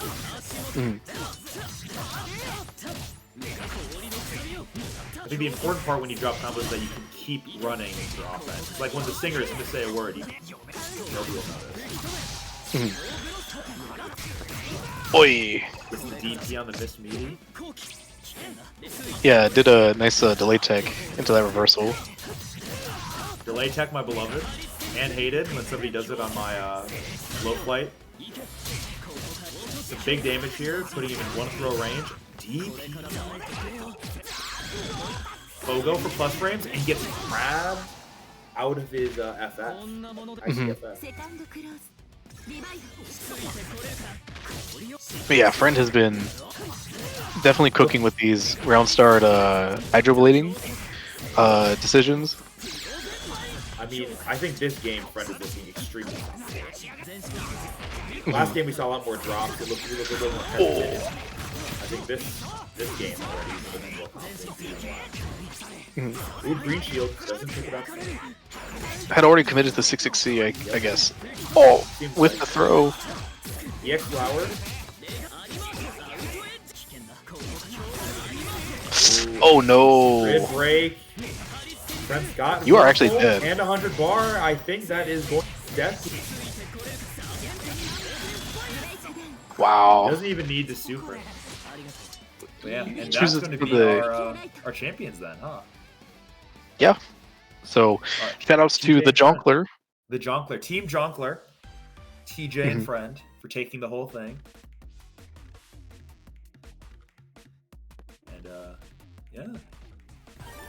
Thanks for everybody. Congrats to them. Friend is ready to go Going in again. for a final set between teammates. Yeah, fantastic, like from everybody. I think Eternity and Vendetta have been playing fantastically. Made a huge losers run, to be sure. No, not a huge loser run. They just got something. My bad.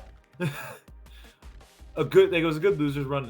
From what I've seen, like from them playing before, like they were playing fantastic in winner semis, and then got set down and just kept taking it. Yeah, it was a pretty good losers run actually. It looks like they're... It's from losers round 3, actually. Yeah, they got set down early. That was really BM. Trolling us. Anyone who saw that was BM. I'm not sure if the stream saw that. I didn't see it. What happened? Friend accepted the match against Eternity and then immediately just left the room. Oh no. But yeah, great losers run from Eternity and Vendetta. Yeah, shout outs Just to great them. play from everybody that I saw in general. Mm. Everybody was playing really good Uni. Not gonna lie. Yeah, super fun event. Wanted to thank you guys as well for hopping on comms. My eyes hurt. I need to go take a Big nap. help. Fred's back. Friend. Okay, friend. Okay, DBs. Okay, DBs. All right, Sorry.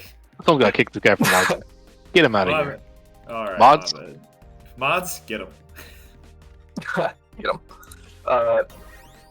No, seriously, thank you guys for providing comms. And thank you to everyone that joined the event. I hope everyone had a good time. I know there were some minor issues here and there, but overall, I think it was a W. It was. I think it was a W as well. It's a good time. Of course. Yeah. If you guys want to interview, are you guys going to interview TJ and Friend? Is that going to happen?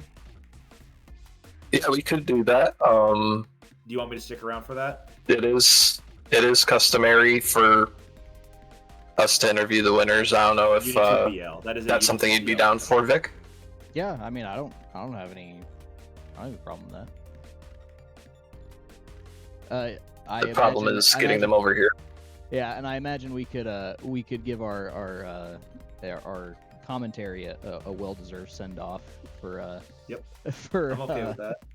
commentating this very, very long bracket. Thank you very much. I for played in coming it out. and then commentated it. I am exhausted. Yeah, you're a trooper. Thank you so much. Of course. Thank you, Texas. I said I Hammer. would. Thank you, DBs. You both did great. I really appreciate y'all stepping up. Of course. That's not a skill set that I have, so I always try to make sure that our commentators feel Appreciate it. respected and appreciated. Yeah, for sure. Oh, my I mean, goats I are wouldn't here. respect these two commentators, not these two guys. Oh my You're crazy. God. Oh my fucking god. Hey, Tia. Hey, Hammer. Hey, Tia. Hey, Hammer. Friend, my goats. awesome. We're gonna First be place, heading out guys. here so you can be interviewed by the TOs. Dog. Mhm. It was a day. I don't know what to say, man. Like, I told TJ before this, I was like, hey, you should probably find someone else. I'm a fucking controller worker. And he was like, nah, dude, I'd rather just like play with you in a broken controller. So I told him, like, you expect a 2-0 every single fucking team by yourself, because I don't have a working fucking controller, man. And he you did. won in grand he did. finals. No, you but won he in grand did. finals, though. I said when I he was needed like- it, he actually clutched up in one No, TJ was like, if you win anything at all, it makes my life so much easier. So don't worry. If you win, cool. If not, I'll carry. And he carried the whole thing, and then I just got lucky at the end. You know, I don't know what to say, man. No luck. You know what it is? I just saw Sure. UNI2BL rooting against us, and I was like, no, out of spite alone, I will win this fucking round. UNI2BL was bro. against you? Yes, That's dude, insane. I'm What? rooting for Wait, TJ wait. playing, and I see somebody like root for TMN, and I'm just like, my guy, we're all in this together. No. I was so. Hey, I'm hyped, proud but of you whatever, guys. TJ clutched it, and I was clutched rooting it. for you. Oh, thank you. I wasn't Turbo. on Thank you. That's my comms, OG. just sitting in the I background. had to really curb my bias. I will say. I don't know, man. I was just, dude. I was like, it doesn't matter who you are. If you're in UNI2BL, I was rooting for you. It was, come on, man. We're a team, no? We're a little community. We got each other. I understand that you're taking the high Q approach to this. However, you have to remember that fighting games are more a Hajime no Ippo-esque endeavor, right? Oh my god, man. Where it's more about, the individual. Yeah, And who let this guy in commentary? Who let this guy in commentary? hey, my bad, my fault. I'm just pointing out. I'm not saying, I'm not worried. I'm just saying, I will also say,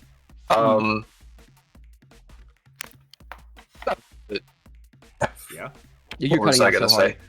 say? Yeah.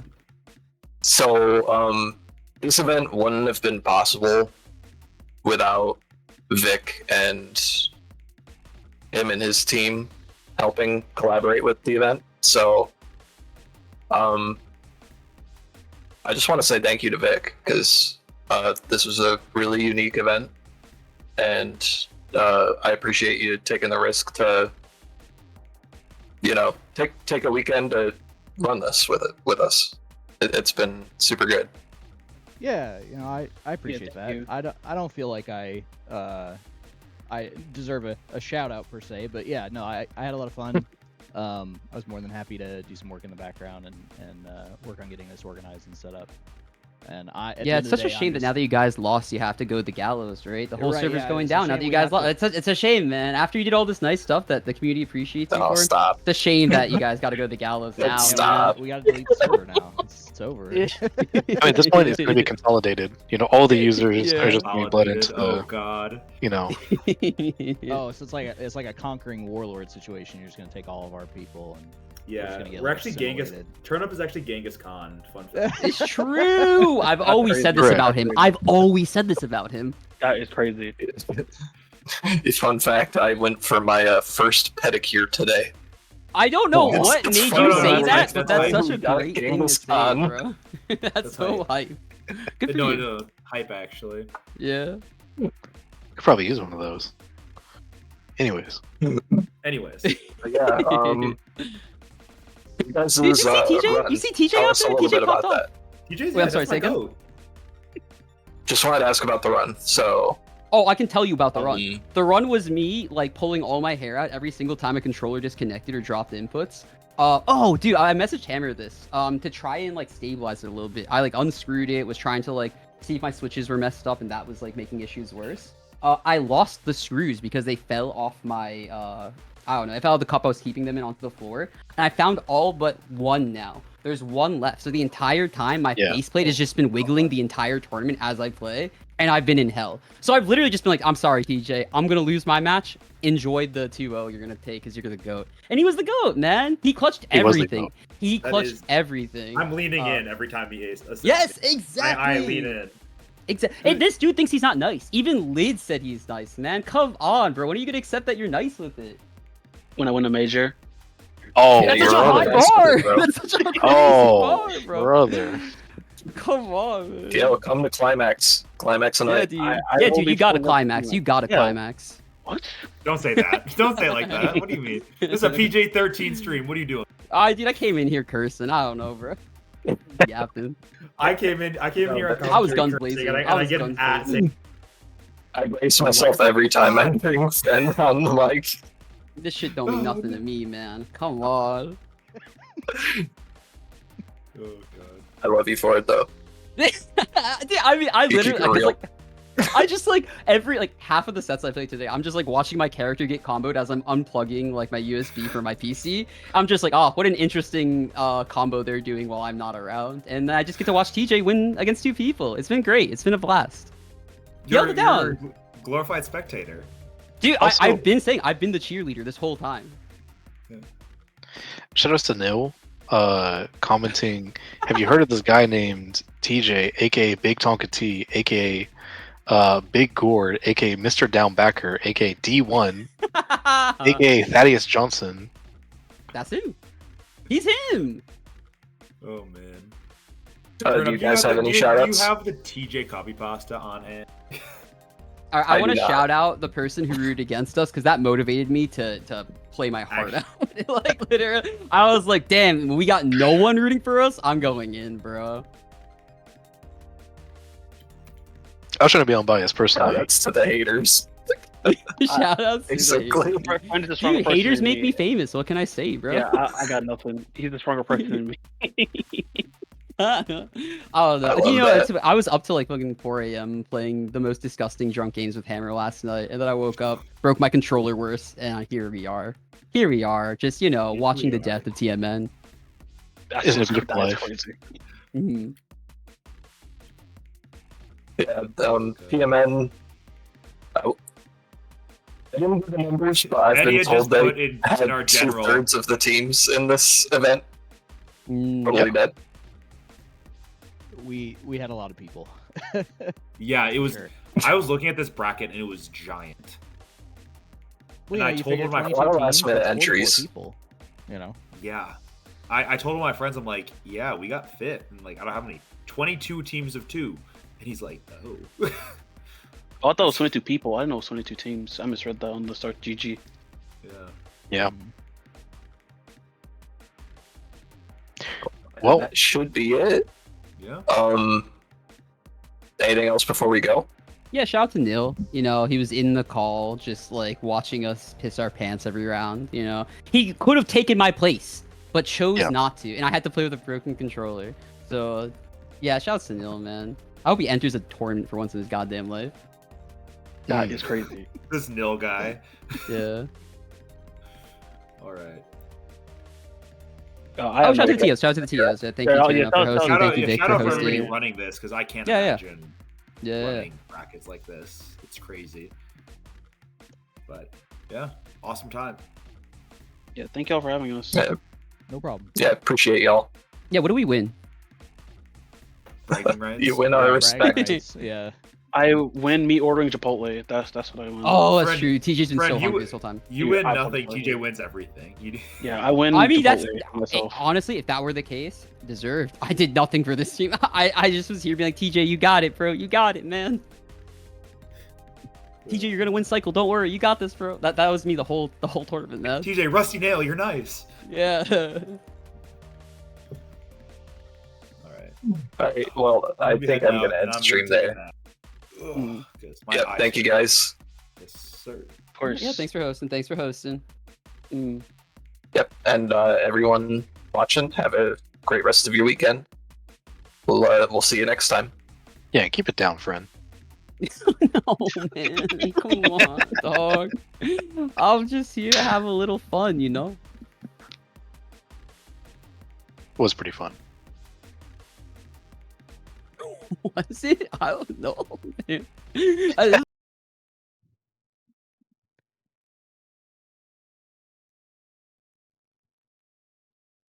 All right, everybody. Really quick, just on the TMN side, I do want to say thanks for coming out. Be sure to sign up for the rest of our brackets we have coming up this week. And yeah, thanks for coming out and playing. Really appreciate it. Of course, man. Thank you. Hey, thanks again, Vic. yeah, thank you again for hosting, putting this together. It was a blast. Let's do the crew battle sometime soon, please. I want that 5v5 versus TMN, man. It's definitely an idea that was bandied about, for sure. I'm all in. If you guys do it, I'll buy a new controller. That's what it takes. You can't just buy Yeah. it. You can't just buy Yeah. one. No, because this one I was like, oh, I can just let TJ carry, right? TJ clears. But dude, a 5v5, I gotta show up. I gotta use an actual That's controller, crazy, man. that's crazy. Dude, halfway through, I was almost like, let me get out my fucking obsidian. I don't know, this is going really bad. No, that's so fucked.